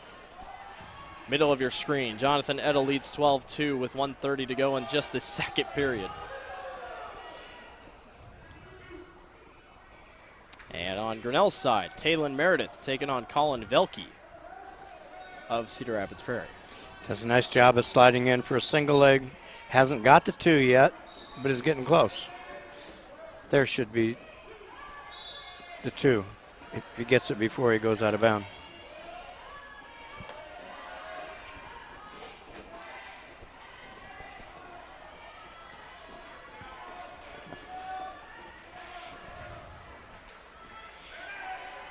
Edel with the fall over William Birdsell.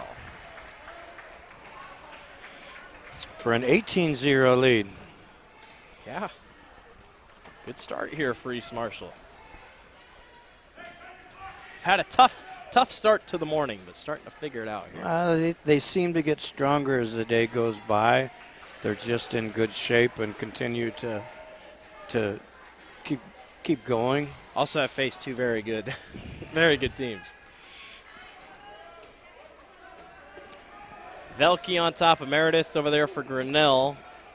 2-0 on the left side of your screen. Right side of your screen, this is Trent Paxton of Bondurant with 2, and Dylan Burnett Bingham of Webster City with 2. East Marshall got it, the 2, but didn't hold it long enough for the official to score it. Now he took him down to his back and got not only the 2. Middle of your screen is Drew. Got 3 near fall too. Drew Weeder of East Marshall, Justin Steiner of Mount Pleasant. There he goes. There's a fall. In 40 seconds. That was a quick one. 3-2, Burnett Bingham leads over Paxton. Webster City trying to take a couple in a row here.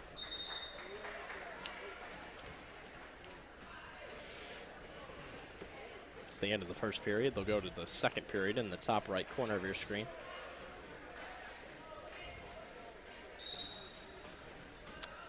Mount Pleasant will forfeit at, I'm not sure what weight that was, 100, yeah, 220. Because it looks like the heavyweights are coming out now.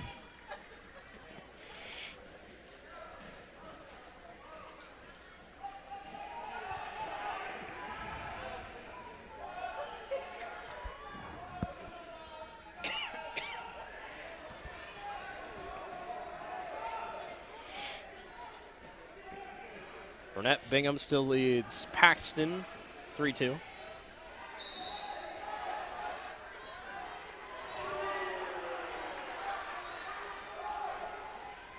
There's a 2-point takedown for Paxton, though. Middle of your screen, Alex Bautista against Franklin Tuscant of Mount Pleasant. Tuscant almost has Bautista in a fall. There it is. He does. So Mount Pleasant grabs their first win of the match against East Marshall at 285 pounds. Grinnell just got taken down again, so there's a 5-0 lead as Taylor Meredith is behind Colin Verkey from Cedar Rapids Prairie.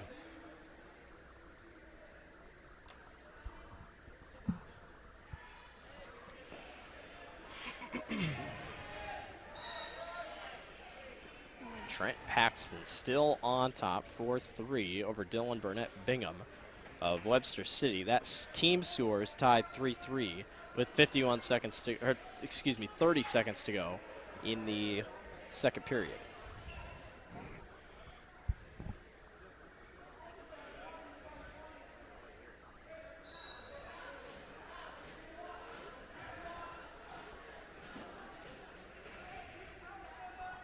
Looks like Paxton's going to ride him out here till at least the end of the period. Not always. Just reversed him. He got too complacent, as did I. 5-3. Burnett Bingham retakes the lead. 5-4. 5-4, excuse me. Depends where you're looking.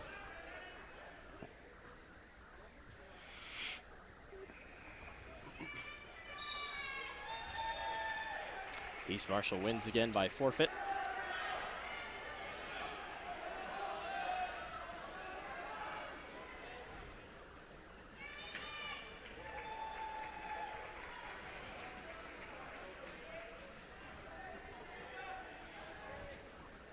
Burnett Bingham trying to get on top, but Paxton trying to escape. Oh, he's going to try to reverse it, and he does. Is that enough for two? Yes, it is. For two on the reversal. It's 6-5 now in favor of Paxton with under 1.5 to go in the period. Another win for East Marshall by forfeit.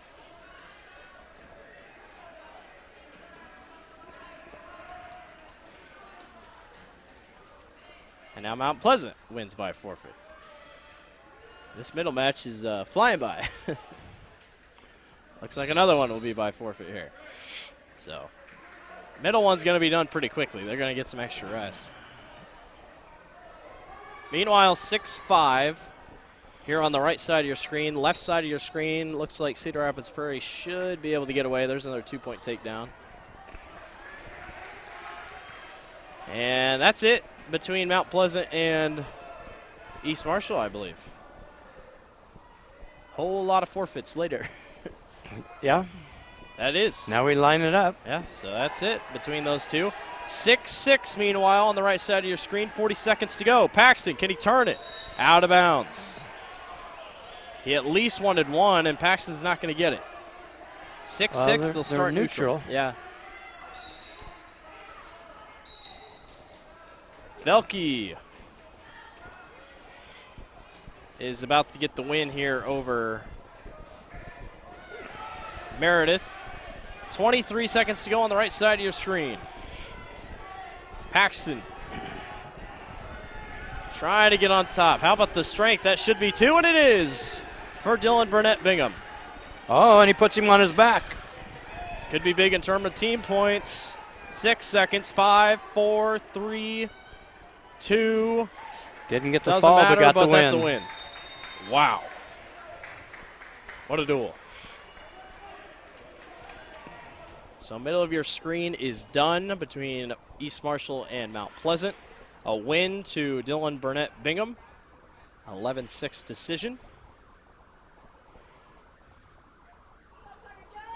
And we go to 195 pounds between Jacob Vanderlinden and Skylar Scott.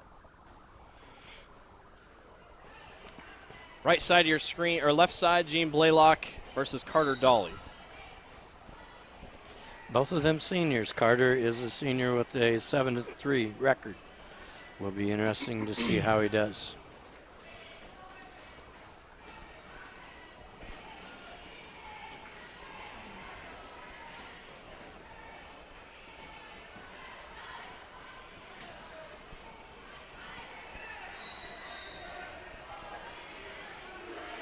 Two-point takedown for Jacob Vanderlinden.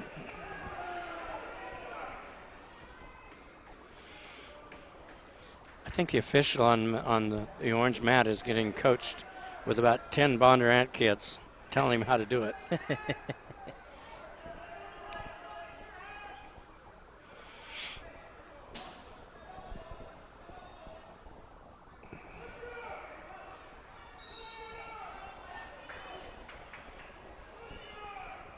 Vanderlinden's looking for a fall. I don't know if he's quite going to get it, but if he can at least get near fall points, well, that's the thing. I don't even think he was getting that. He's going to grab that left arm. That should be at least some near fall. He just can't do it. I can't see now. The official's in the way, but there's your near fall. Yeah, did a nice job of taking him down. Was able to turn him over to his back.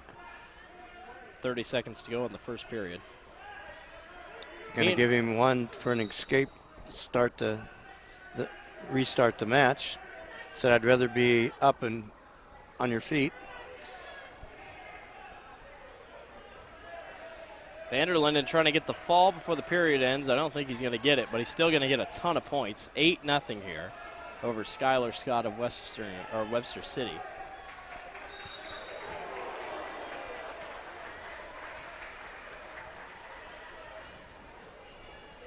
So it's I didn't know whether he was going to call that a slam or not. That's a lot of weight coming down, but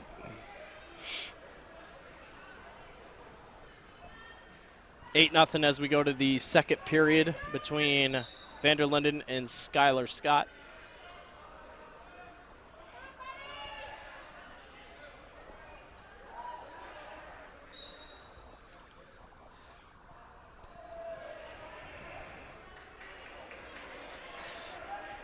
the other thing a throw like that does is just kind of takes the stuffing out of you.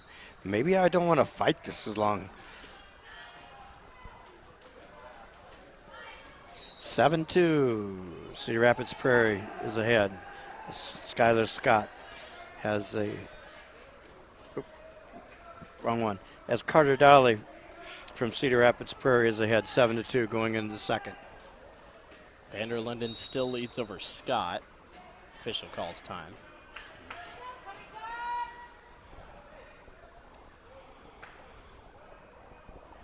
Vanderlinden's fighting for tech fall, if he can, to try to give Bondurant back the lead. They trail 6-3. As they continue to roll around here. And Webster City's going to try for a reversal here if Scott can do it. But Vanderlinden's still got that left leg. There's your 2-point takedown for Vanderlinden.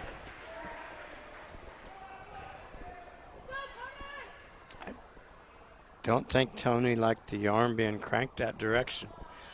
Told the official, and the official kind of, okay, I understand.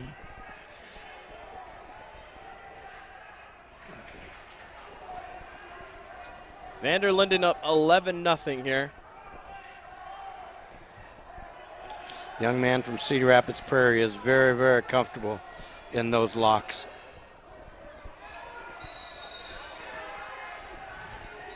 There's your fall. Vanderlinden over Skylar Scott. Big points for Bondurant Farrar in what's anticipated to be a really close duel.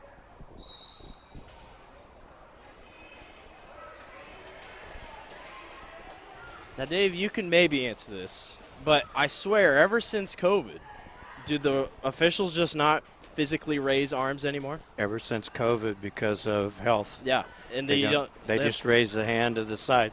It's up to the kid. I know college they still do, but in high school, yeah, I've just never. Some of the officials are old school and still do. Jackson Cherry and Keaton Harper. Cherry trying to put Harper on his back and grab a quick pin. It's going to be close to a fall. Cherry is so strong, so fast. An athletic running back for Webster City this past fall. And there's your fall. Jackson Cherry, quick work of Keaton Harper, gives Webster City back the lead. Or tie, excuse me.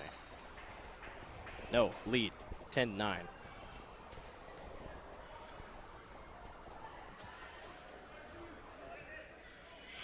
Blaylock and Dolly still going at it. Yep, 9-3. Dolly is very comfortable on his feet. Locking up, very comfortable. Landon Griffin of Webster City taking on Quentin Fulton of Bondurant at 285 on the right side of your screen. Dolly says, I'll just let you go. I think I can lock you up. Oh, there's a shot. Man, that's a lot of weight.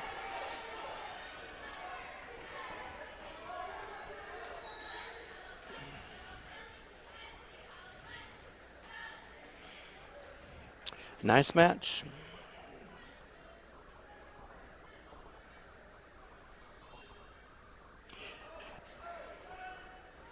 Going in, it is 9-4 as Carter chooses down with a 9-4 lead.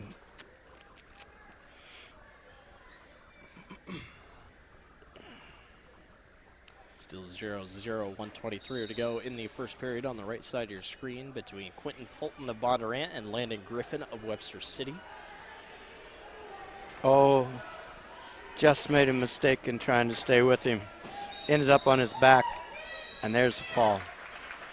Gene took some tough hits that match. Did a nice job of fighting it off. He just made a mistake there and went down to his back. And against a quality wrestler like that, can't do that. Blood time for Bondurant's Quentin Fulton.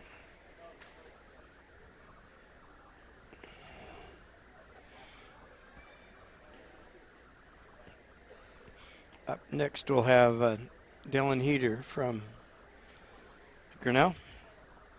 He will be taking on Dylan Munson from Prairie. And Heater lost his first match today.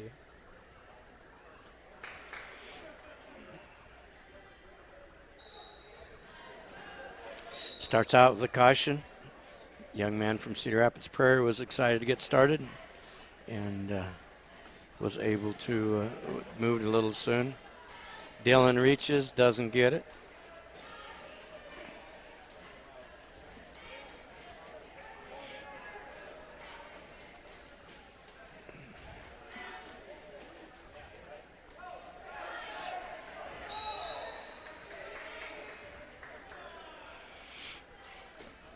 Still 0-0 in period number one on the right side of your screen. Not really much going on over there.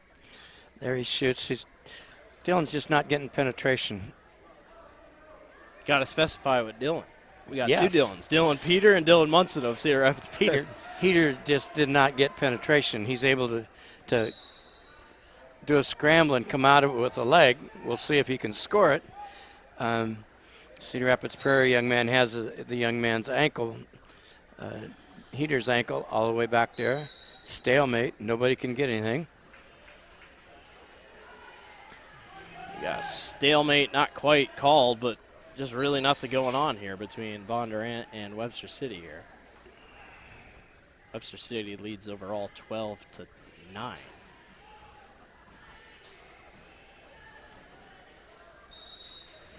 That'll do it for the end of the first period.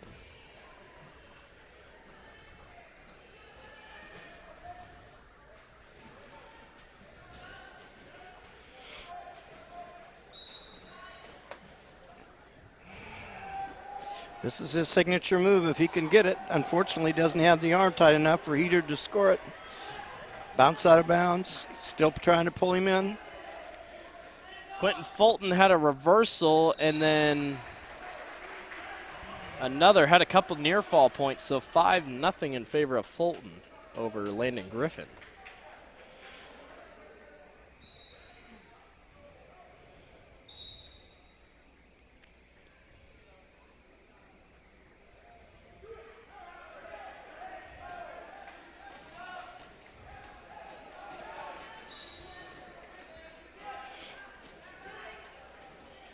One and a half to go in period number 2 on the right side of your screen. Getting the second period, Dylan Heater is going down. We'll see if he can get out. He had trouble against that with the other one. Landon Griffin just did a quick reversal on Quentin Fulton. Fulton looked like he was in charge, but Griffin hung on tight, and he's got 2. He brings it within 3.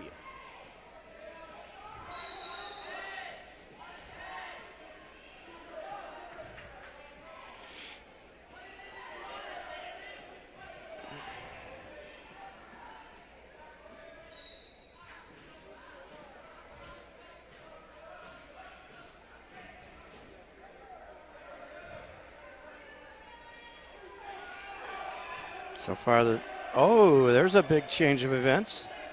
Landon Griffin is close. He's going to get a couple near fall points. Fulton has controlled it the whole way, but Landon Griffin comes up big in the second period and wins by fall. Dylan Heater is not able to get out so far. Minute and 10 seconds left in the second period.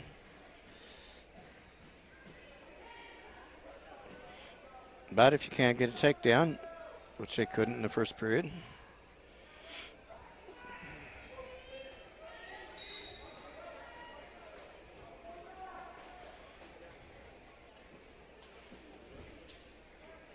Reed Foster of Bondurant taking on Linden. Yep. Don't know the last name. Not going to try it, but Linden, who got a win over Dylan Heater at 106.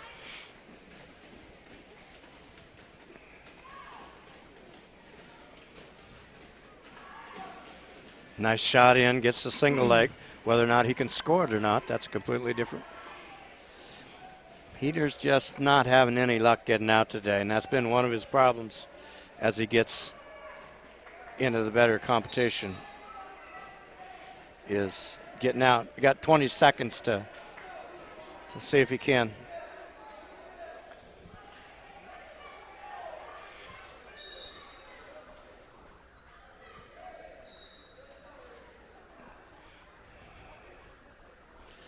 There, 2. Nice move. Did a sit out, went into a Peterson. Should have back points. 3 or 2. Got 3. Linden leads over Reed Foster of Bondurant over here, 2-0 on the right side of your screen. 8 seconds. We need to hold him for that. There, got an arm bar.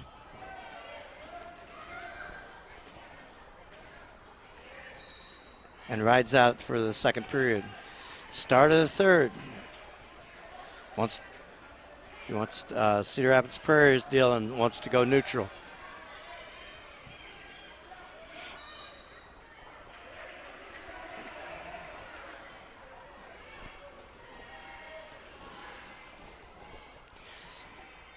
Cedar Rapids Prairie is kind of trying to control the tempo a little more now that he's behind 5-0. Dylan Heater tries just to reach, and so Cedar Rapids Prairie does.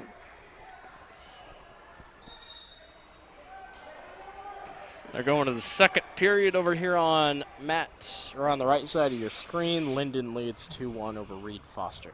Scramble there with no takedowns. We're still neutral with 1 minute and 20 seconds left in the third period.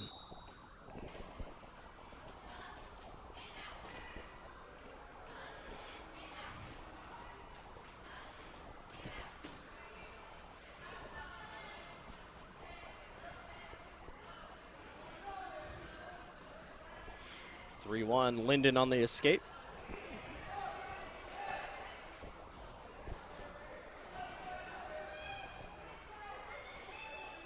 It's not fair when I want to watch both of the 106-pound matches. Shot, reshot, shot again.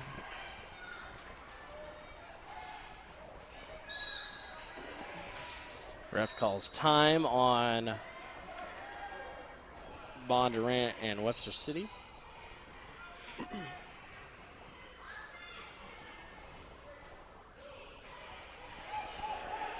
Linden grabs over top.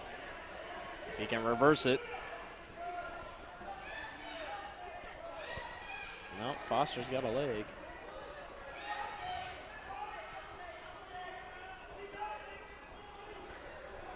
Linden gets caught up. If Foster can do something with it, Linden's trying to get out. He's comfortable in there, sitting and scrambling. Out. And the whistle blows. Great match between two Dillons. One from Grinnell, one from Cedar Rapids. Cedar wins 5-0 in decision.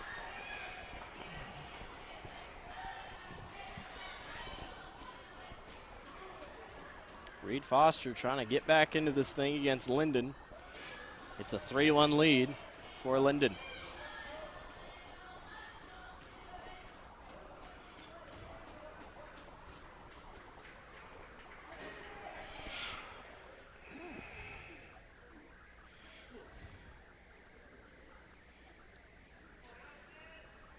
Ten seconds to go in period number 2 here on the right side of your screen.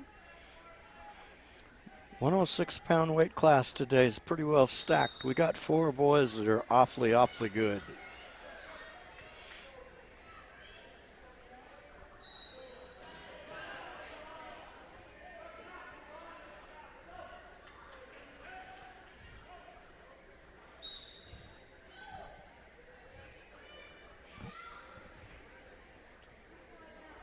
Third period getting going.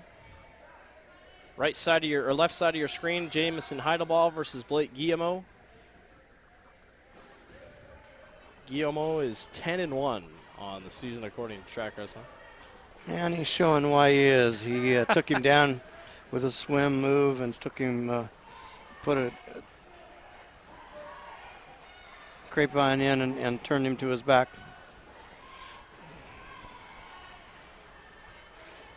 Jay's getting his too much of his body ahead of him, and he's able to just snap him down.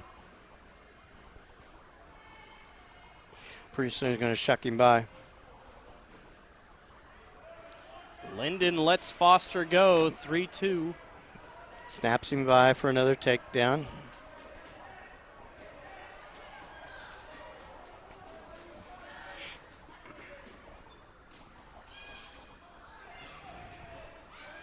Another 3.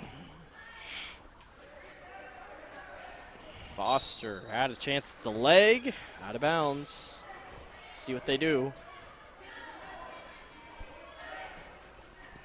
To get him 2. It's tuck fall. Got a good one over here. Yeah, 16-1. 37 seconds to go in period number 3. Linden shoots, gets a leg. What can he do with it? 26 seconds to go. Foster kind of wrapped around that right leg. I don't know if he's going to do anything with it, though.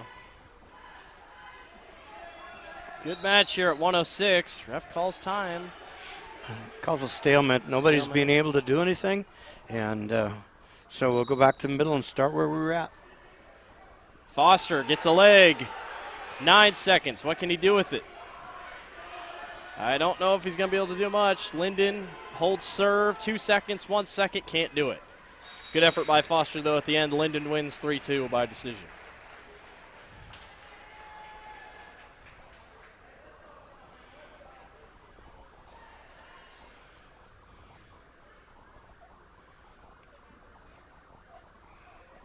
Update for all of our Wartburg fans watching. Wartburg falls to Mount Union in the Division III semifinals, 35-31.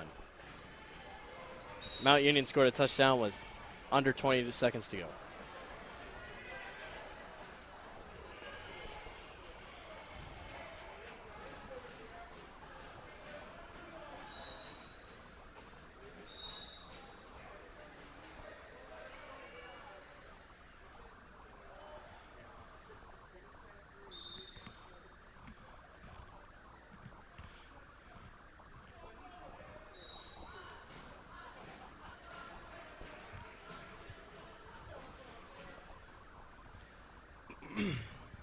This is Connor Pfizer of Bondurant up 4-1 over Angel Ramirez Trulio. And there's a fall. Quick work. Bondurant's trying to get back in this thing. They trailed 21-9 before that. For Grinnell, this is Matthew Mental versus Alex Bumba. Mental was taken down early in the period, just hasn't been able to figure it out. Young man has a chicken wing in.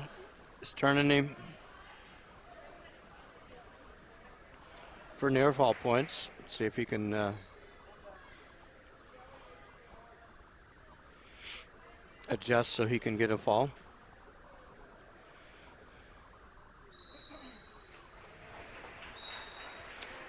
Nicholas McCrae of Bondurant taking on Carson Doolittle of Webster City at 120 pounds here on the right side of your screen. And a quick takedown, 2-point takedown for Doolittle. He'll let McCrae get back up.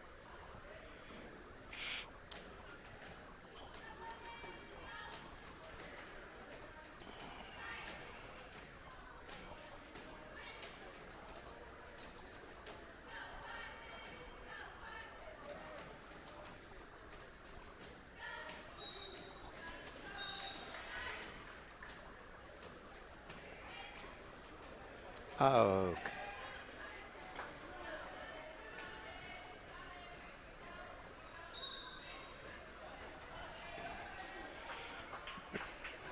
8-4, Doolittle on top of McCrae.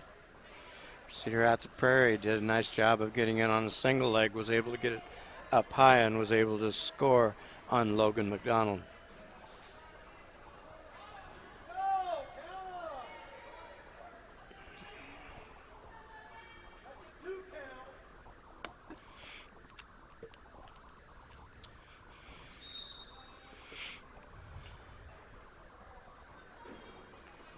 And 56 seconds to go in period number 1 on the right side of your screen. Tyler Lee, a junior, versus Logan McDonald, a sophomore.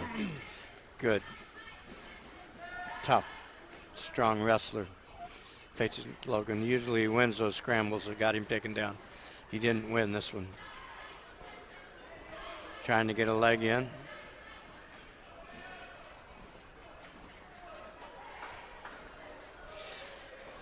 Logan's getting turned. Tyler is using a crossbody ride with a half.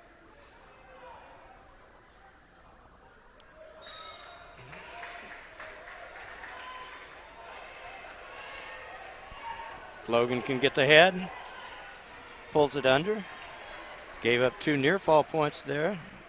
3 near fall points, 2 reversal. See what Logan can do.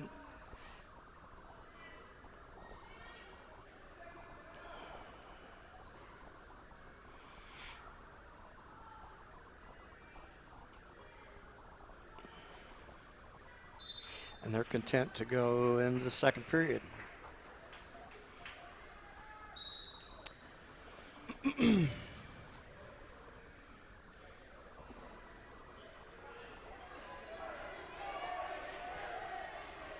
Maximus Riggins against Braden Hennelly after Bondurant was able to get a fall. He leads 2-0. Gets a couple near fall points. Logan McDonald versus Tyler Lee, like you said. Got in on his leg again.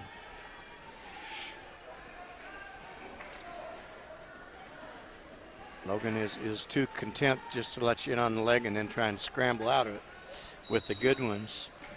That doesn't work. Fortunately, an official calls for a stalemate. Go back to neutral in the middle mat.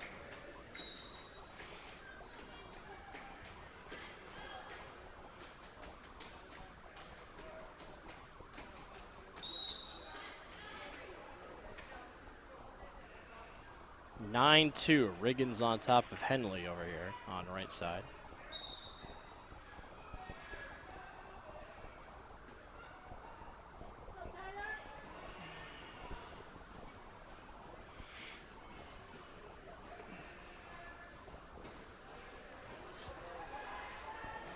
Wow, is he quick.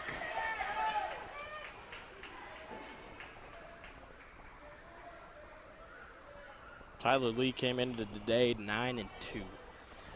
He is very, very fast. He shot, reacted, reshot before Logan could understand what he did.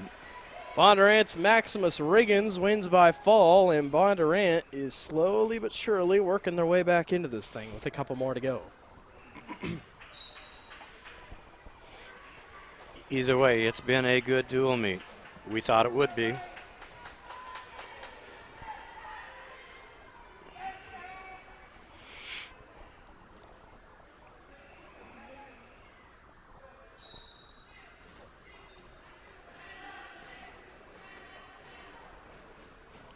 (9-2). Elijah Cook of Bondurant taking on Addison Scott of Webster City.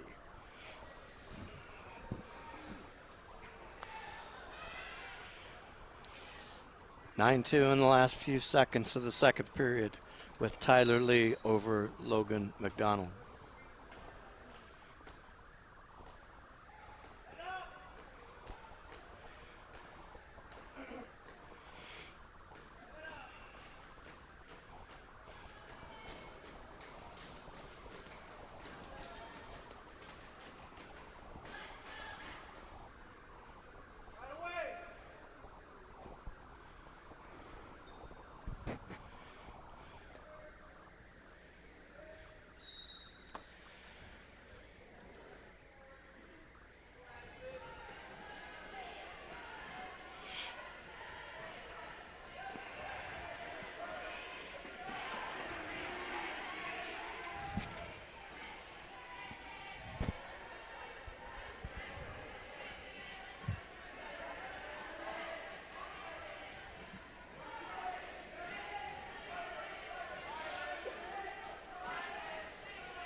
(11-2) on Grinnell's mat as Tyler Lee gets another reversal.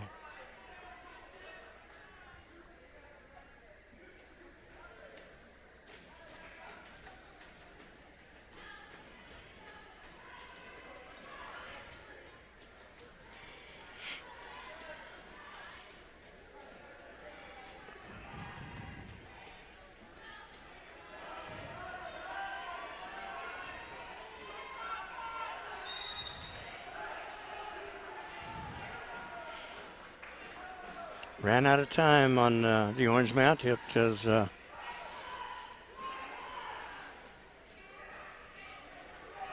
7-0.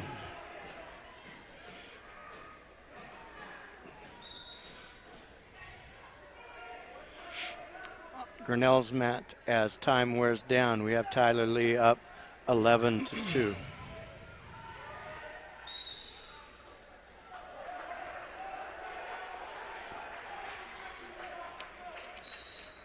Time is out.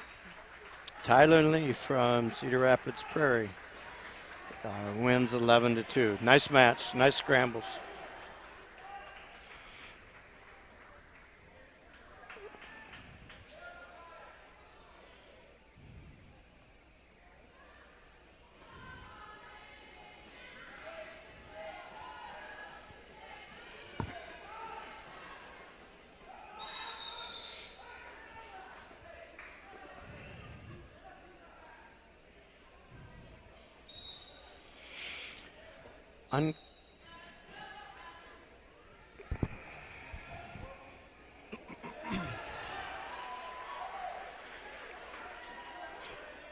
On Bondurant Ferrara's mat, the orange one. There's a fall. Won by fall. Elijah Cook over Addison Scott brings it so that we are now tied going into the last matches. Isn't that fun how that works out? Seems to be. At 138 pounds, Alex Pfeiffer is wrestling Wyatt Valsic from Cedar Rapids Prairie. Got taken down already, got turned, or is in the process of getting turned. He got turned before, and they just didn't get the points up on the board. He's now down 5-0 and giving up more back points. It's Dalton Rowe of Bondurant versus Tristan Mason of Webster City.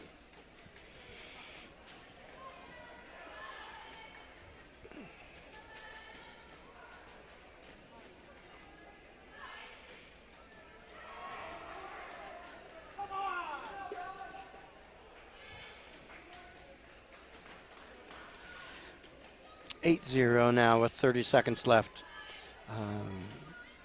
Wyatt is over Alex. 3 sets of near fall. 2 sets of near fall points. Rowe on top of Mason, 5-0.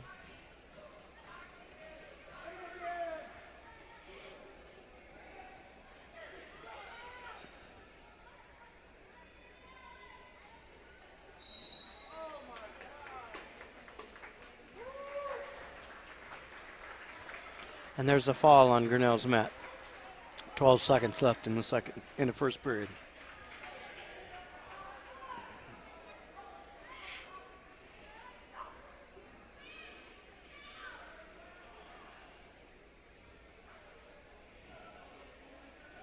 Team score 50-9.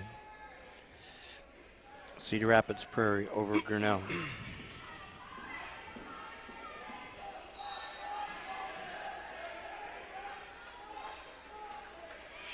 As we have Taylor Doty, a 9th grader, taking on Ringley Koch. Dalton Rowe with the fall, and just like that, Bondurant retakes the lead. We'll see what the last few matches happen.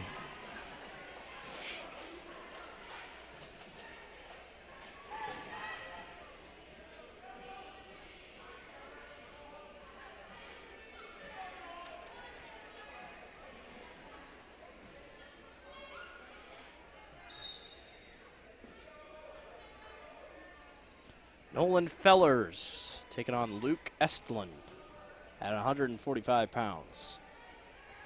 On the right side of your screen.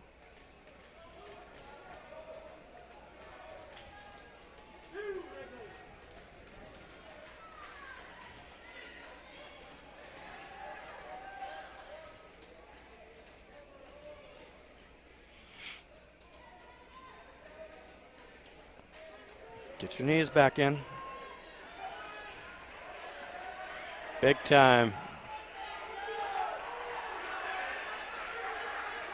Bondurant close to a fall, can't do it, out of bounds. I don't know what all they were yelling about. Probably wanting to keep it in. Like I assume no, the coaches were up. up. Coaches, I thought. The coaches were up, and the official said something to the other official. So I don't know what was actually happening or what didn't the coaches like. Sometimes it's best if I can not read lips. On Grinnell's mat, Cedar Rapids Prairie got a takedown. We have 33 seconds left in the first period as Wrigley Koch is over Trevor Doty. Nolan Feller's looking for a fall. He's got and there it is. Bondurant start to pull away. 12 point. Again, Dave, Webster City, those smaller weight classes, just struggling. They had that lead over Prairie and just couldn't finish it. And just like that, once again, had a lead, just can't finish it right here. So, should be the last one. Did we start at 160? Should have. Yes. So 152, last one. Bondurant has secured the victory. This is Jordan Ryle against Jordan Vankum.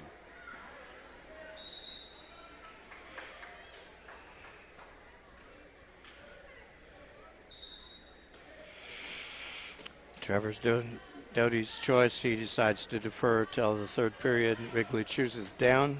We'll see what we can do with it as they get started in the second period.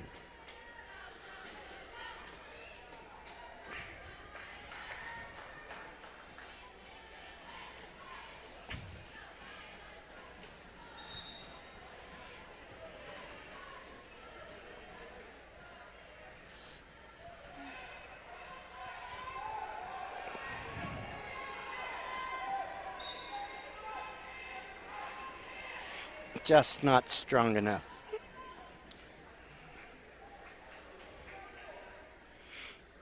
Gives up 1 point. Escape. Goes back to neutral.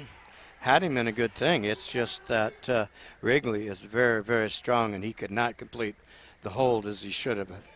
Oh, shot, reshot, went over the top, and Wrigley is just able to win in the scramble to get the second ticket down.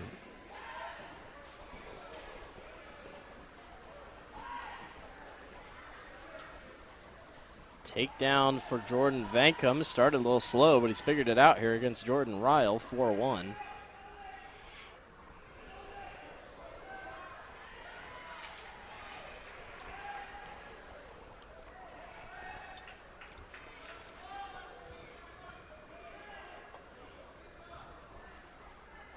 Last match of the day for Bondurant and Webster City here, at least in this duel. There's a 2-point takedown for Ryle. Climbing back into this one. 5-0 lead. 15 seconds left in the second period.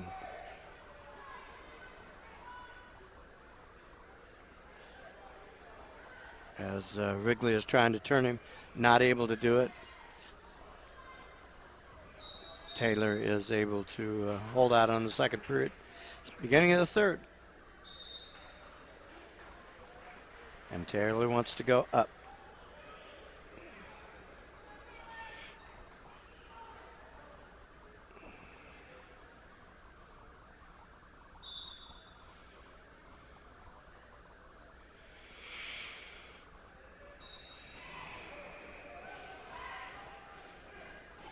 Breaks him down. Does a nice job of breaking him down.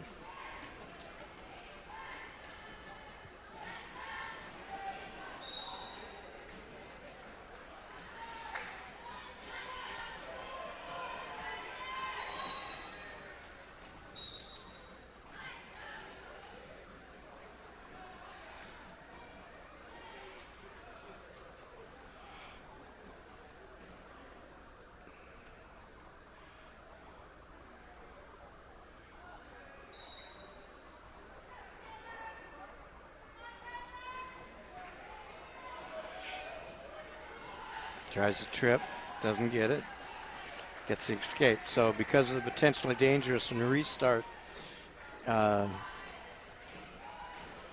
Wrigley is able to get an escape. Does a throw by and gets another takedown. 8-0 lead for Wrigley. Jordan Ryle is hanging tight here. He's not letting Vancouver get away too easy.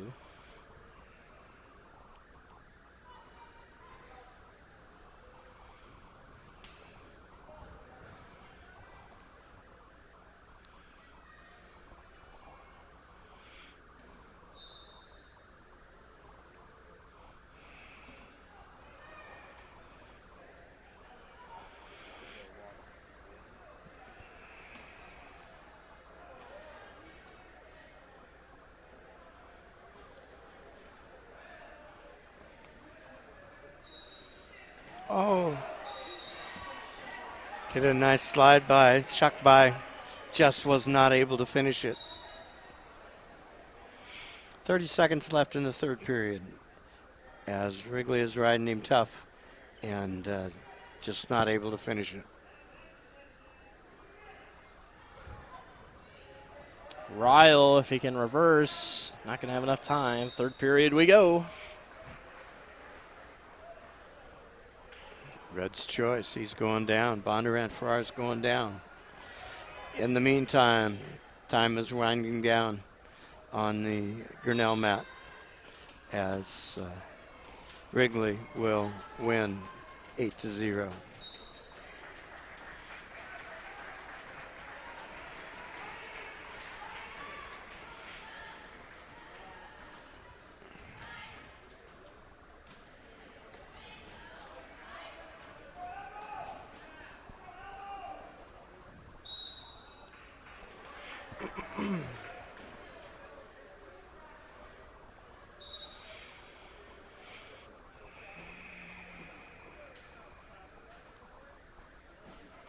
Four, period 3 between Ryle and Vankum. And I think Max Mental might be done for the day.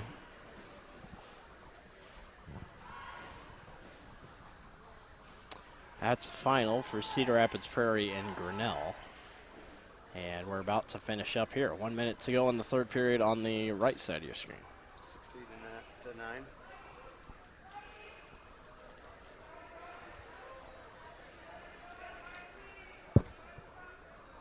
These duels are getting off at about the same time. Yeah, haven't seen that today.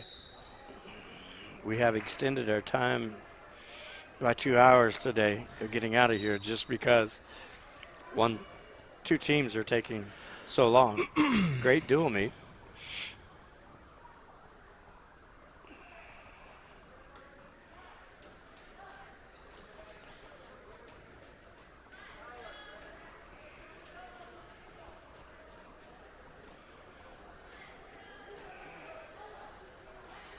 Four.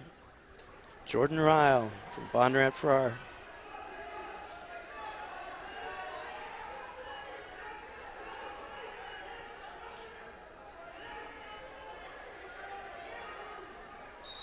In a scramble, and the Bondurant kids are in a road. 6 seconds. What do you got in 6 4-4. seconds? Doesn't look like anything. We're content to go overtime. 1 minute. First point scored. Can't do it then. The key here is in the overtime is do not make a bad shot. Yes. Do not make a shot where you can get countered or, do not push in and so he can make a shot. Oh, nice ankle pick man. for 2. That was pretty. Whoa. I mean, he stunned his ankle and wow. Jordan Ryle with the win. Bondurant with the win overall. Nice meet. Nice match. Yes. All right. We'll take a quick commercial break, and we will be back for round number 4. You're watching the Tiger Sports Live Stream Network. Jeff Finch here from West Finch Auto Plaza in Grinnell. We normally go to the auction to restock our used cars and trucks, but prices have skyrocketed. If we're going to overpay, we'd rather overpay our friends, neighbors, and past customers. Bring your vehicle in for a quick 20-minute appraisal. You can either take the cash, trade for a different vehicle, or walk away. In some cases, your vehicle may be worth more than you paid for it. See us at West Finch Auto Plaza in Grinnell or online at westfinch.com. At Ramsey Weeks, it's the synergy of insurance and real estate that makes our local office vibrant. At Ramsey Weeks, our success depends on yours in buying or selling property, in insuring your car, home, farm, or business. In your time of need, our success depends on yours. Ramsey Weeks Insurance and Ramsey Weeks Real Estate, 715 Fifth Avenue, Grinnell. Since 1999, Grinnell Newburgh Dollars for Scholars has raised scholarship money for our graduating seniors. To date, we have awarded 1,820 scholarships to GHS graduates. We need you to be a part of our scholarship community, be a part of our GHS graduates' futures, and be a part of Grinnell Newburgh Dollars for Scholars. Please consider sponsoring a senior scholarship. Go Tigers! This is a story about signs. It's also a story about people's experiences. The humble sign. They are everywhere. But signs are more than just a plaque on the wall, an arrow, or letters on a building exterior. Signs help you leave a legacy or start a new chapter in life. All those signs have to start somewhere, and that's where we come in. We're your trusted partner in everything signage.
East Marshall was pinned in by Austin Mason, a senior from Webster City.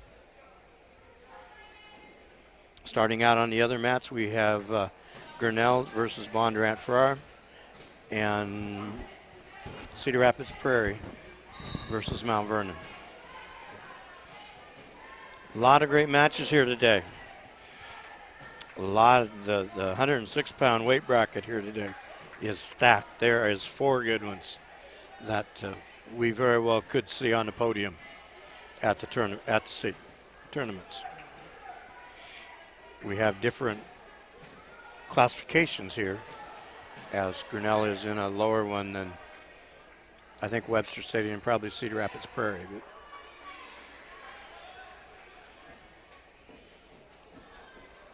170 pounds from Grinnell, Wyatt Eaton is wrestling Aiden Carr from Bondurant Farrar, and he is taken down in the first minute of the match.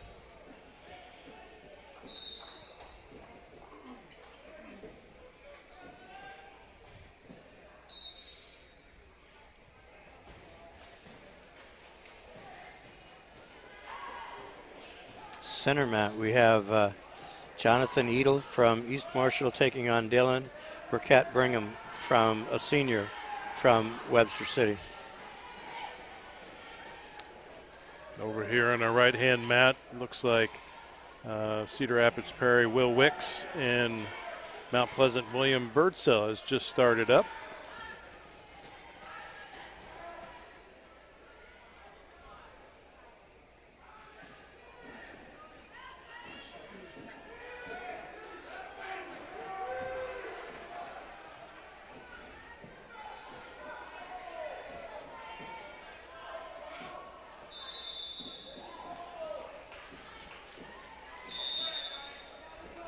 First period ends. We have Wyatt is still down 2-0. Chooses down for the second period.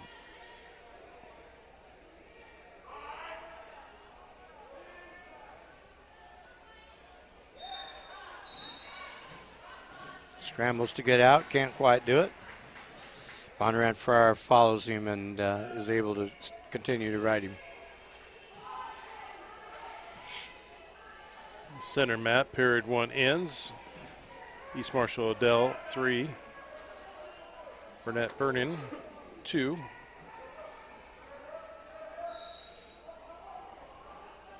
Adele chooses down and gets a quick escape for 1 point.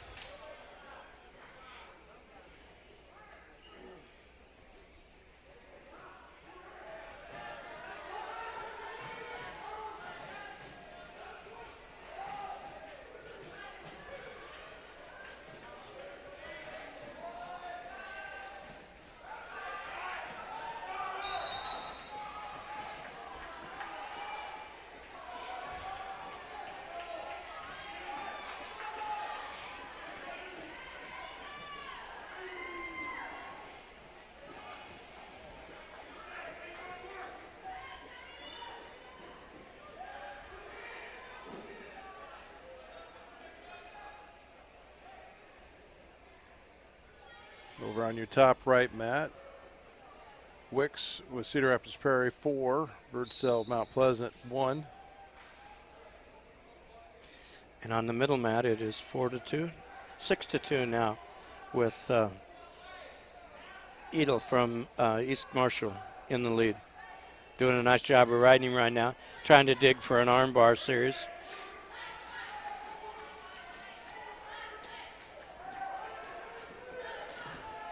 On Grinnell's mat, 12 seconds left, second period.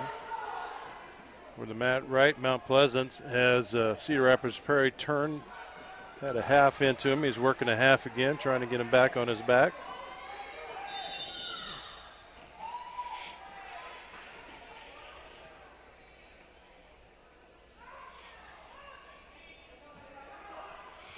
On Grinnell's mat, we have blood time. Still 2-0 going into the third period. And Bondurant Farrar needs a little attention. So we'll take a blood time there.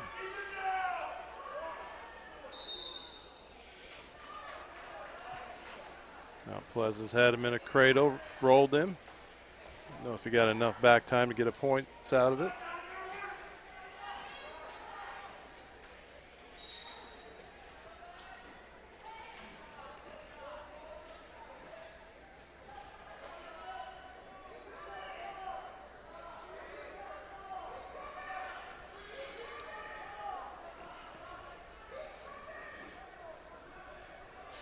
Lost the cradle, got the half. This is actually an easier one to pin him in than what he had. And there's the fall for William Birdsell picks up 6 points for Mount Pleasant.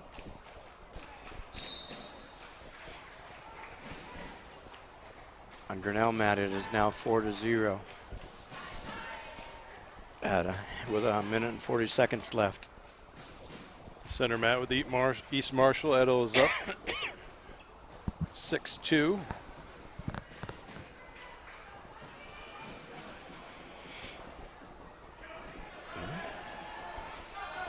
Gave him an ankle.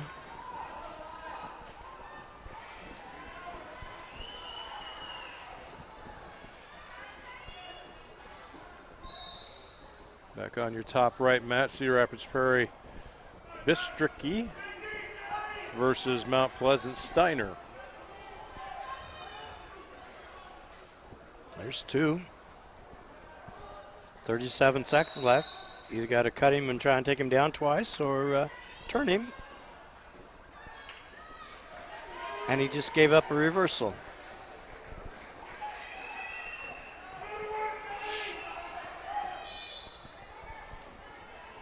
Instead of giving up one so he could take him down again, he gave up a reversal, so it's 8-4. 14 seconds left. Steiner's in a great position over there, and he gets the fall over Bistricky.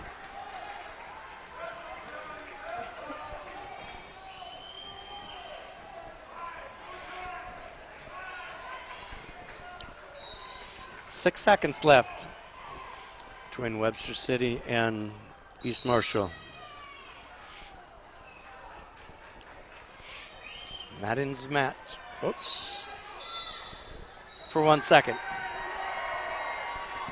That's enough.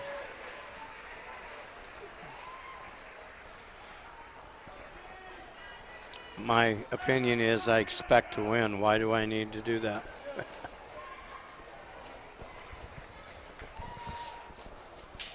So Wyatt fought a good match. I think he lost 4-0 or... Yeah, let me catch that result here. 6.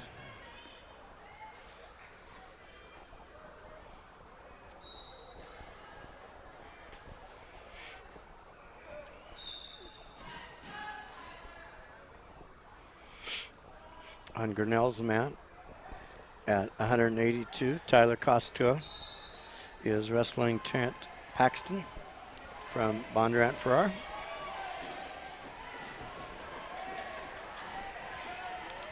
Your top right has the heavyweight battle of Cedar Rapids Prairie Carter Dolly and Franklin Toussaint of Mount Pleasant.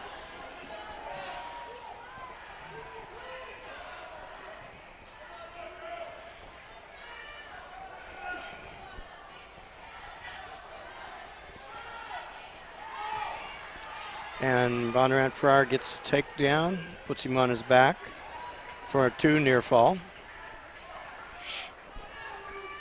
Cedar Rapids Prairie goes ahead and makes Toussaint, gets a quick pin out of that one for the fall.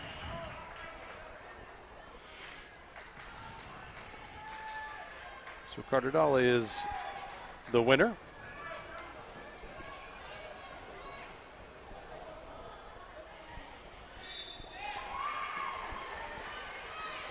At 195 pounds, we have Drew Weeder from East Marshall wrestling Skylar Scott from Webster City, and it's 0-0. Kind of in a scramble position. Drew is in on a single leg.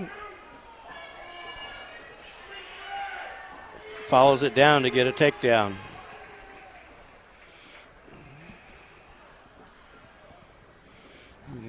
have a forfeit over here on Prairie Mount Pleasant. That would be... This is where we run into the string of forfeits, I think up to 126. Then we have a match and then a couple more. So that'd be 126, Alex Bumba. And maybe it's 32 where they have one.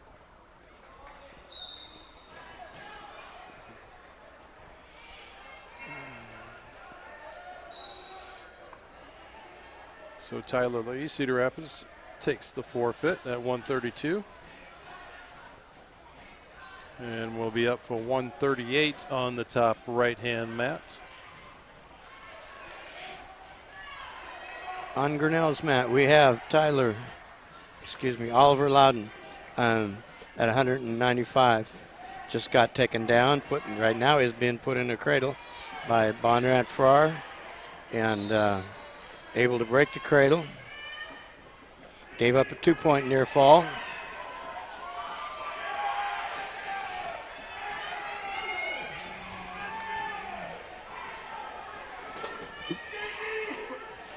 Center mat, East Marshall has Drew Weeder. Has the young man from Webster Skylar Scott in a world of hurt and won by fall. Over here on your top right side, you have Casey Kelly from Prairie and Bowen Davis from Mount Pleasant. Right in perfect view, right behind the official. There we go, back in the viewing area.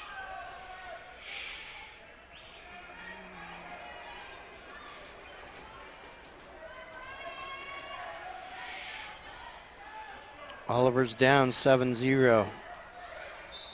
And if I was the cheerleaders, I'd move. That's a lot of weight coming at you. Spin out of there.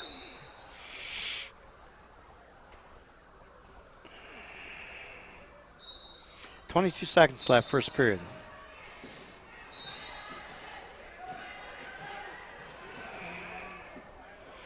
For whatever move Oliver's tried to make the Bondurant Farrar young man has an answer to it and able to turn him twice already. Our center mat with East Marshall Stalzer and Webster City Jackson Cherry. Cherry pretty aggressive with the takedown. And 90 no more.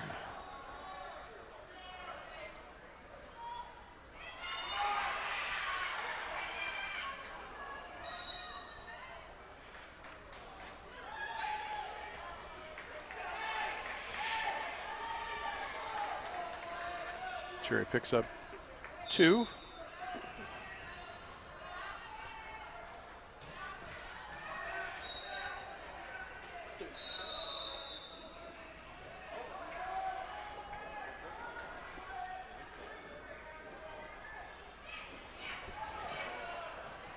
Nice follow through roll by Cherry there.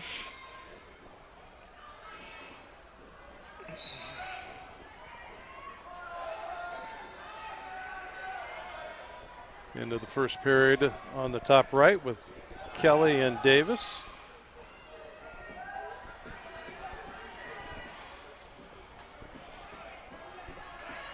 Owen Davis up 1, Kelly up 1 over Davis. On the middle mat, Jason Cherry won by fall over Wyatt Stalzer from East Marshall.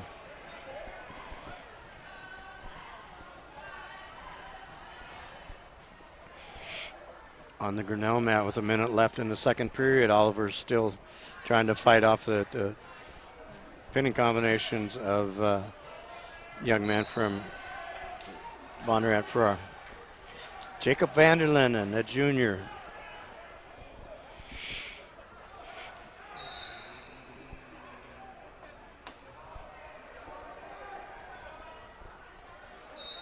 Center mat, East Marshall, 285. Alex Bostia and Webster City's Landon Griffin. There, Oliver got a reversal. 20 seconds left, second period. If we can get another, we can turn him, get some back points here, we might be in for a scramble. Landon Griffin's in. He has connection. He's got to fall.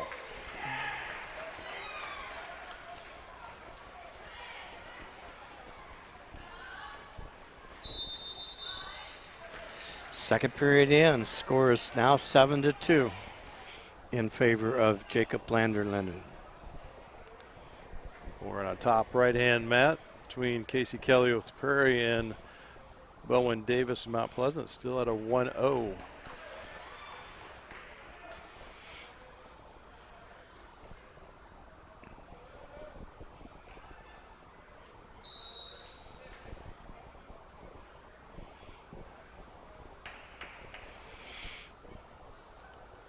We are in round 4. It's moving along fairly fast. One more round left in the afternoon. For all those joining us on YouTube or the Tiger Sports Live Stream Network website, thank you for joining in. Also a shout out to all of our sponsors down there scrolling. The right-hand bottom side, Grinnell Firestone, Turnkey Realty, Mayflower Community Homes, Poly Ice Pizza, Ramsey Weeks Insurance, and Ramsey Weeks Real Estate. Grinnell Mutual, West Finch Auto Plaza. Also a shout out to Kurt Collision Center, who normally would sponsor all the scoreboards. So we stuck Greg Heinzelman's Kurt's Collision down there underneath, and D&D Kaizen Corp for sponsoring our wrestling season. Thank you to all those sponsors. Without you, we would not be shooting this out there live today. So give a shout out to all those people if you're in the city of Grinnell.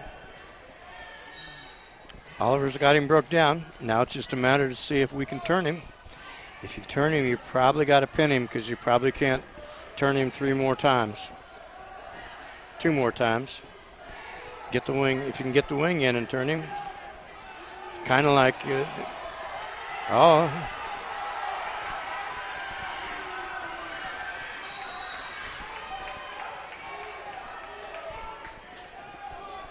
We got a battle over here on this right top mat. Get the wing in deep.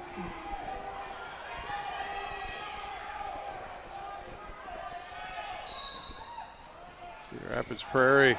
Kelly is holding on to. And Oliver gets a little careless and lets him get up and reverses.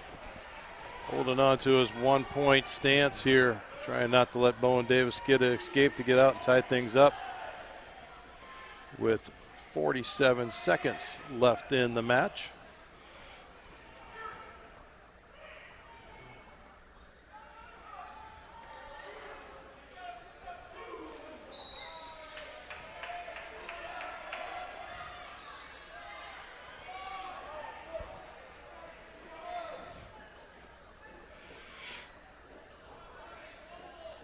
.30 seconds left on the orange mat. 1-0 lead.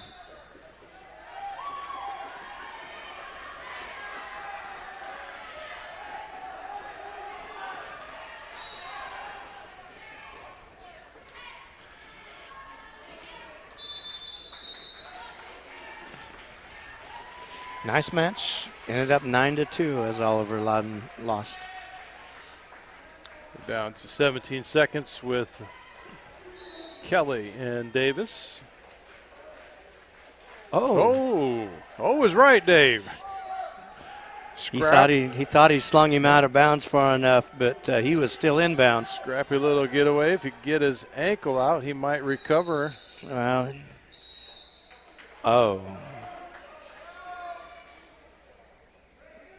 They call it potential dangerous. No, they call the end of the period. We're at 1-1. Into overtime.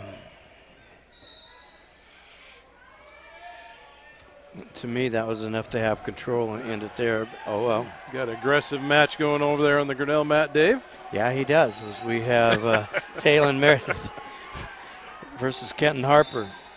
And there's a fall in 19 seconds at 220 pounds. That was probably more than aggressive. No, got the business done. Sometimes I like to refer to it as man against boy, and when you get up in those upper weights,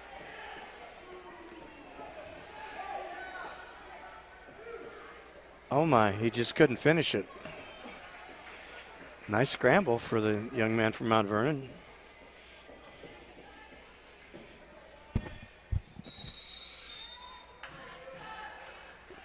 Down to 6 seconds left in overtime.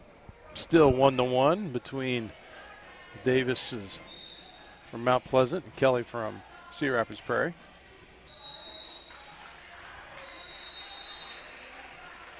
Last desperation grabbed that single leg and didn't come through, so 30-30.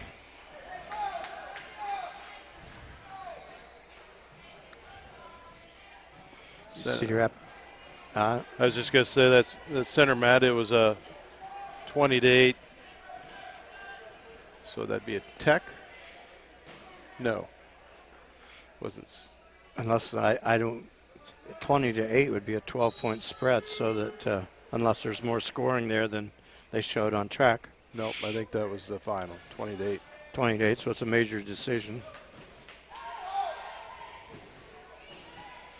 So on the orange mat, we go to 2 30-second tiebreakers.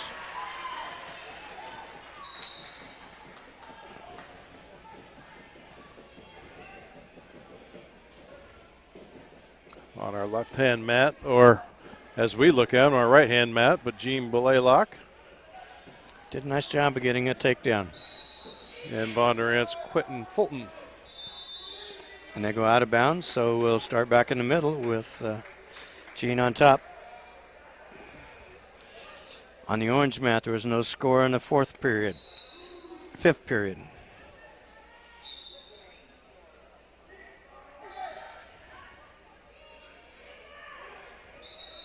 And they go out of bounds. 5 seconds left in the third overtime match. Third overtime period. No score in 5 seconds. We go to the fourth one. Seventh period. Center mat, we have East Marshall's Jordan Melling and Webster City's Braden Henley. I don't know if I wrote him out. I wouldn't try and write him out again. Because you got to get out in 30 seconds or he wins.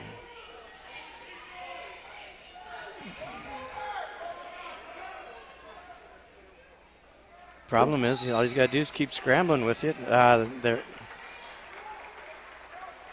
There's your one. Center mat, we have a fall.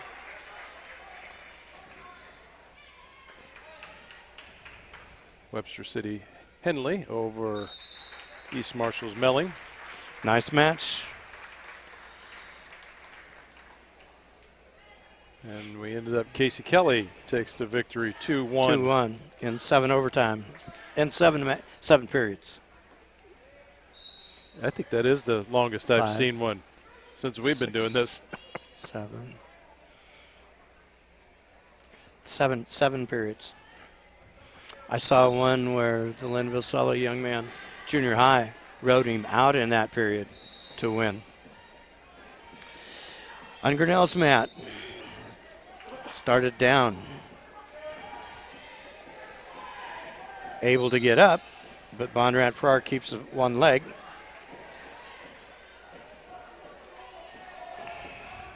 Back on your top left-hand side, we have Jake Umstead from Prairie. Gotta be stalling. Jared Dorothy from Mount Pleasant.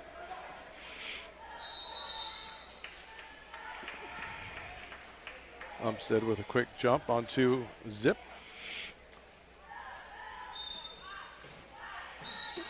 There we go.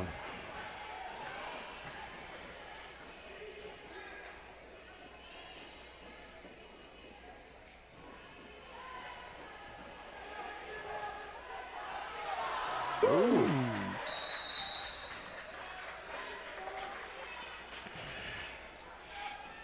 Gene with a nice aggressive takedown and right on top. Needs just to put the half in and power half it. You'll get it eventually. His shoulder will get tired.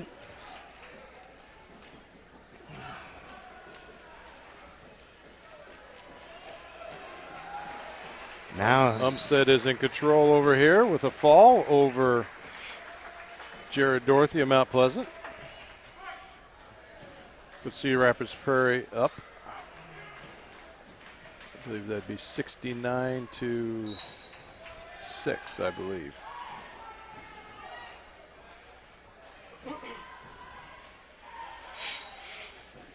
Grinnell just can't figure out how to turn the young man from the heavyweight from Bondurant. Hopefully he keeps controlling for 10 more seconds.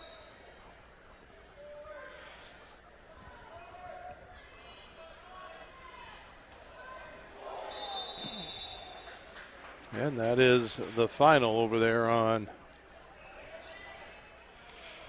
the top left mat.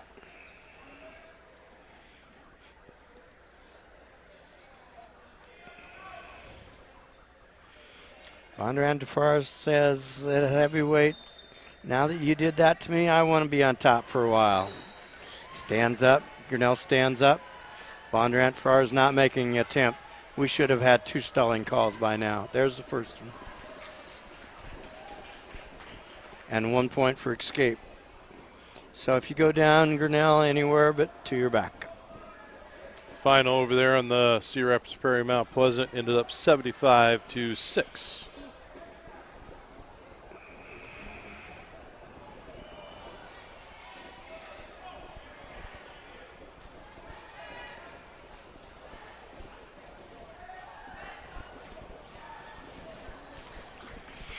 And there's a takedown for Grinnell.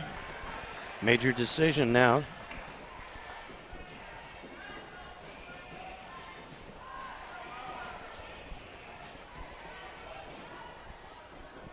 So Matt, for East Marshall, we have Xavier Slifer and Addison Scott from Webster City.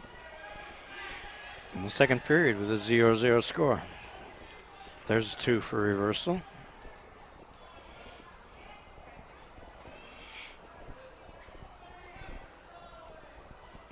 And that gets another stalling call on Bondurant Farrar.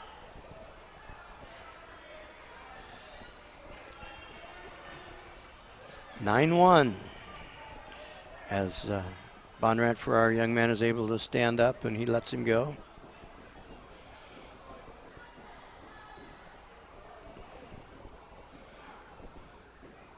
I would just up 9-1, heavyweight.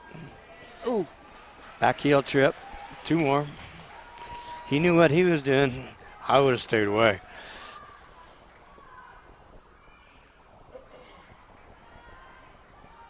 Nice match. Finally got a victory. 11-1. Center mat going into the third period. Scott 2, Slifer 1. Slifer chooses down.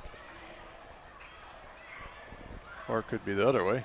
I didn't see who actually had the choice to choose there.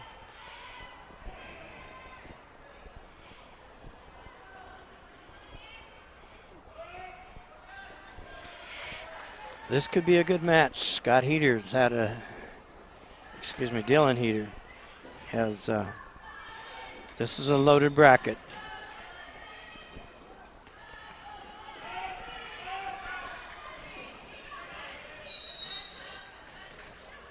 Got the ankle.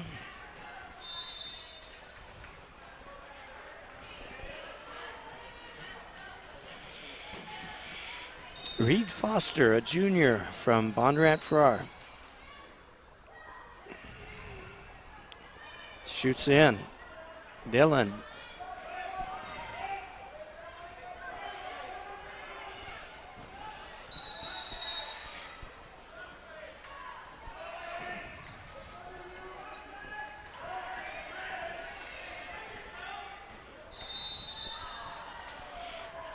I like that, called stalemate. We'll go back up. Nobody's able to do anything.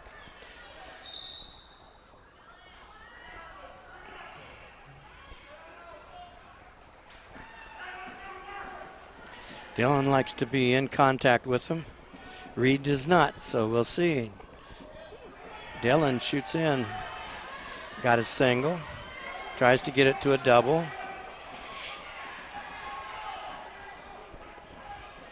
Trying to keep his base.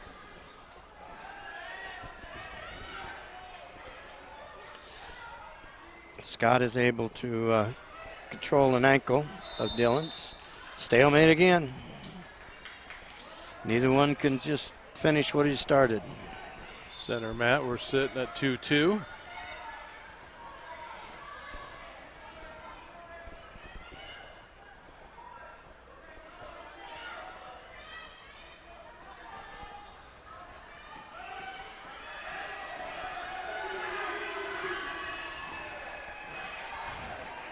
Slifer with the 2 points.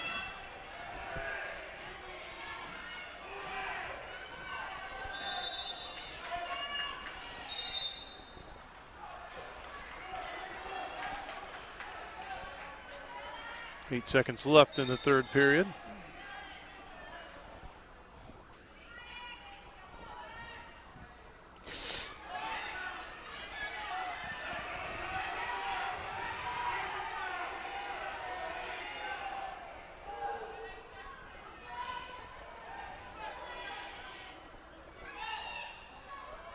Nothing. Excuse It's a me. scramble. They're both good at it. We'll see if Dylan can get out. Chooses down. That's been one of his problems this year, last year or so.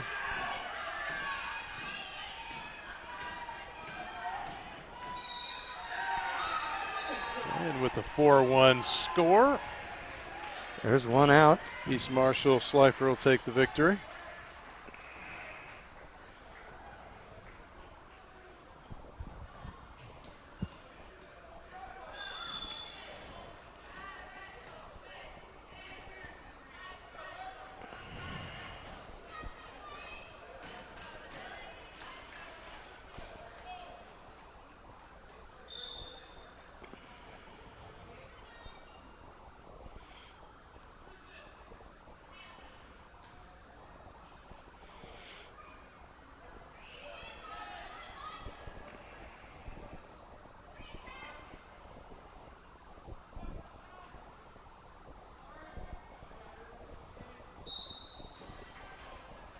Shoots in.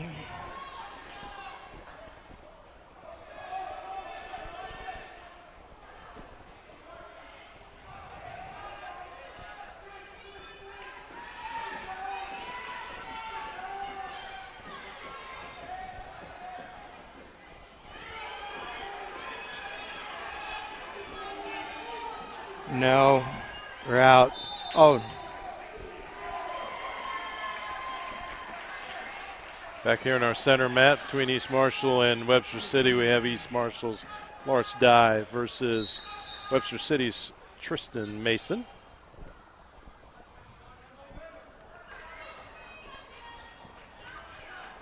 I want to review that one.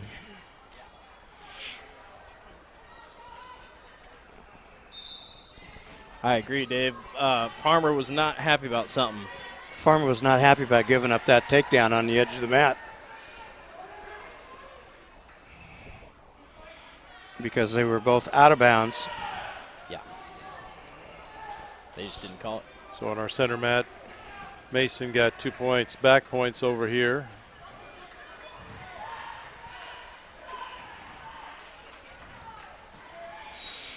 .120 left in the first period, center mat. Reed Foster from Bondurant Ferrari is doing a great job of scrambling with Dylan, I can say that. Keeps right on him, stays on him, pushes him out of bounds.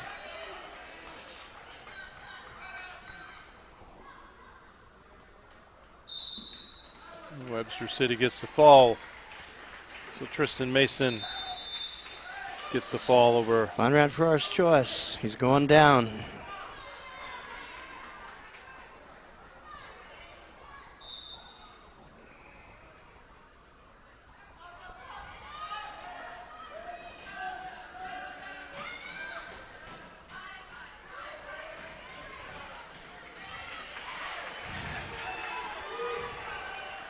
Gets an escape. 3-2 lead for Reed.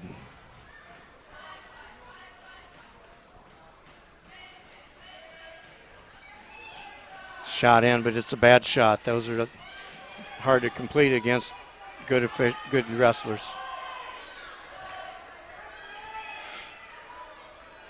Gets Dylan off his base. Breaks Dylan's hands.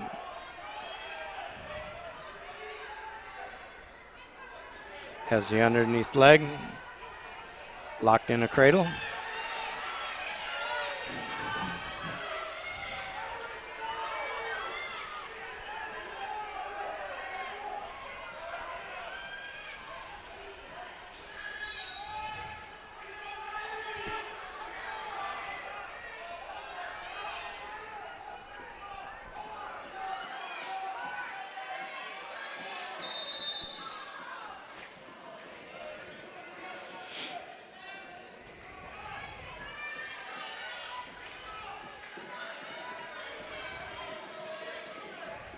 Ball's in Reed's court right now. Center mat, we have East Marshall's Ty Fuller versus Webster City's Brady Jensen. Oh, nice shot by Reed.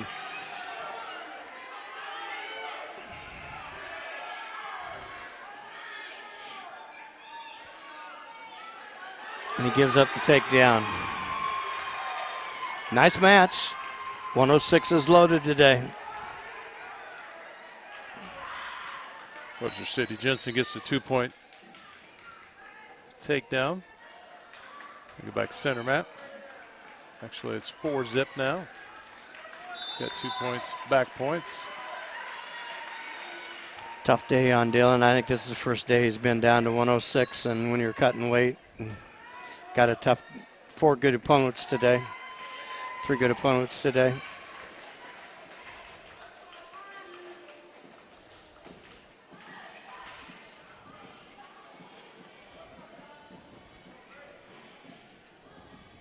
At 13, Grinnell has to forfeit.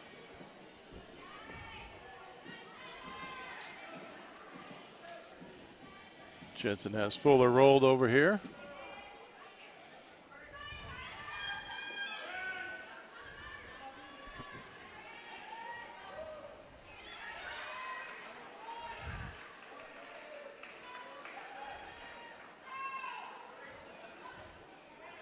Jensen picks up 3 points, back points.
Matthew Mennel from Grinnell, 120 pounds.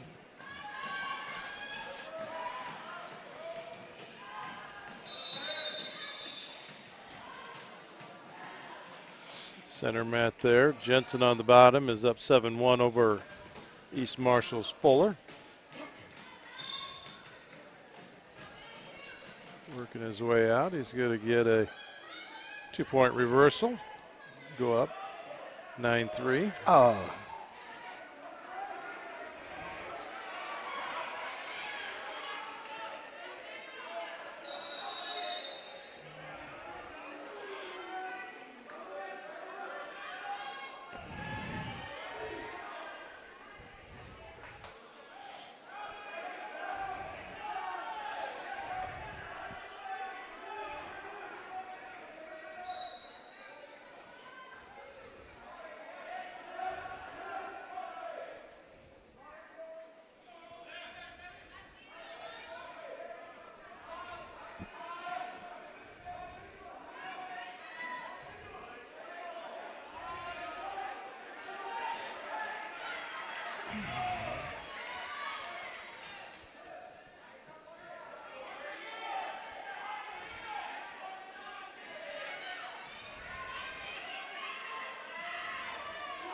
feel like that's got to be close to a pin there for East Marshall, or for Webster City. Jensen, yeah, he's there got tied up, so he takes Oh, what the happened fall. first?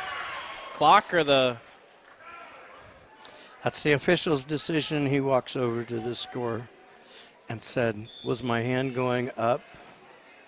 Nope. Looks like he's going to give it a... let him play on.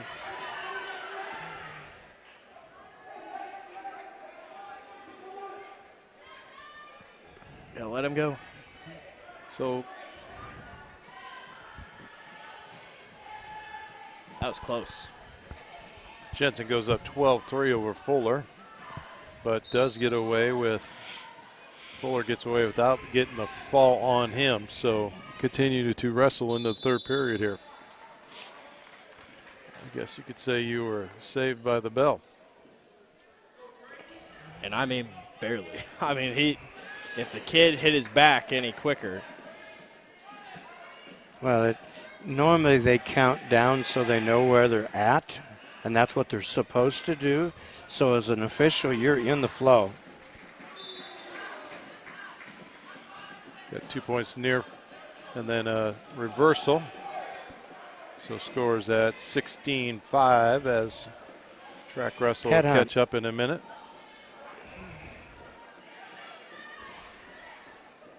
Well, the young man that comes out and does the tagging reversal there by Fuller.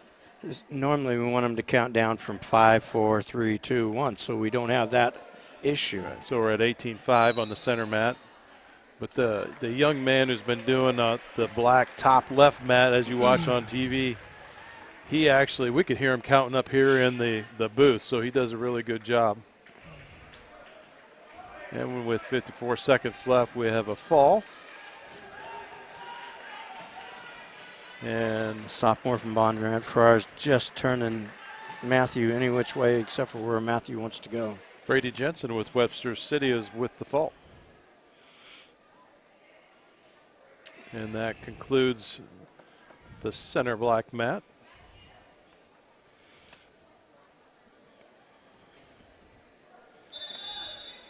Webster City 65, East Marshall 12 is the final. Dual meet score on that.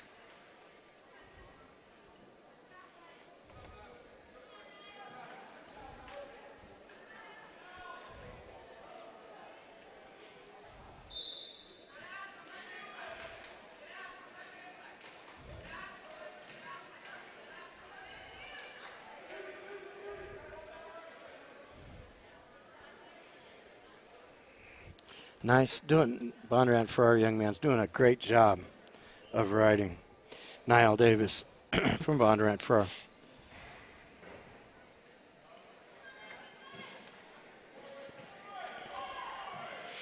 He's turned him twice, 3 times. Can't hold him for a 3 count, but he can sure make him, you know, that's 4 times that he's, or 3 times that he's gotten 2-point near falls on him, Matthew.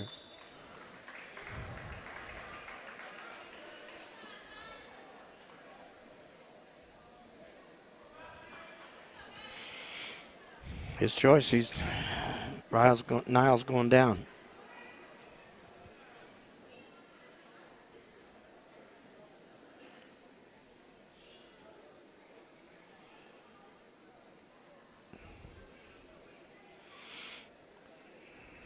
Bondurant get a caution for look like readjusting his mouthpiece. He was talking to him. Well, maybe he pulled his mouthpiece out so he could talk to him.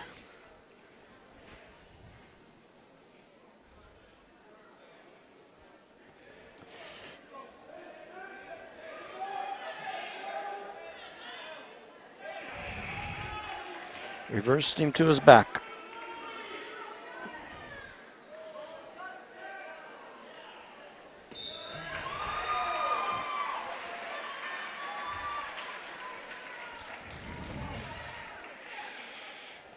Four matches today is starting to affect.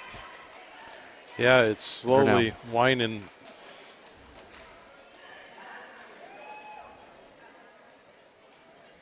So we are left with On the Grinnell mat, 132, 138, 145, and 152, and 160.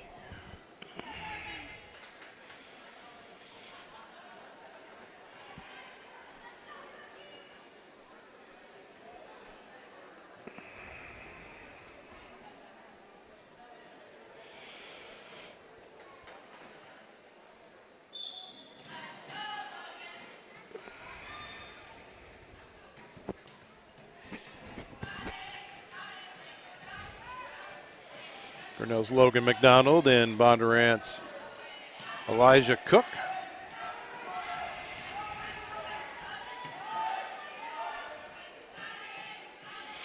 Been impressed with Bondurant Farrar's ability to scramble in these kind of situations. Watch his knee, please.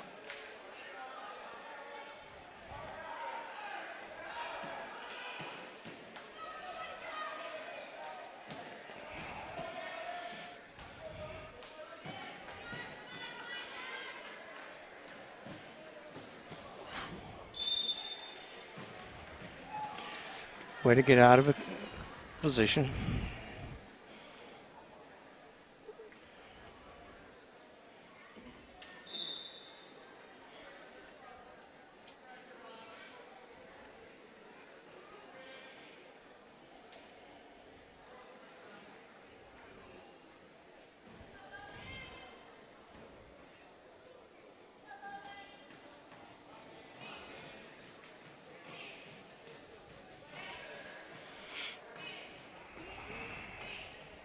Second time today, Grinnell's had to go or be the longest one. So he talked about not being able to get or having to go this many duels.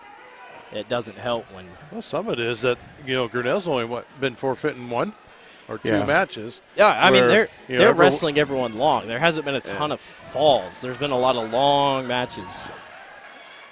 I would give that up. And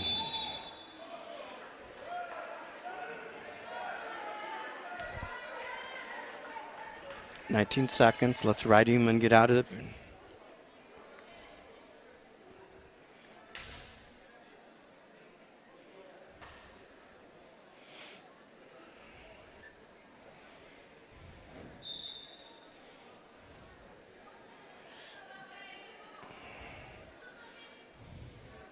Back heel.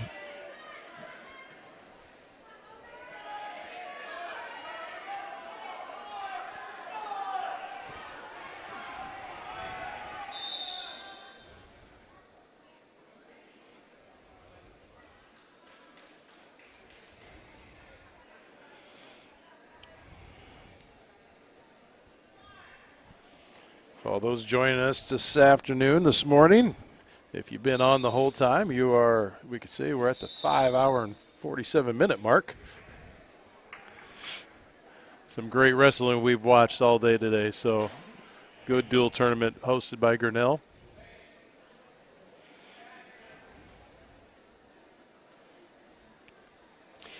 Grinnell's choice, they deferred. Bondurant Farrar chooses neutral.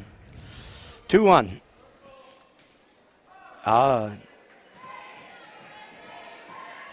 Grinnell's just a quarter of a second slow.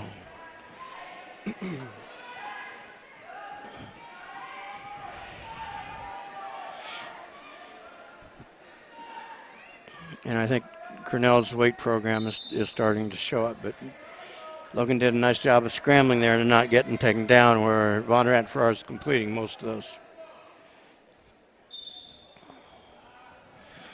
Nice takedown.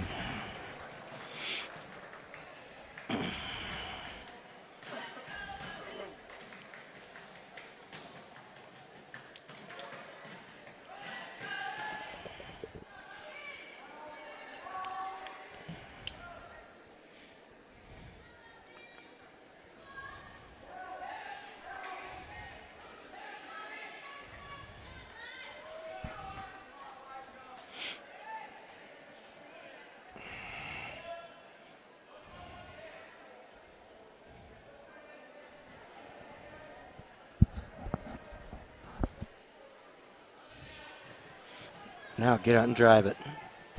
You can go.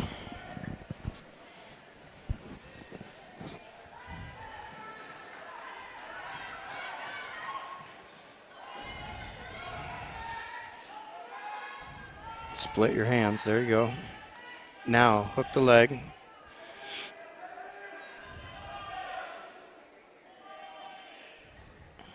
Come back for a half.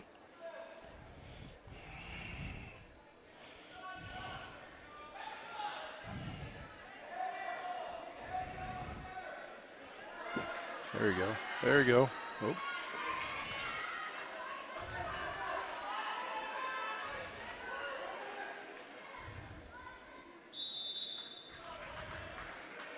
Got a 3-point near fall out of that. 7-1.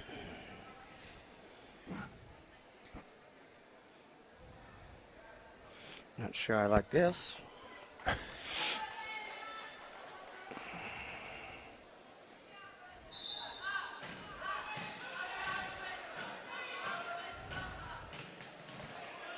Hands.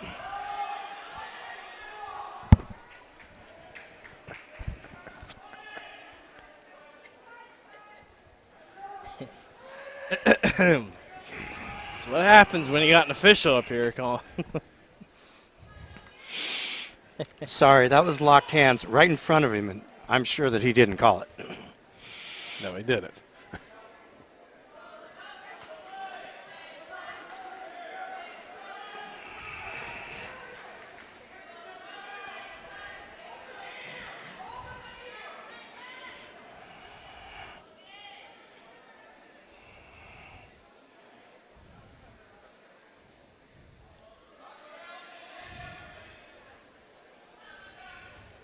He's strong to be able to fight that off. Minute and 4 seconds left.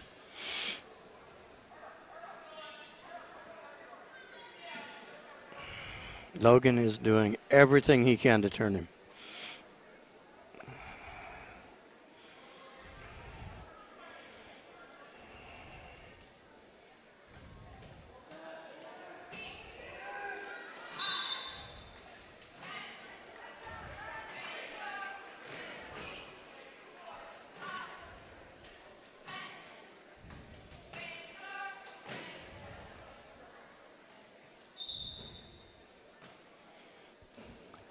Young man from Monterey Farrar just goes in a base position. He didn't try and get out. He didn't try and move. He just wants to keep from getting pinned.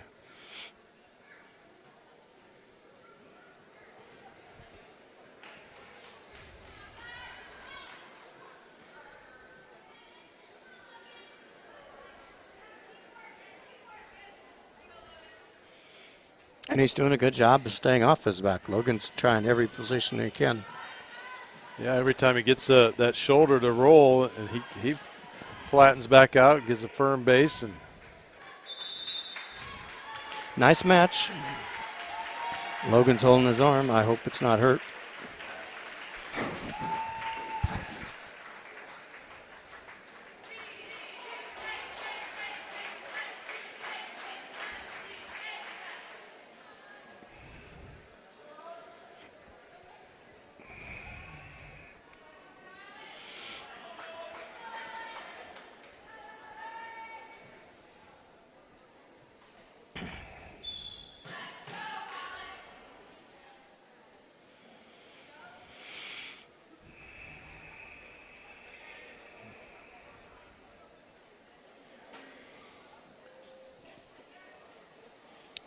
so 138, we have Alex Pfeiffer and Nolan Fellers. Freshman against freshman. But Alex has already been taken down.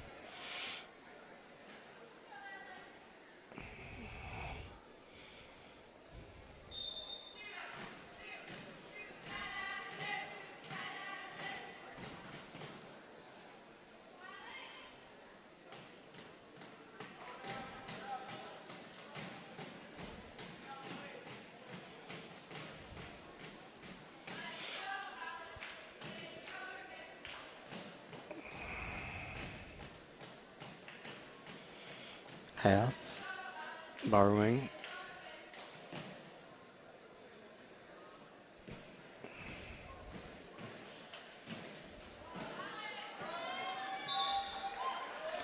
Nice, good, deep half. Caught him on his back.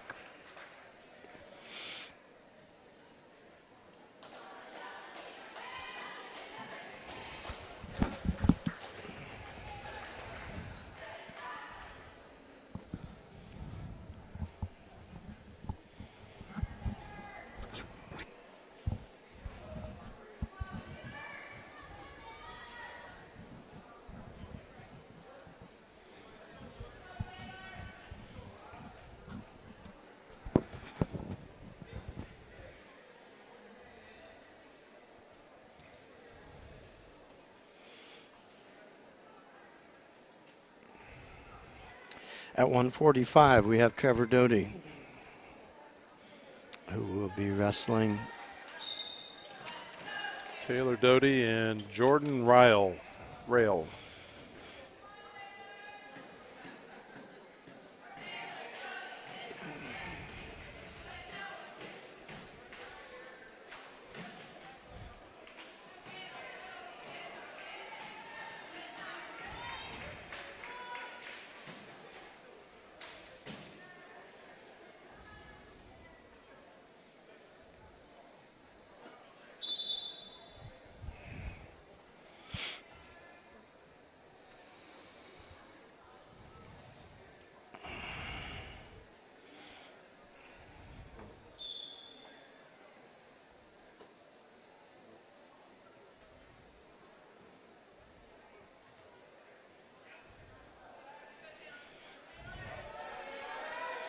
Time to go belly down.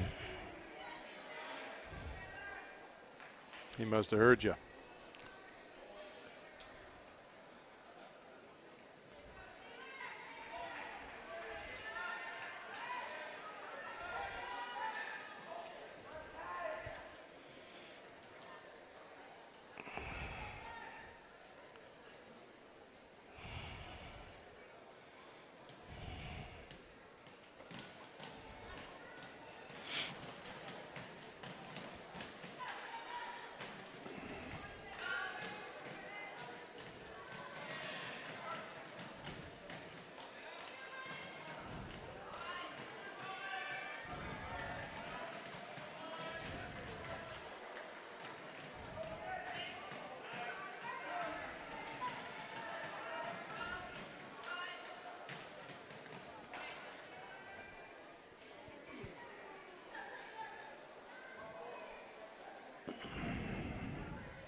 Ryle jumping out to a 10-2 lead with the end of the first period.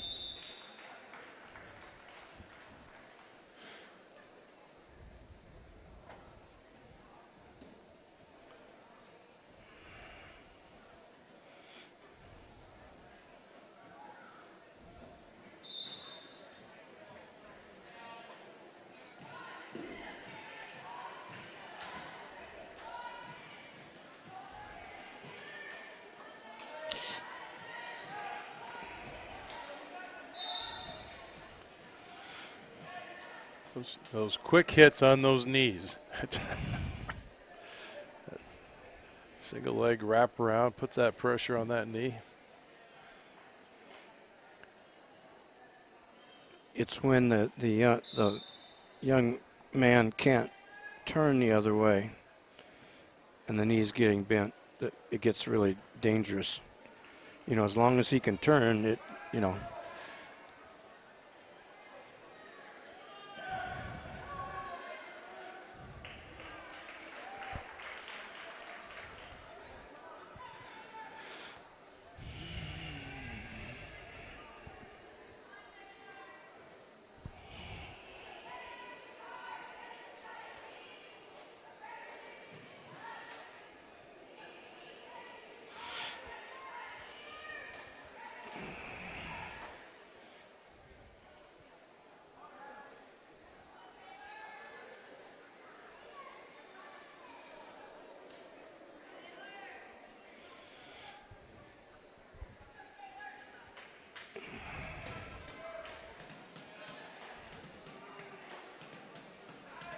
See how far over he's got that half. That's what makes it effective for them.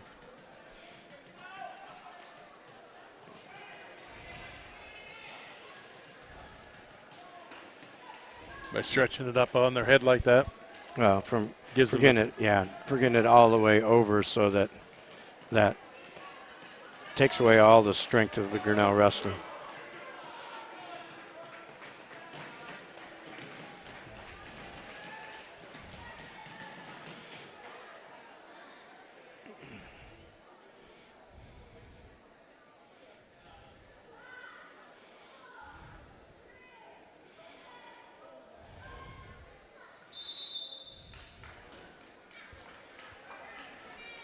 So at the end of the second, Rail 16, Doty 2.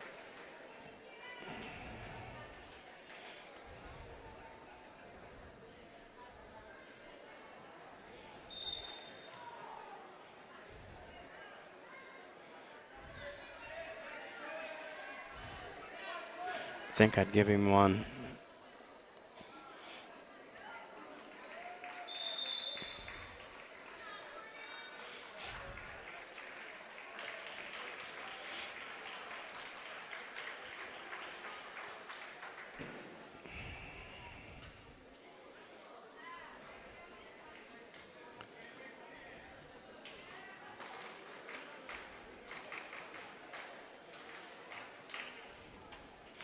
And I guess it'll be a forfeit, so.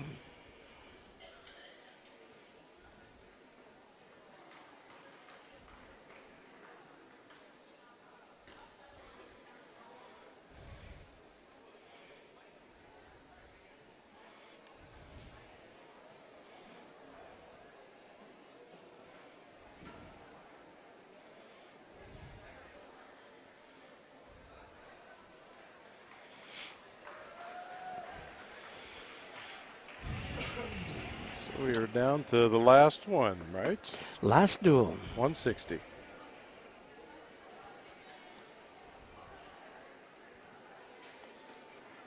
Which would put, well, my thing says unknown, so they must, Grinnell forfeited too. Yeah.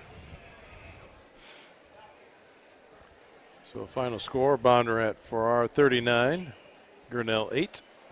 Let's take a short break here and we'll come back. You're watching Grinnell Wrestling on the Tiger Sports Live Stream Network.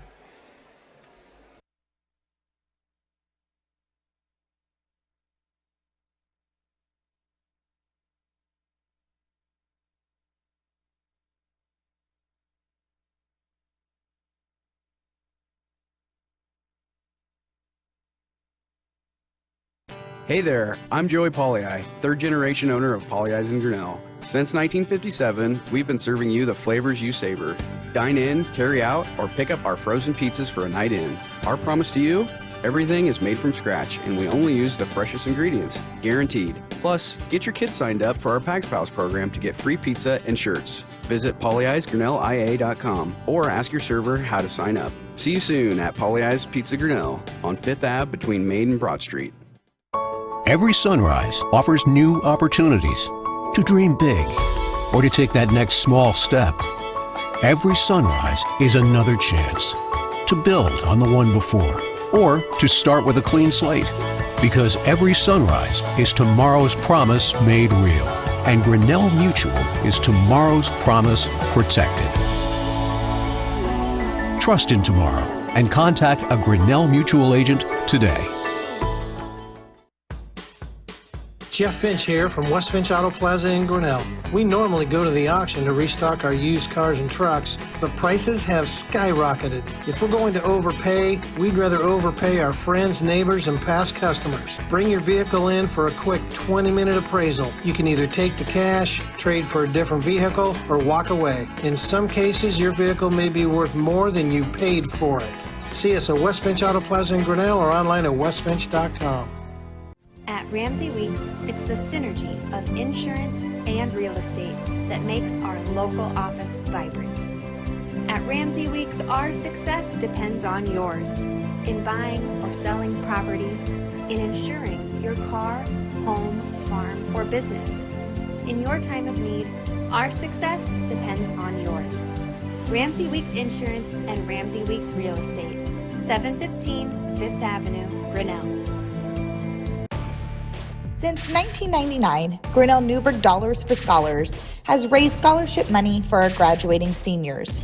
To date, we have awarded 1,820 scholarships to GHS graduates.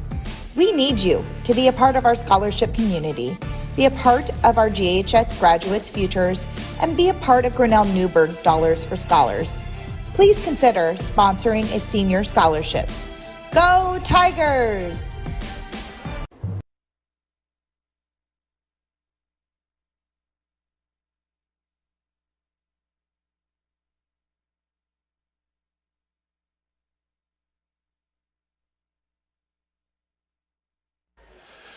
All right, welcome back to the Tiger Sports Livestream Network. We are getting ready for round number 5. Quick shout out to all of our sponsors. Polyhouse Pizza, West Finch Auto Plaza, Grinnell Mutual, Ramsey Weeks Insurance, and Ramsey Weeks Real Estate. Our Grinnell Newburgh Dollars for Scholars, ASI Signs. Also a shout out for our scoreboard sponsor, Kurt's Collision Center. And then our business cards that are rolling down there on the right-hand side. So Grinnell Firestone, Turnkey Realty, Mayflower Community Homes, and then our commercial sponsors to go along with that, Polyhouse Pizza, West Finch Auto Plaza, Grinnell Mutual, and Ramsey Weeks Insurance and Ramsey Weeks Real Estate. It's been a great day this afternoon and today, Blake. It seems like anytime you get this good of competition in one place for wrestling, and we've seen some really good wrestling this afternoon, and we're starting to fire up over here on our orange mat, which that's Bondurant for ours. Trent Paxton and Will Wicks from Cedar Rapids Prairie. We don't have team scores, but if I had to guess, I think it'll be decided based off this Prairie Bondurant match duel because they've been the top 2 all day. Webster City's probably 3rd, then Grinnell, then Mount Pleasant. Well, actually, I think East Marshall might have. I don't know. It's close between East Marshall and Mount Pleasant. If you're a Grinnell fan, I'm pretty sure Grinnell is locked up 4th place. Starting out here in our center mat with Dylan Burnett Bingham of Webster City taking on William Birdsell of Mount Pleasant. Paxton jumps to a 2-0 lead over Wicks. I think the ref just told the Bondurant coach something, probably to settle down or something, and gave a point to Will Wicks of Cedar Rapids Prairie. But this is it. Final matches of the day. Round 5, I think. Yep, round of 5, yep. Over here on the Grinnell match, which would be the far top left, we have Tyler Costeau and Jonathan Edel, East Marshall. Edel lost his first match of the day, has rebounded quite nicely as the day's gone on. Paxton up 4-1 over Wicks. Yeah, I'm not sure if we can get nowhere on Track Wrestling can I see the team results, but I got to think it's going to come down to Paxton or it's going to come down to Prairie and Bondurant. Yeah, if I start looking, it'll start messing up my scoreboard. Yeah, so that's what I'll try to keep looking.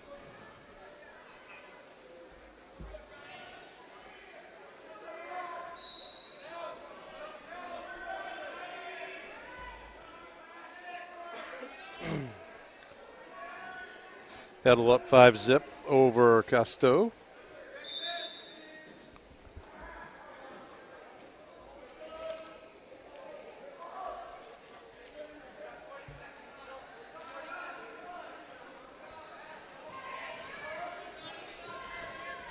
.42 seconds left in the first period with East Marshall and Grinnell.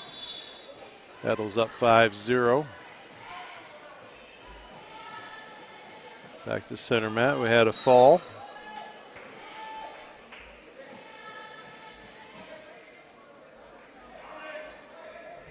Oh, nope. They were just adjusting.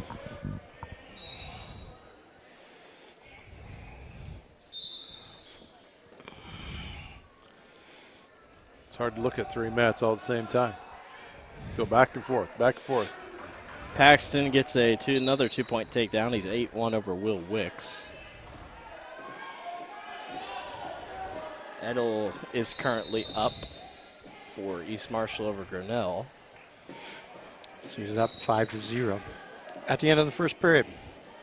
So Webster City's up 4-2 over Mount Pleasant here at 1:30 to go in the second period, now 5-2.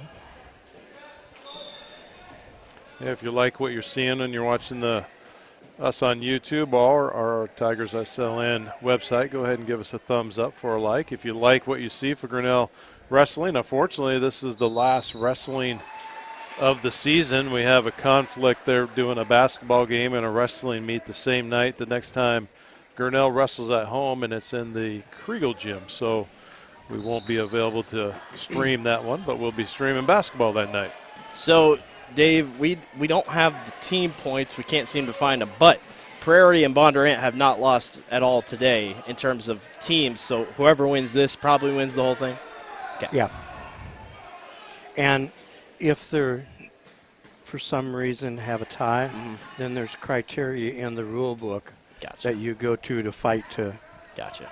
How many pins, how many tech balls, how many? The first one is unsportsmanlike or so the Blue Jays got their first unsportsmanlike on this Bondurant today. did get a unsportsmanlike. A match ago. Yeah, just a match ago. So, well, it's just in that dual meet, and somewhere, I mean, there's a whole list of criteria.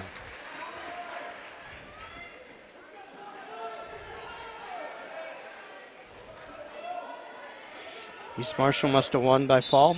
Yep. Next up should be, I think, Oliver Loudon. It's actually kind of wild. Most match points today have actually gone to Webster City, 251 to Bondurant's 246.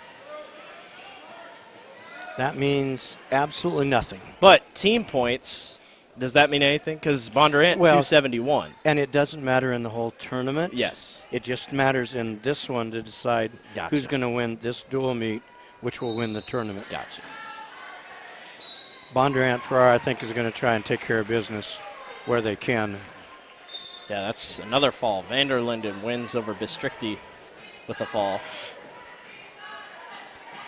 We do not match up well with East Marshall, so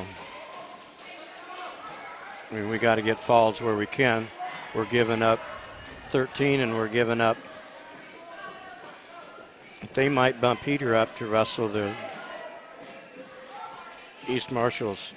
Center mat, we have Webster City's Skylar Scott and Mount Pleasant's Justin Steiner.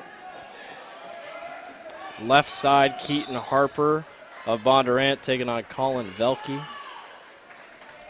of Cedar Rapids Prairie. And Bondurant's Scott just gets the fall over Steiner on that center mat.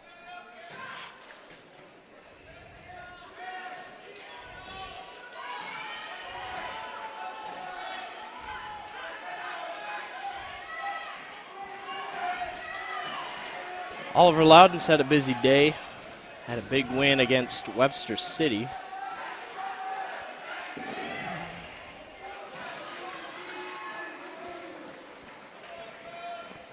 He needs another win here. And I think the East Marshall, this is a natural rivalry between East Marshall and Grinnell.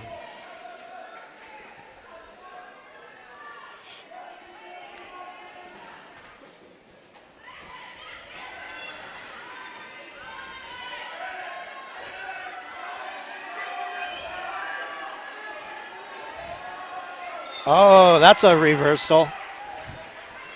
Sink the half deep. He's going to get close. 6 seconds. Just can't quite get it.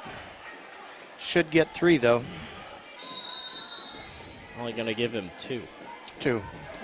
Tie match. Center mat, we have 285. No. Landon Griffin for Webster City and Franklin Toussaint from Mount Pleasant. Scoring was late. Loudon takes the lead. Velke and Harper still tied 0-0 on the top right corner.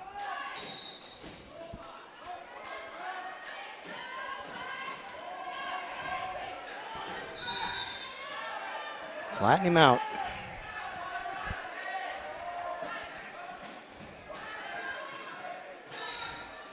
I'm surprised Oliver came out of that when he was on his back. I think he caught the young man by surprise, leaning.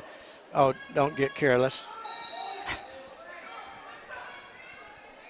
Keep your knees in.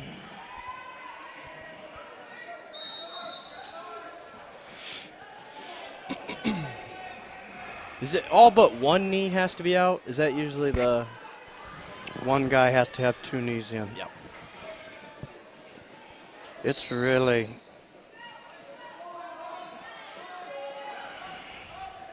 College, if you have your big, if your little pinkies in, Yeah. you're wrestling.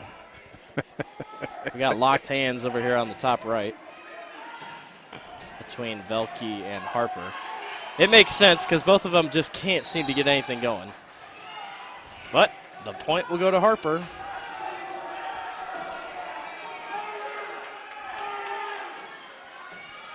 Any action here in the middle? Doesn't look like it. None. A lot of head fighting.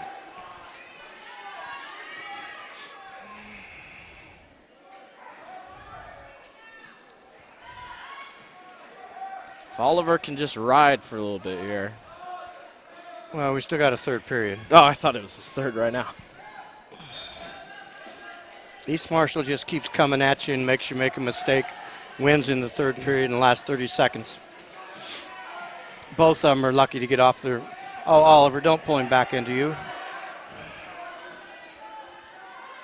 Get a wrist. Oh. Velke leads 2-0 over Harper. And in the middle, still no score.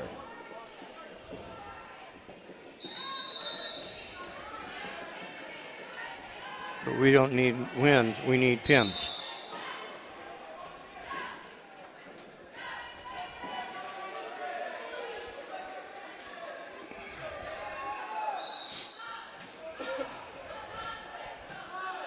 Center Toussaint picks up a point.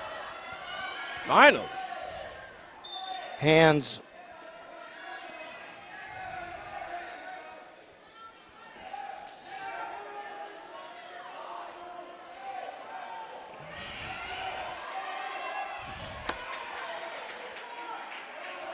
Just don't make him really mad. Top right, Matt. We got a battle over there between Harper and Velke. 2-0 at the end of the second period. Come on, turn him. Turn him. It's there. It was there.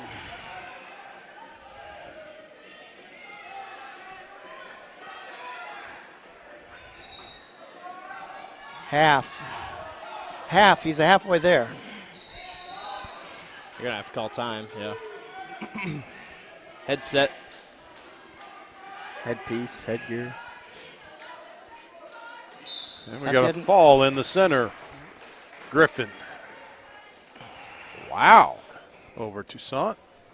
Griffin was down the entire way. He was actually losing 1-0 at the time of his pin. But that headgear didn't matter to wrestling, and you gave the East Marshall kid a blow. All right. There you go.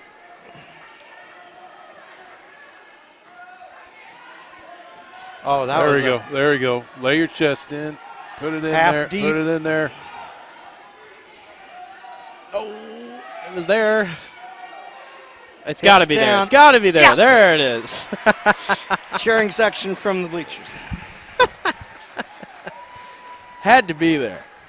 Had to be there. All right, back over to our orange mat. Velke and Harper. It's a big win for Grinnell. 48 seconds left in the third period. Velke up 2-0. Yeah, this one's kind of just been a dancing match. Yeah, they're just two escapes. That's it, I'm pretty sure. When they're both good, it's really hard to get an advantage to the point where their body types are almost identical. Like usually you see maybe some differential, but Harper had a chance. Yeah, he did. I don't think he's going to get it. Have a forfeit on the center. Webster City takes the win. Mount Pleasant has a couple that they can't produce. Second forfeit there. That's a win for Colin Velke of Cedar Rapids Prairie over Keaton Harper, so Prairie gets on the board. That's Taylon Meredith facing Wyatt Stalzer over on the left side of your screen for Grinnell and East Marshall.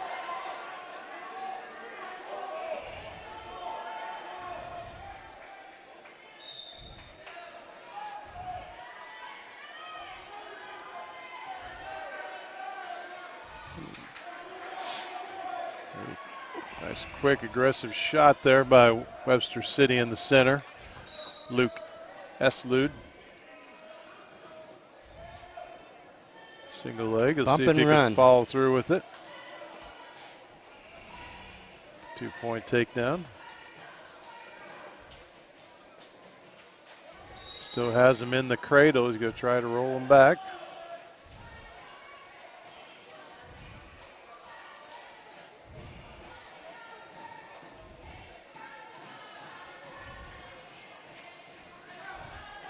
Orange mat, we have Quentin Fulton and Carter Dolly.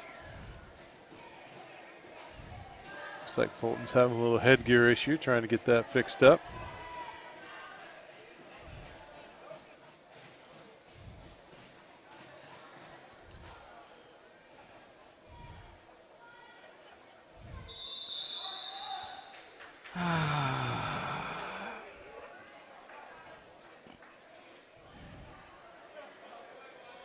Got blood on the timeout on the center mat. I would not sit underneath there, Grinnell. Hands were locked.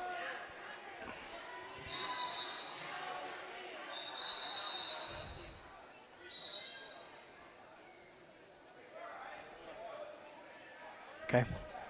Did they call it? Yes, he did. Okay. Finally called it. Well, usually when they see it, they make the signal. There were so many short whistle blowns, I couldn't tell if it was coming from that side or if it was over here.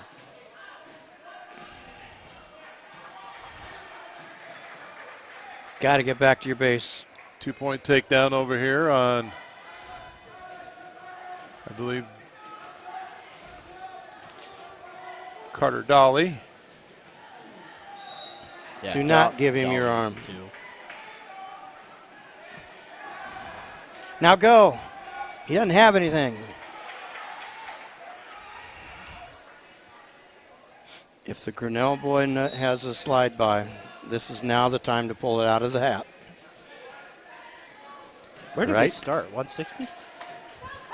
Because One. Webster City, they're already at 145 in the middle. Yeah, but there's a few forfeits in Yes, yes. Started at 182. Meredith leads 2-0 for Grinnell.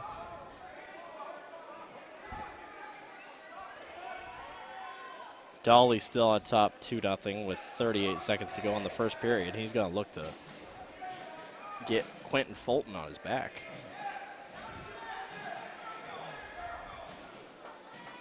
Yeah, you got to think there's 1, 2, 3, 4, There's your fall. 5, Oh, 6 keep coming up. forfeits here in the center line. Keep coming up.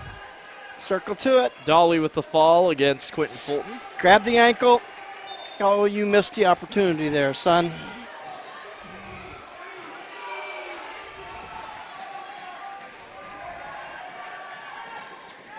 We are back down to 106 pounds. Reed Foster and Dylan Munson for Prairie. That could be a good match. Yeah. Like you said, 106 been Was very loaded good today. Very good today.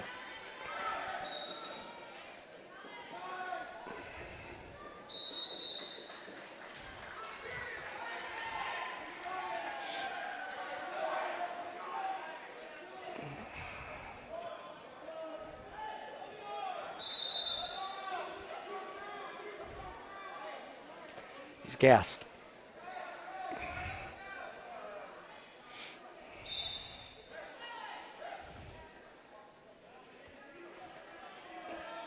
I would guess Bondurant Farrar should win this one at 106, but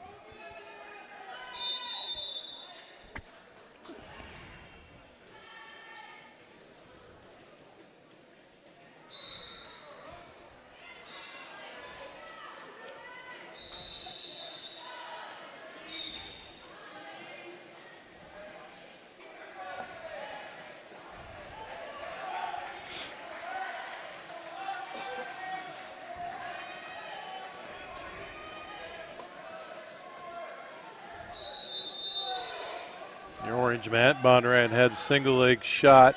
If he could hold on to it. Prairie's working around the top.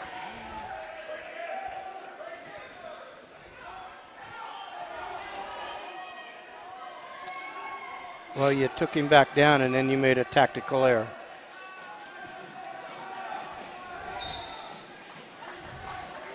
I think they gave that over there on the orange mat. They gave the point to the wrong person. They just reversed it now. So that was Munson that picked up the 2.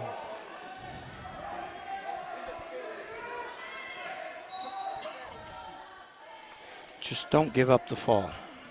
Did Talon let him up twice? Did Talon let him escape? No, he locked his hands. Oh, locked again. his hands. Okay. Which Talon's had a couple problems with that this year. I just assume they dance for the next 54 seconds so he doesn't go down to his back.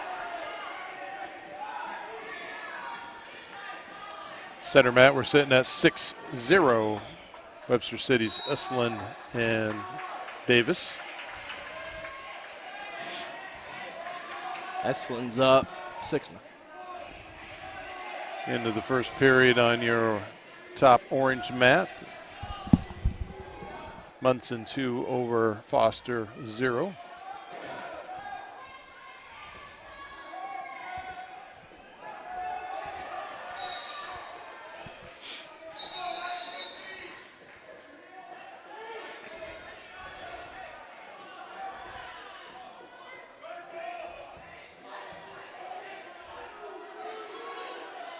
Two-point reversal here in the center mat for Davis.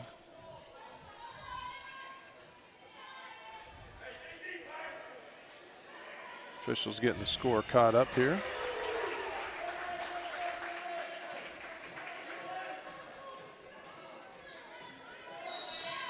Refresh my memory. Did Heater beat the young man from Cedar Rapids?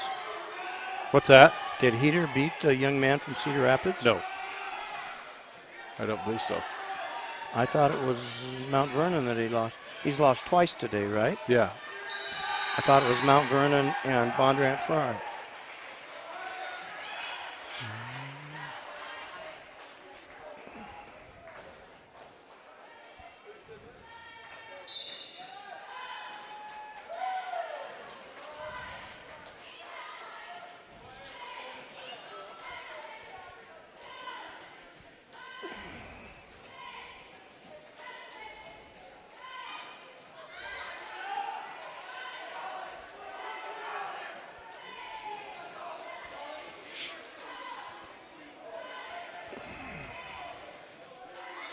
We need this one big time.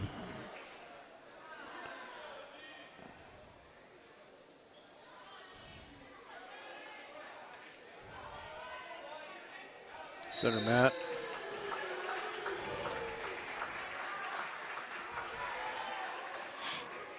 Estlin picks up 3 points, back points.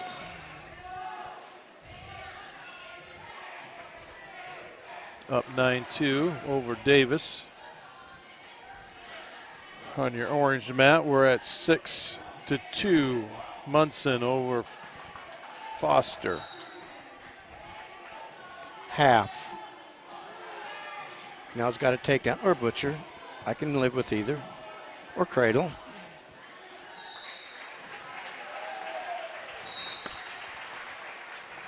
Gene Baylock picks up the fall on our top left-hand mat.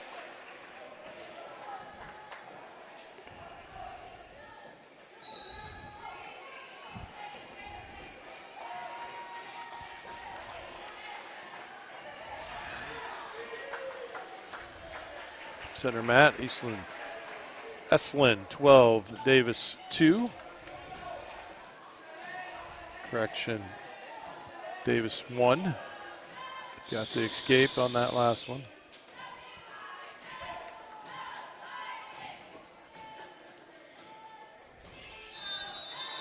And that's into the third period.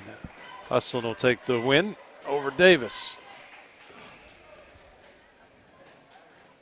Add to this team score, so that should be 63 to zip.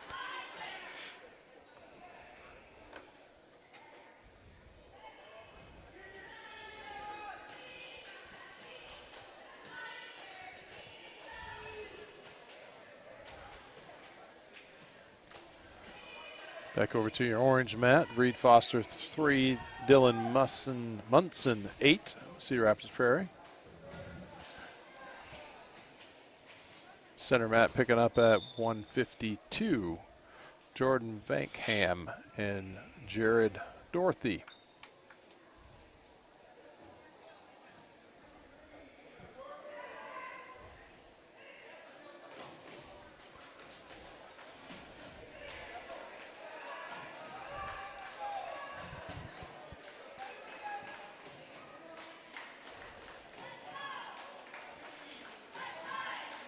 And we're 22 seconds left on the orange mat. Excuse me, 16 seconds. Foster 3, Munson 8.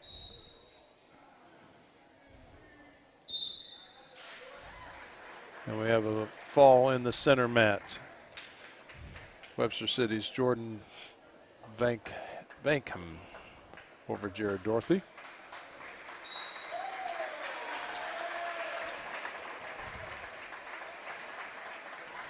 And on the orange mat, Dylan Munson picks up the win 8-3 over Reed Foster.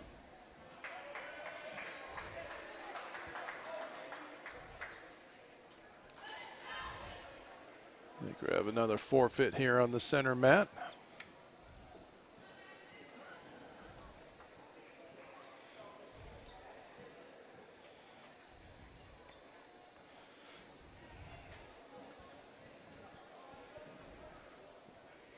And that's the end of that duel.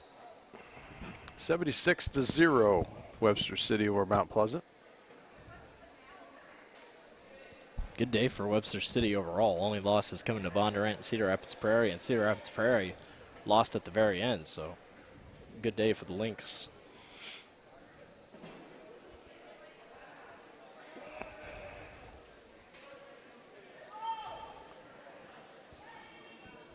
Dave, what's going on your side? Nothing. I think they're trying to find somebody. Normally, I think 13 was a forfeit on both sides. Maybe East Marshall won it on a forfeit. But I think we're trying to pull up a young man that hasn't wrestled yet today. It's not in the system. That's not in your system. So to answer your question, nothing's going on. He's also not wearing the singlet they've all been wearing, so that doesn't. I mean, I'm just saying that they probably didn't expect him to wrestle. Or well, Jay's had a tough day today. He's not ready to wrestle varsity, but so we'll throw somebody else in. If this was 13, I wish they would have moved Heater up. But I think did both of them forfeit 13, or did? Not entirely sure. East Marshall get a forfeit there. Might have, because Heater won by forfeit. So at 13, they're saying a double forfeit. Okay. Dylan Heater took a forfeit at 6. At 106, yes. So next up, we should be at 120. Yeah, which I think this is the first time we've seen this young man from Grinnell. Philip Stringfellow.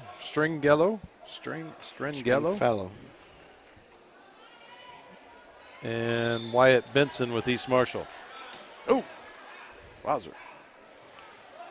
East Marshall with a quick 2-point takedown.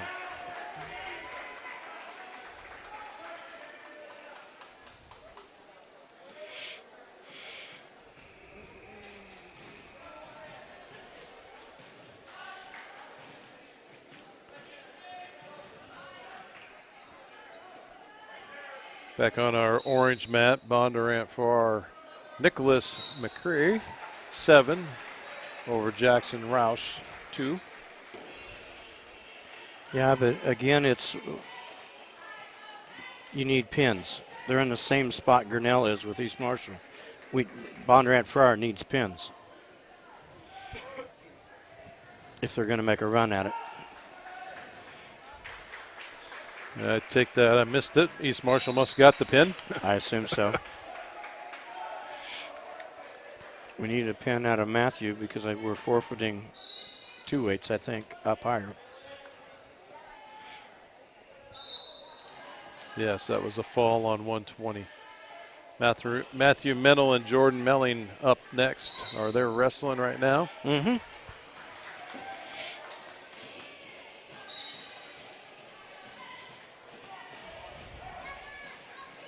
McCurry 10-3 over Roush over here on the orange mat.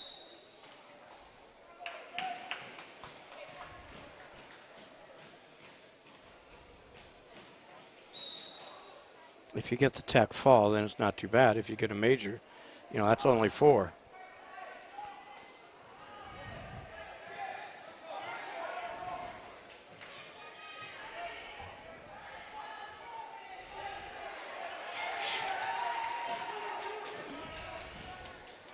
Come on, Matthew.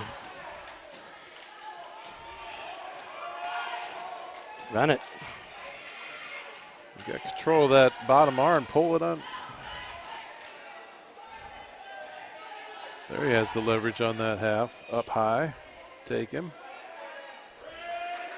Take him. Got him. Hey. There's your 6 points, Dave. You were wanting it. I was wanting it. I'm still not sure we're going to be able to do it, but we'll see. Well, what's it going to be now? 20, if we had 18. 24. 24-15. How many do we have left? Oh, we got a little. We got a bunch left. We got a little bit. 1, 2, 3, 4, 5, 6 left. I think Dave's right, though. One of those is a Grinnell forfeit. I think maybe 2. I think we forfeited 2 last time. We might have done that against Bondurant Farrar because it didn't matter.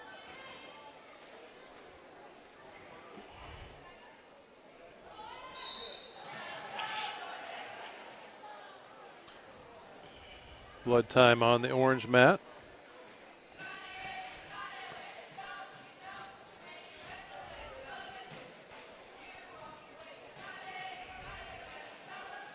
Kelly Rose getting things cleaned up for us there.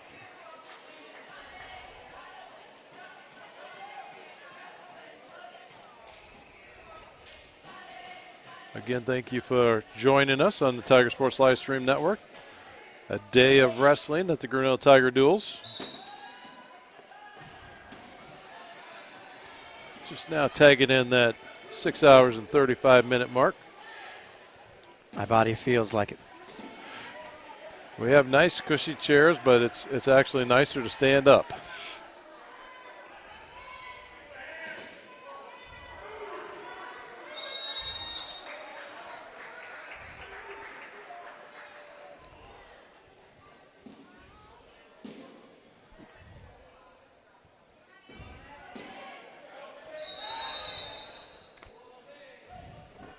Orange mat, we're at the end of the first period. Going in number 2.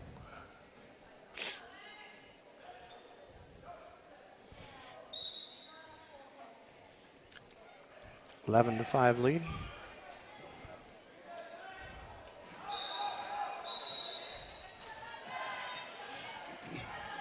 I tell you what, today, Bondurant and Cedar Rapids Prairie are going to come down to it, but I've been very impressed with Bondurant. I know they're a growing school. Prairie's technically the largest school here, but Bondurant, very impressive today. It's going match by match. I mean, we're Yeah. tied 12-12 right now. I mean, it's team score. It's going to come down to it. Well, they're doing it with 3 seniors in the roster. Yes. Bondurant Which Farrar. is kind of scary. I know the head coach of Bondurant Farrar well.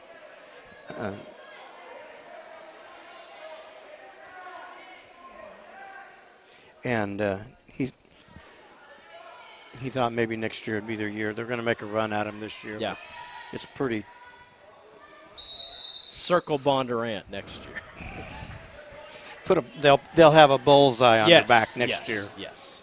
Where this year we're just trying to prove ourselves. Well, in their conference, the Raccoon River, is there really anyone else there that's? I have no idea. Carlisle, I-ADM. Carlisle beat Grinnell the other night. Yeah.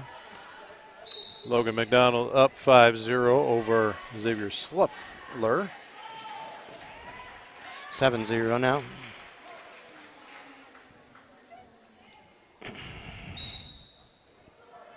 Team to 5 over here on the orange mat. Jackson Roush trailing Nicholas McCurry. Logan, we need a fall. Leave the junk and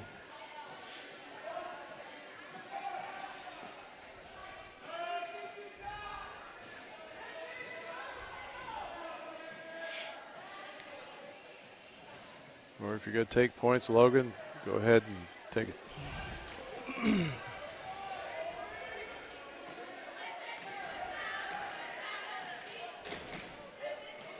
Nicholas McCray, if he could get a huge. No, it's period 3. I mean, he's going to get a big decision here. He's got 12. Major decision for so McCray. He'll get 4. Yeah, but you got now. Flatten him out. Throw the half. Turn him. It's a big win for Bondurant. So he picked up 14 points. 16-14. 16-12. Or 16-12. Blake Guillemot of Prairie will take on Connor Pfizer of Bondurant, and Blake's been pretty good today, so this could be another one that goes back Prairie's way.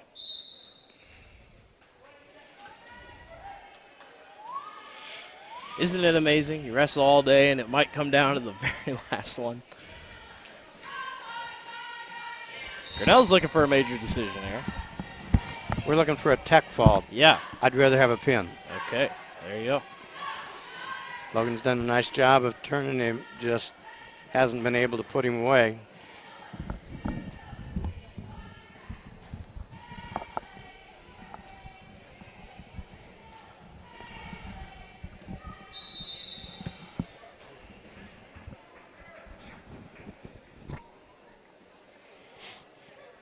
Wants to go neutral, that way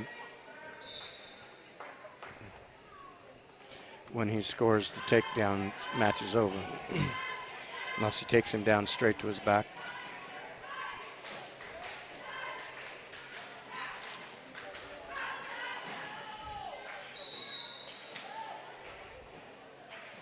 Pretty hard to take somebody down that's running.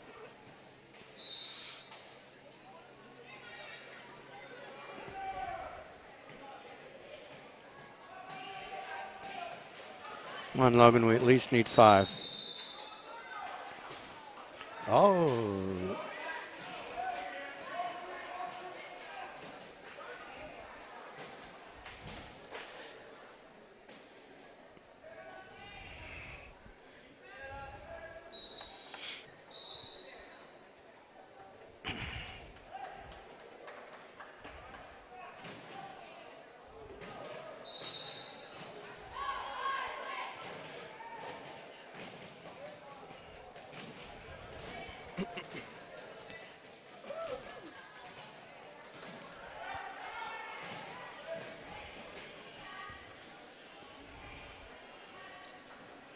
Grinnell just needs 3 more, or 2 more, well, yeah. So far, East Marshall's blocking him off. Orange mat. Blake Guillemot 2. Connor Pfizer 0.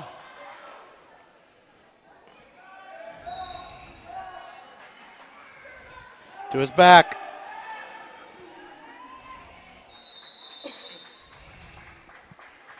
Tech fall. Tech fall. He has to take him straight to his back to get the pin.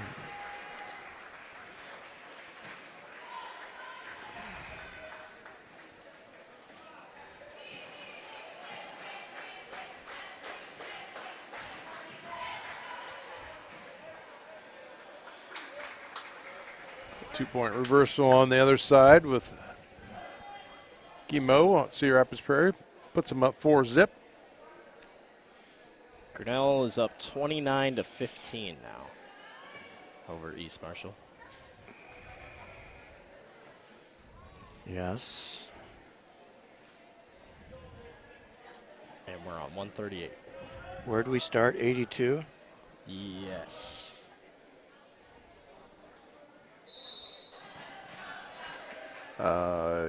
Yes, 82. See you at 170.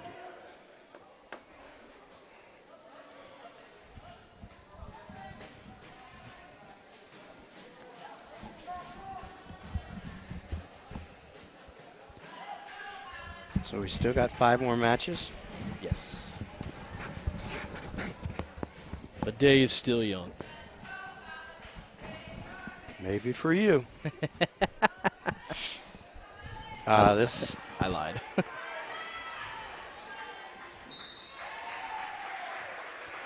There you go. fall. 35. Now, if you were with Tony Farmer would tell you the exact second that it gets so that they can't beat us. Oh, because I was just about to ask him, like, so what's our magic number? 6 times whatever matches we got left. Well, there's one. Yep. So just reduce the 6 times. We're all right now. Because they just said they didn't have a...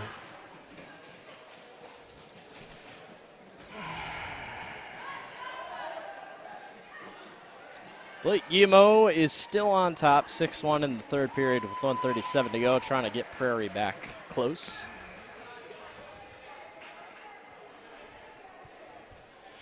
$47-15. 47-21. We're safe now. Sorry, I love to win the rivalries. You don't know how hard we fought this. So Grinnell pretty much secures 4th place overall in today's duel. Webster City for sure is 3rd. I would guess East Marshall. Did East Marshall beat Mount Pleasant? Yes. Okay, so East Marshall is 5th. Mount Pleasant will finish. There's got to be a way that we could go back and see Which, all of them. Yeah.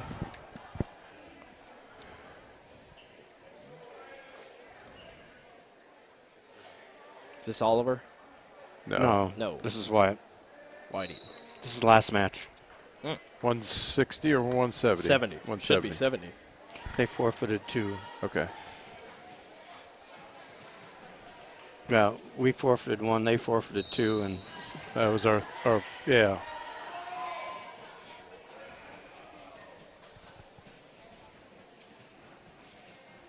Guillemot looks like he's going to ride this one out for a 6-1 victory. Yes, Wyatt Eaton, Roberts Jobin. Last match of the day for Grinnell.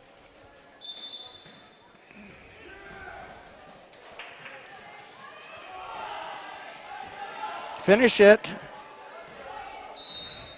Too late. Finished it. No. Finished it just a little. You have to know where you're at on the mat and drag your knees across the line. There's just little things that make the big difference in wrestling.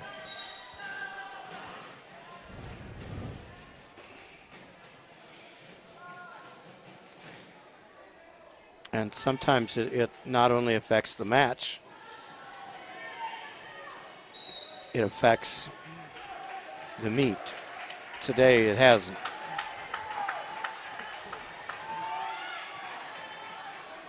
Work up. I'm surprised I haven't yelled in my mic yet. That's okay, Dave. You can live without that? Oh, we like that excitement. It lets people know that we're energetic about what we're doing. Enthusiastic.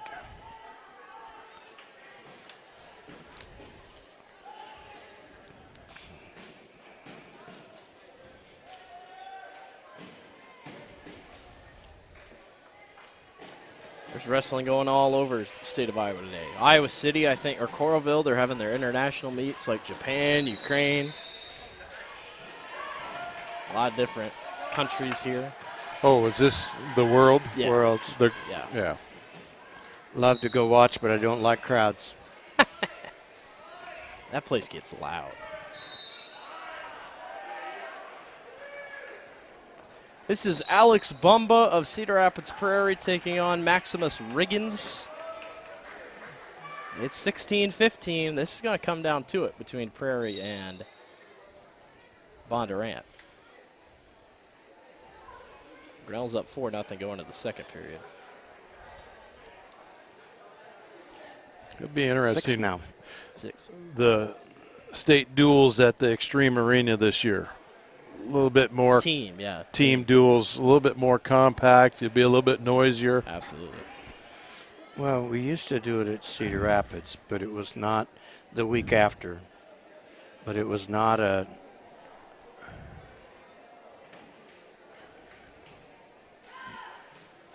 There was not the flow of it. There was not the, it was, okay, you won team duels, so what? Right. But when you do it before, the only problem you have is kids getting hurt.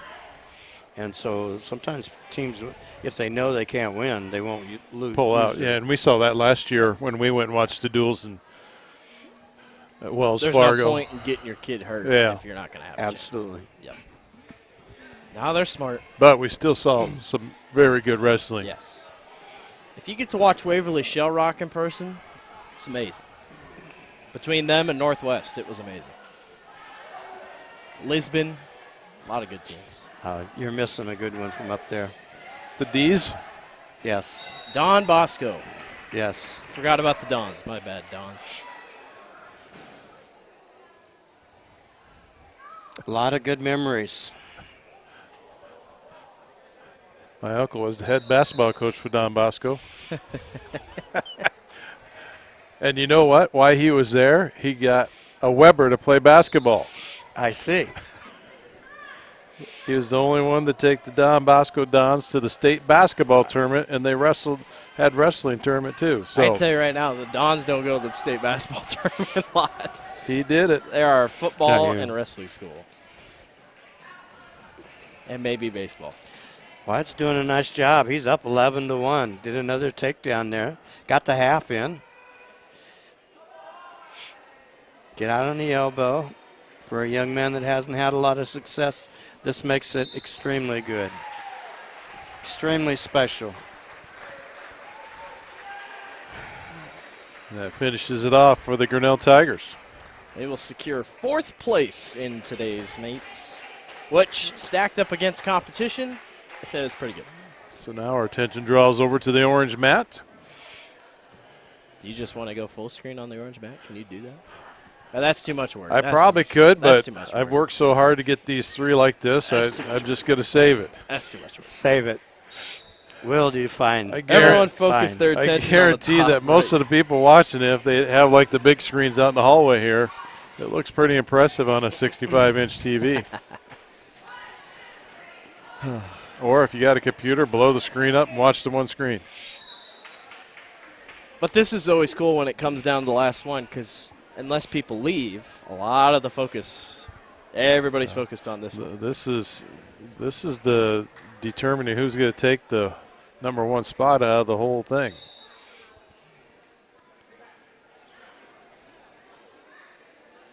Riggins currently leads 2-0 here over Bumba.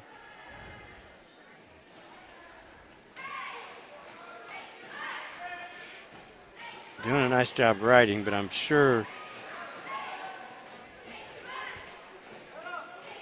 they'd love to have extra points out of this.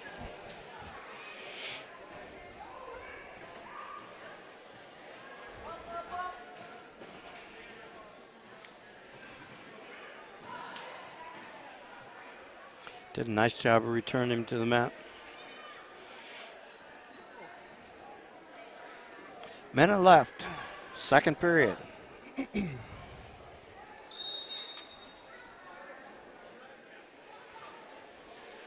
And there's blood on the mat. Somebody's nose was clogged, so that's expected. If I remember right, these two teams have 0 people. 0. I think they wrestle all weights. I don't think we'll see any. Yeah. We're going to see someone wrestle at every weight from here out. Yeah. Crucial in a duel like this. But even at that, we have 1, 2, 3, 4, 5, 6, 7 down, 8th one in process, and you're sitting at a score of 16-5. 16-15. 16-15, excuse me. Yeah. Team score.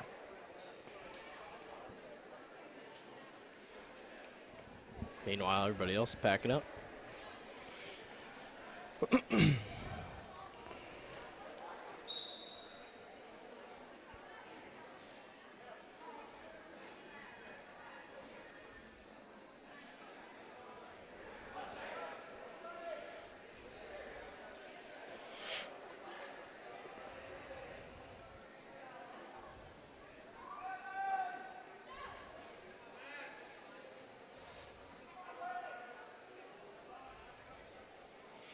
Trying to use a chicken wing, but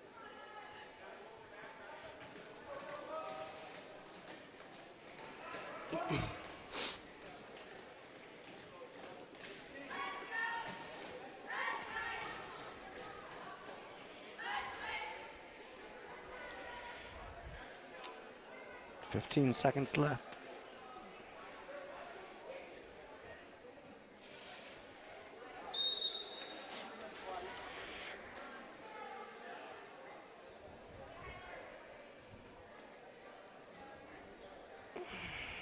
To period number 3 we go.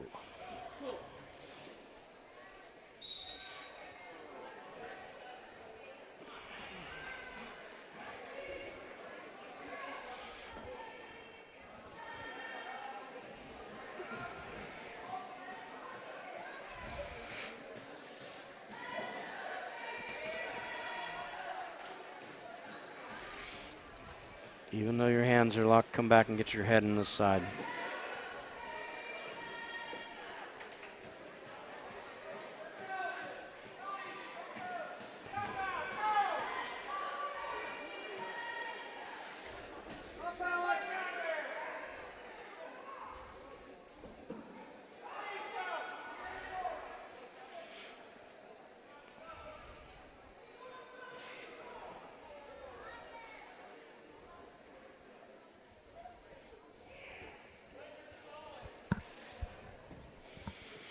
Something we haven't seen a lot of today is stalling. Yeah. It's been pretty good wrestling. He's just trying not to give up extra bonus points.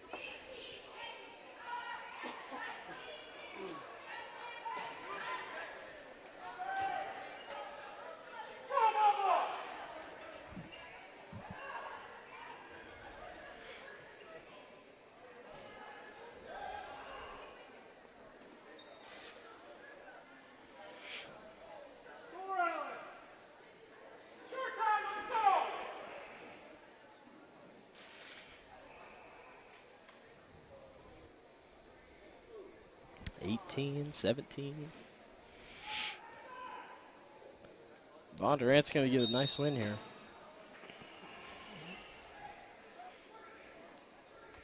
Yeah, but I don't think they're going to get the win that. No, only going to get him 3 I points. was going to say, I don't think, no, definitely not. They would have preferred pin, but.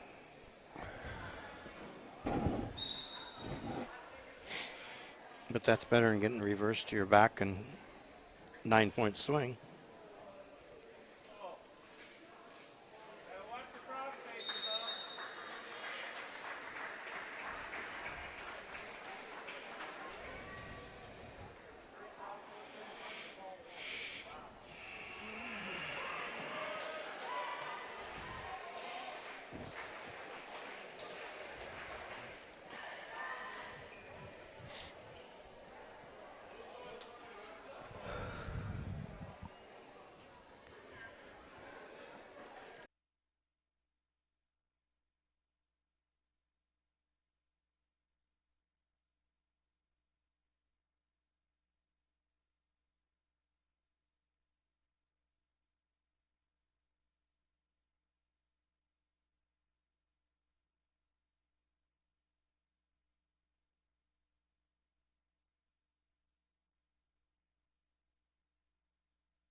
All right, back at her. 132, Tyler Lee.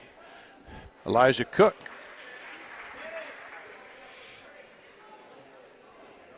Check, check. 1, 2. Okay. That was off. Lee's off to a hot start.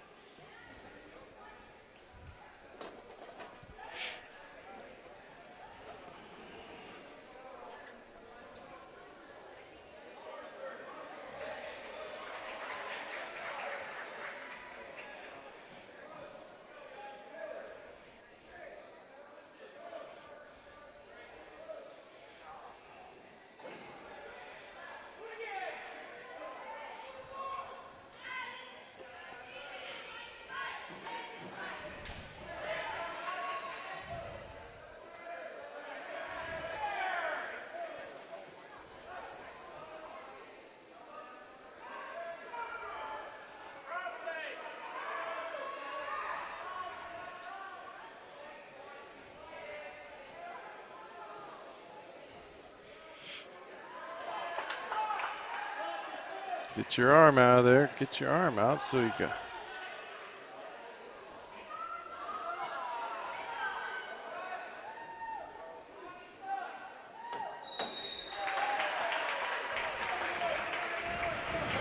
Tyler Lee with the fault.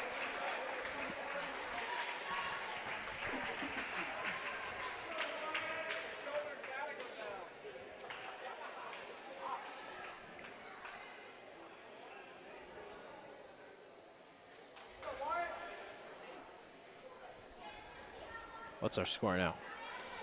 21-19. Ooh. Next up, Dalton Rowe versus Wyatt Vlasic. Vlasic, yes.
Vlasic with the 2-point takedown.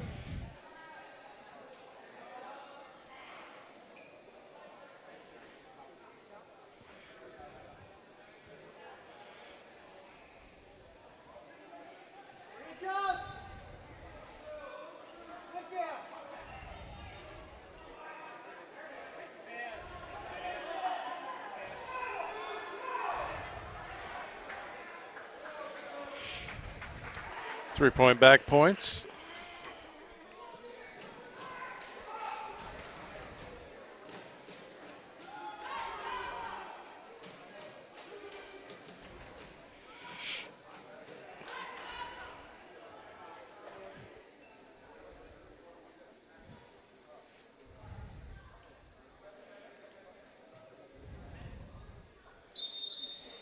You know, looking at Bondurant's rankings by IA Wrestle, Connor Pfizer, he was ranked third in his weight class at 113 pounds.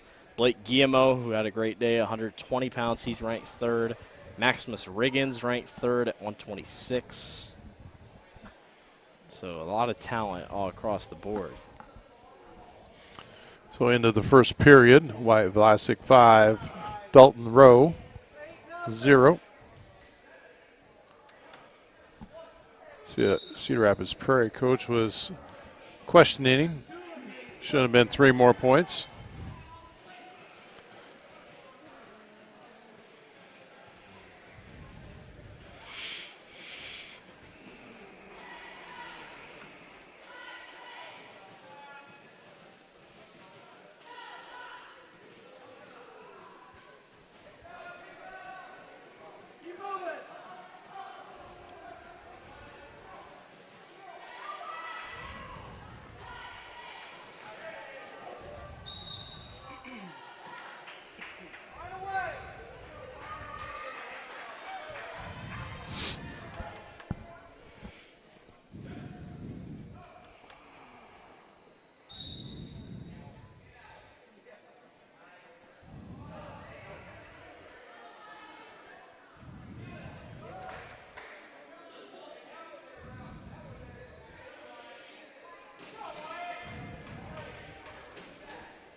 Minute left, second period.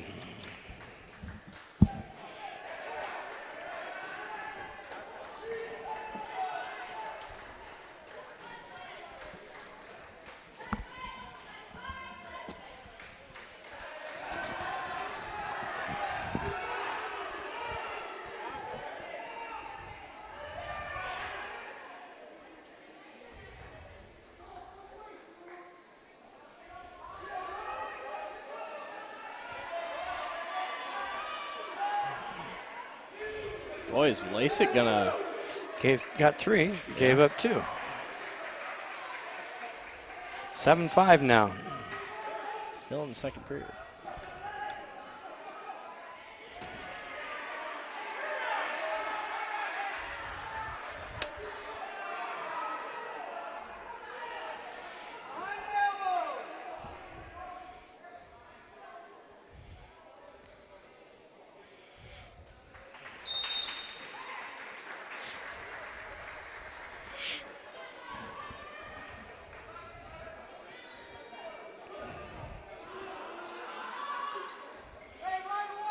I've seen more coaches going nose to nose in the corner.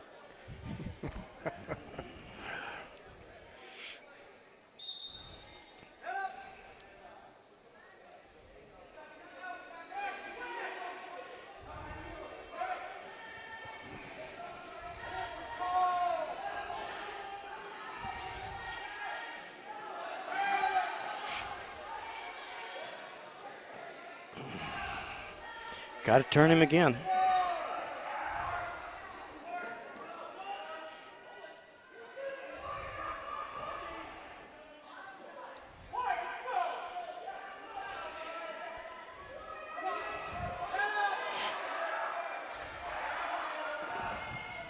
He's just trying to stay off his back. He knows what he's got.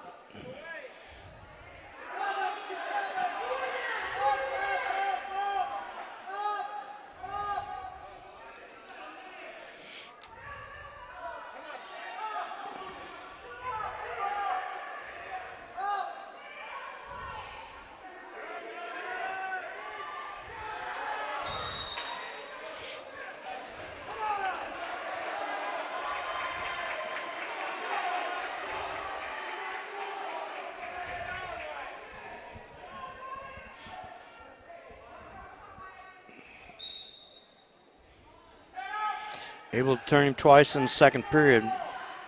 Needs to do it one more time here.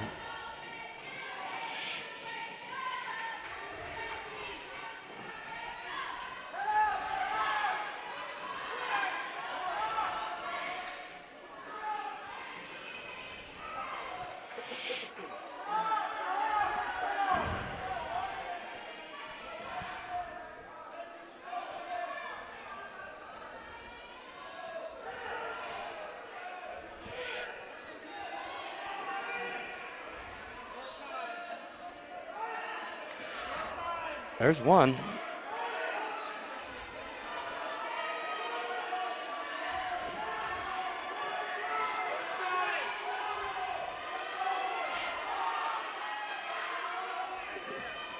Not going to get it. It's a big win for Prairie. Again, It was a tough ride for 3 points there. You're getting down into it here.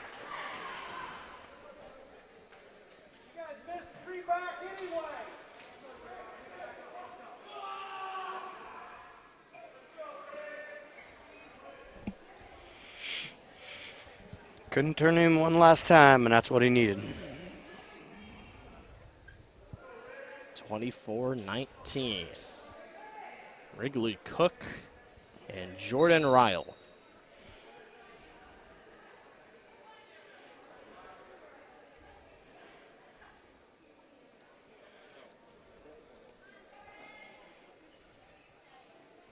You think maybe the Bondurant fans would maybe move over. No, they're just following directions.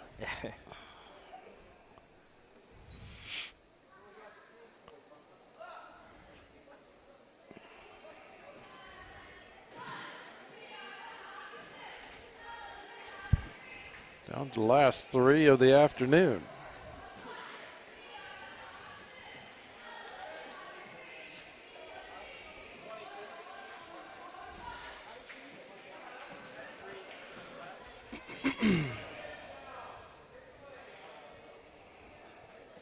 Sometimes you might be better, but you just can't figure the other guy out to what will work on him.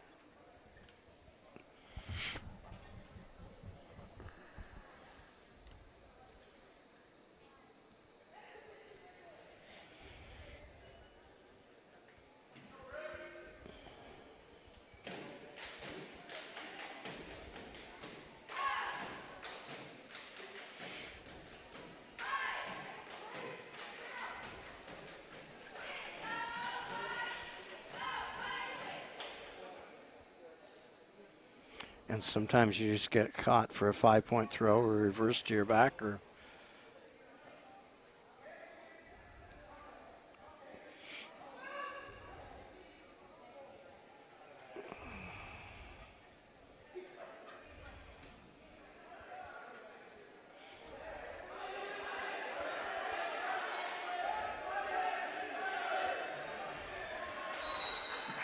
aha.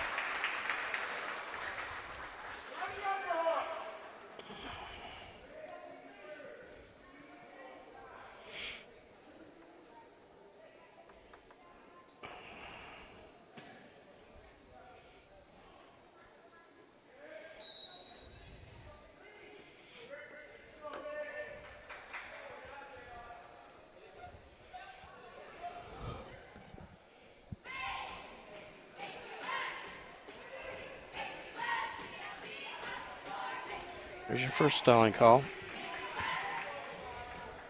Every little point or incident is big now. It's kind of like an overtime in football. You can't make a mistake. A big mistake.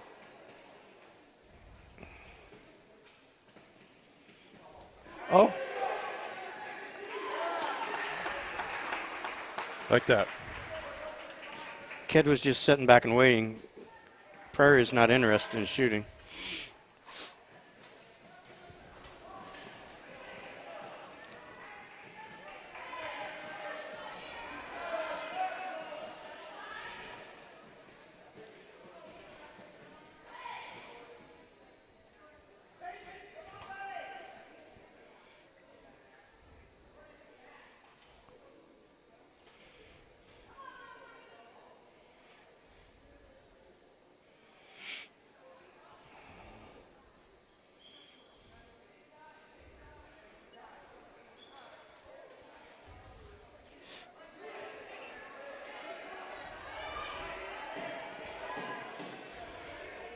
Oh, my. Wow. Just a good foot sweep. He had his leg high.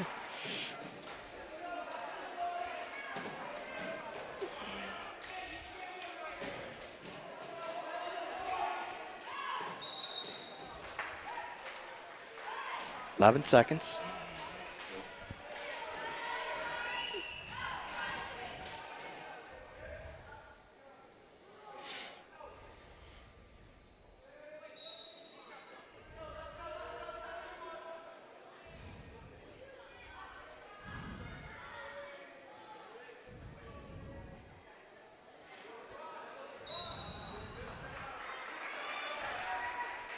Four to two. Going into the third period, Cedar Rapids Prairie's choice. Chooses neutral.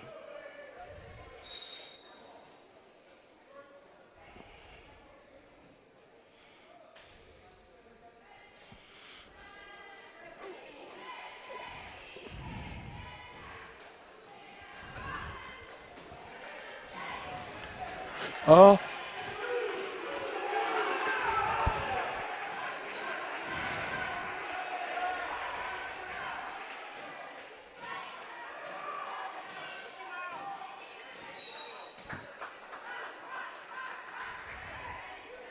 Bondurant's coach went all the way over to the corner.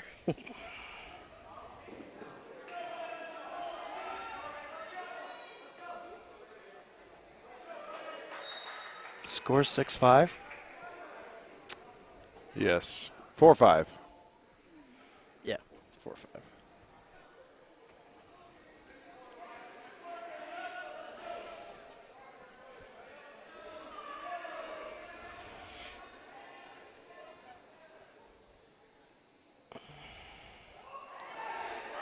Spin.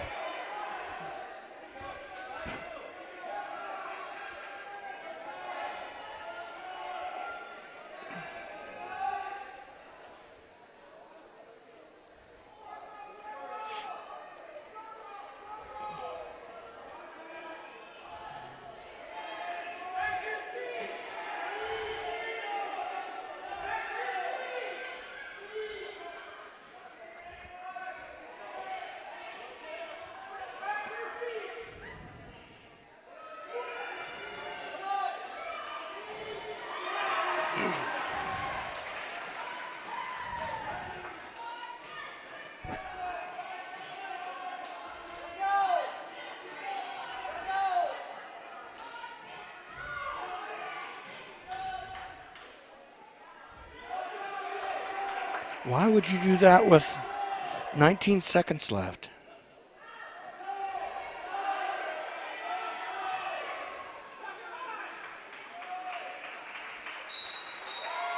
Nice match.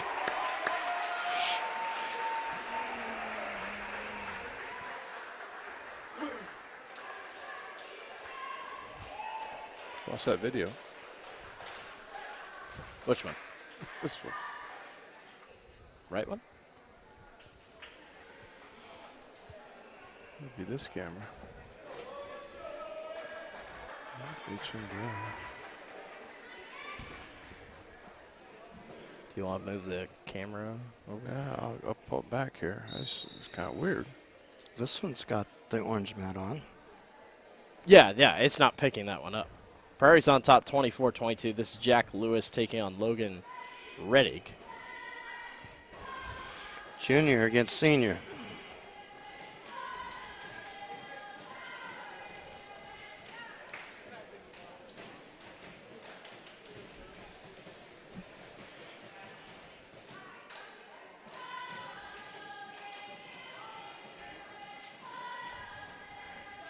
Got it. There, back.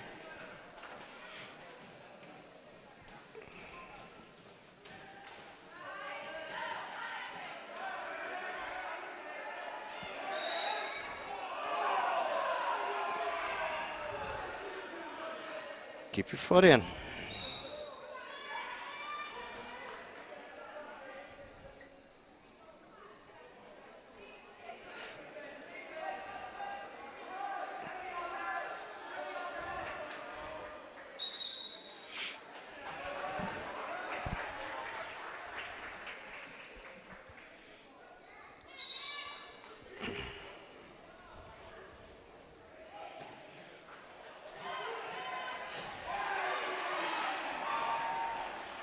Nice job of swinging in, getting the single. Young man from Prairie didn't respond, went to a double and got a takedown. Nice job.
Second period we go.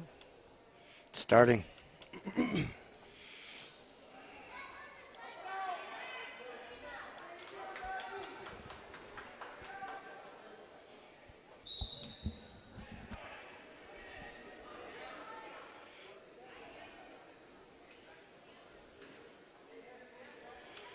Doing a nice job of riding. Bondurant Ferrari is. Jack Lewis from Bondurant Ferrari.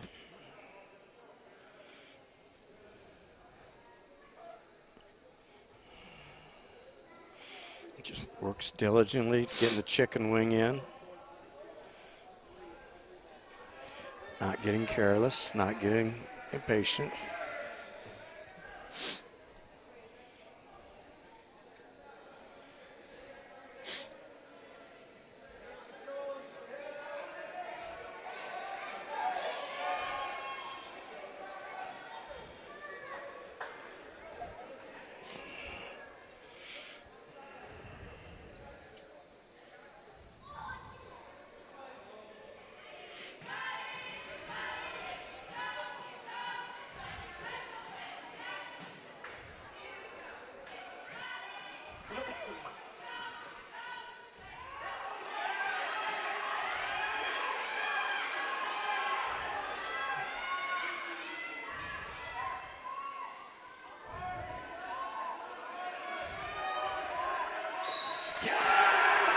Wow.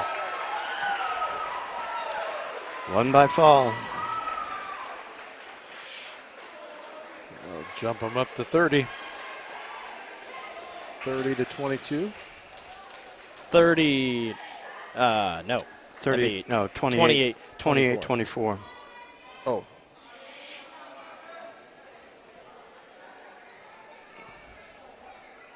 That's right, Bob. I was given the score to Cedar Rapids Prairie.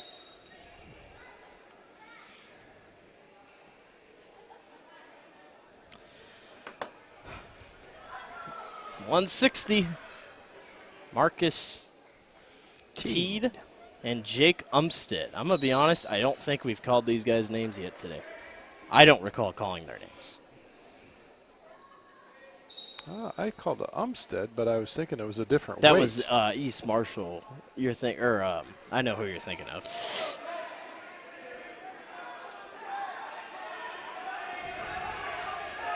Kick your leg out. Now go.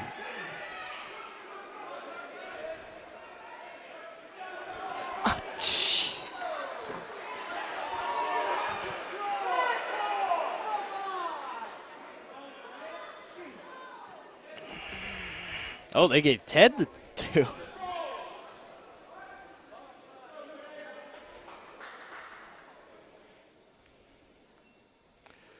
They what? I was surprised that they gave him 2. I didn't think he had control when he was going out. I didn't figure they were going to give it to him, so I didn't even watch. Yeah.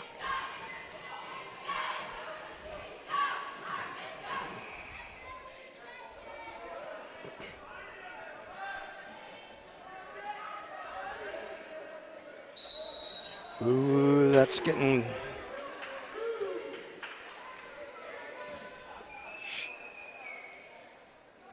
You might be able to get by with that once.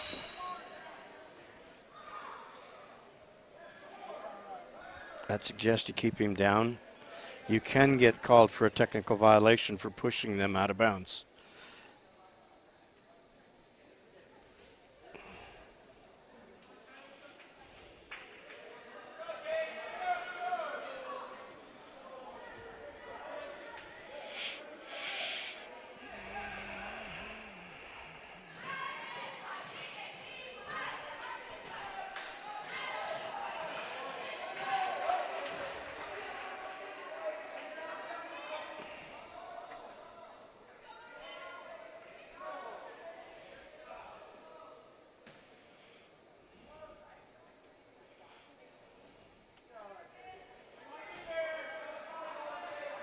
Oh.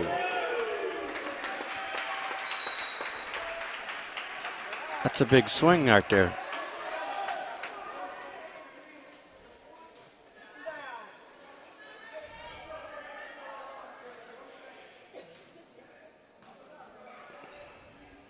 Four seconds left.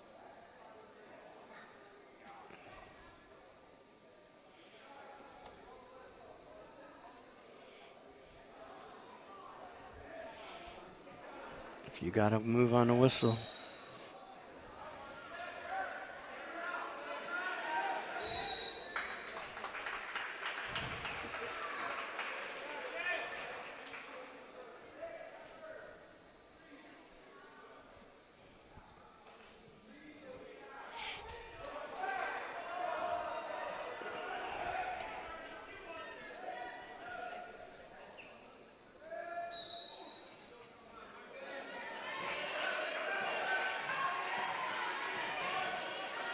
Stalling. And one. Stalling and escape. Yes. Not big unless it happens again, but you know, in these type of matches where it's 2-3, 3-2, sometimes those stalling get big.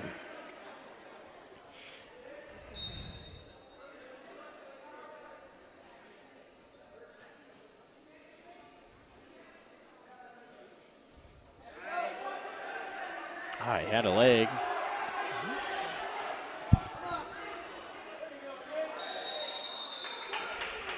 Had a leg, tried to reverse, gave up too much. That'll happen.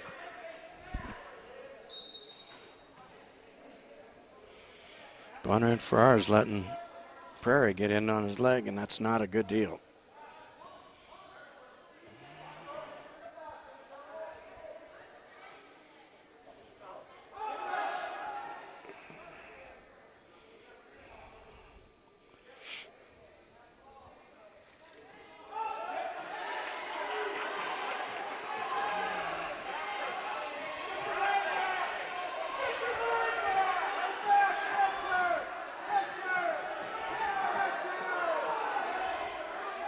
Keep spinning.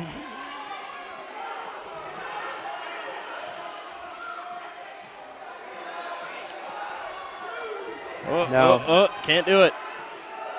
Shoot your right arm through. Can't do it. There it is. Now there's two. Oh. What?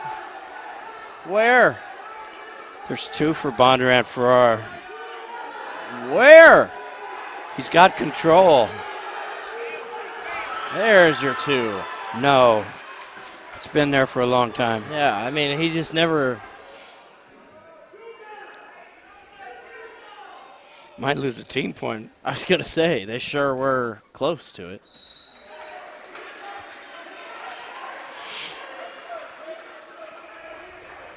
Wow.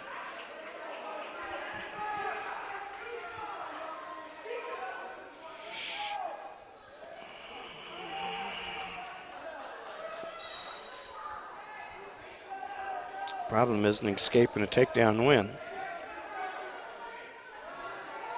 I'm not sure he can ride him for 2 minutes though. Get back on his hips. Take the arm out. Sorry if I'm coaching instead of explaining what they're doing. It's getting good. It's getting down into it.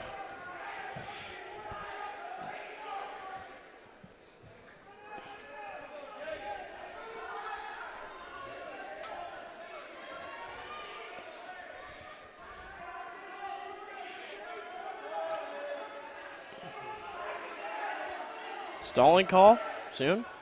Maybe.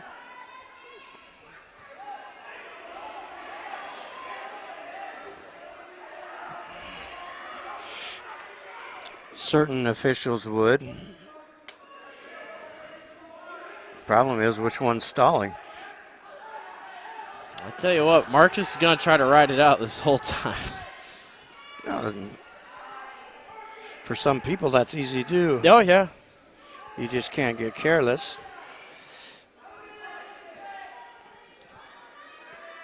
You can't unhook that leg. And you can't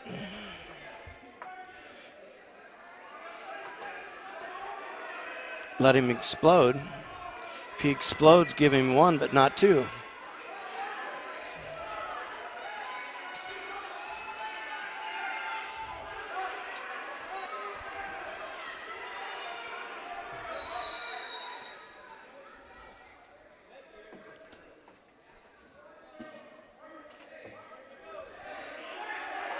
So they gave it to Unstead. So Unstead could do it right here if he can escape. Tie it. Could tie it. I don't think he's going to. Now he's out of gas. It's a big win for Bondurant. Extends it just a little bit more. It's not over yet. No, far from. 3:31. Yeah, it is. How many more matches we got? We're at 160. We got one. One more. Because we started at 182. So it's over. So Bondurant is going to hang on. Well, they could tie, can't they? 31-24? 6? No, you're right. Just seeing how good our Grinnell math is. Aiden Carl versus Quentin Alexander of Cedar Rapids Prairie. 170's been pretty good today. These two have been pretty good today. Expect a good finish here. A lot of great wrestling today. Yes. Nice move to get the leg. Let's see.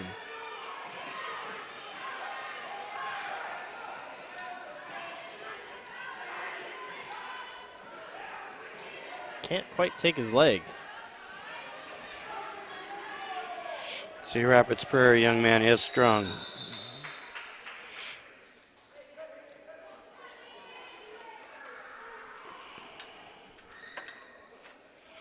No, I honestly didn't watch that one takedown going out of the bounds because I didn't think he'd give it. So shame on me.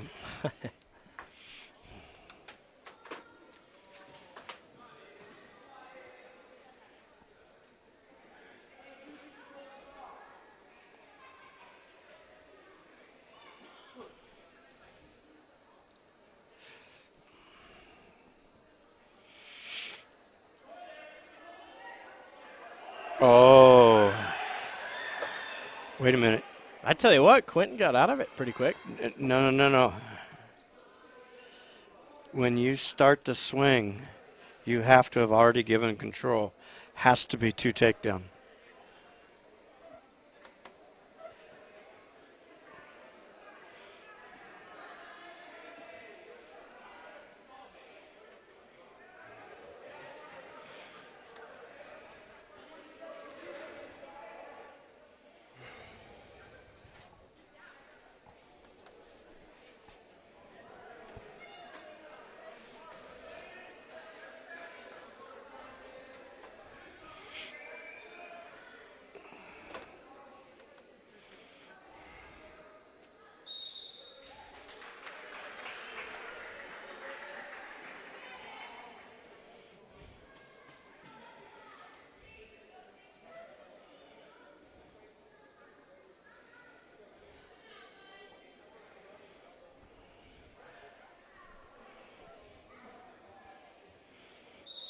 I want an instant replay. Because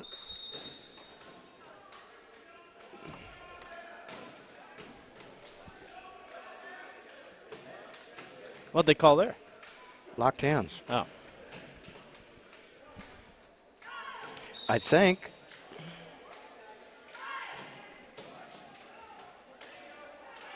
See, he should have let it go. See where it ended. It's just that Cedar Rapids Prairie couldn't score after he locked his hands.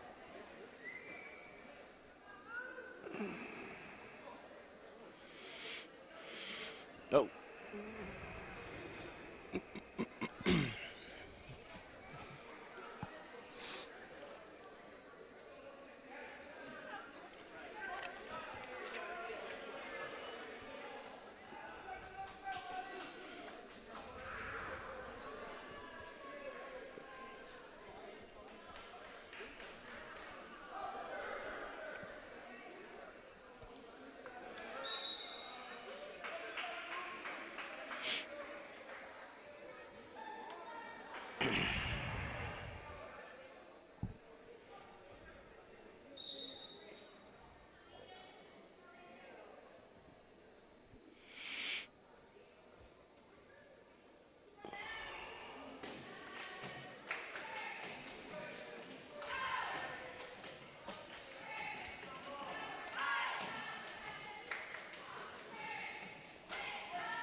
Circle the leg.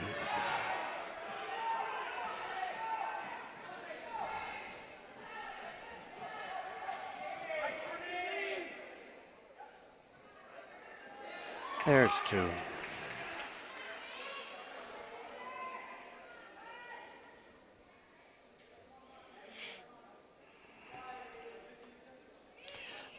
Been a lot of great wrestling today. This last match is tremendous.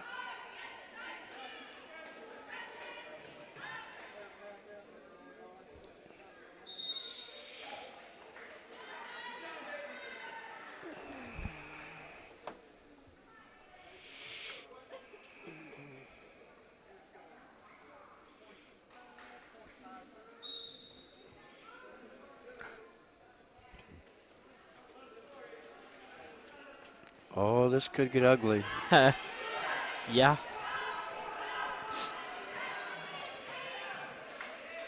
Six. If they don't settle it down, they start getting slap happy. Don't want that in your last match of the day.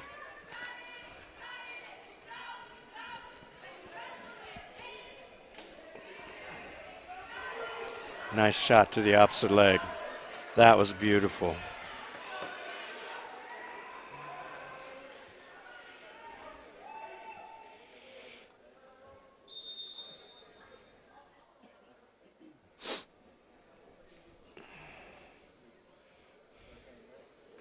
Of course, the final match of the day is going to end with some blood time. Well, while we're at it, we want to thank everyone for watching today. What were you going to say something, Dave? Could be worse. We could have an injury time That and is then very have one true. more match. That is very true. Want to thank everyone for watching today here on the Tiger Sports Live Stream Network. Give a quick shout out to all of our sponsors one more time: Grinnell Firestone, West Finch Auto Plaza, Turnkey Realty, Grinnell Mutual, Mayflower Community Home, Ramsey Weeks, Insurance/Real Estate, and Poly Eyes, along with D&D Kaizen Farms and Kurt's Collision Center. So thank you to all those who have sponsored the Tiger Sports Live Stream Network today. Again, we appreciate everyone for watching. It's been a busy day. We went on the air at 10 o'clock, and it is 5:20, 20 minutes past 5. It has been a long day. It's been a great day. There's been a lot of great wrestling. There hasn't been a lot of them that were, a lot of matches that were, 15-second falls or 6-second falls or type thing. And even those that happen, it's kids are out here doing the very best that they can. Sometimes you just run into very, very strong competition, like we saw at 106 pounds today.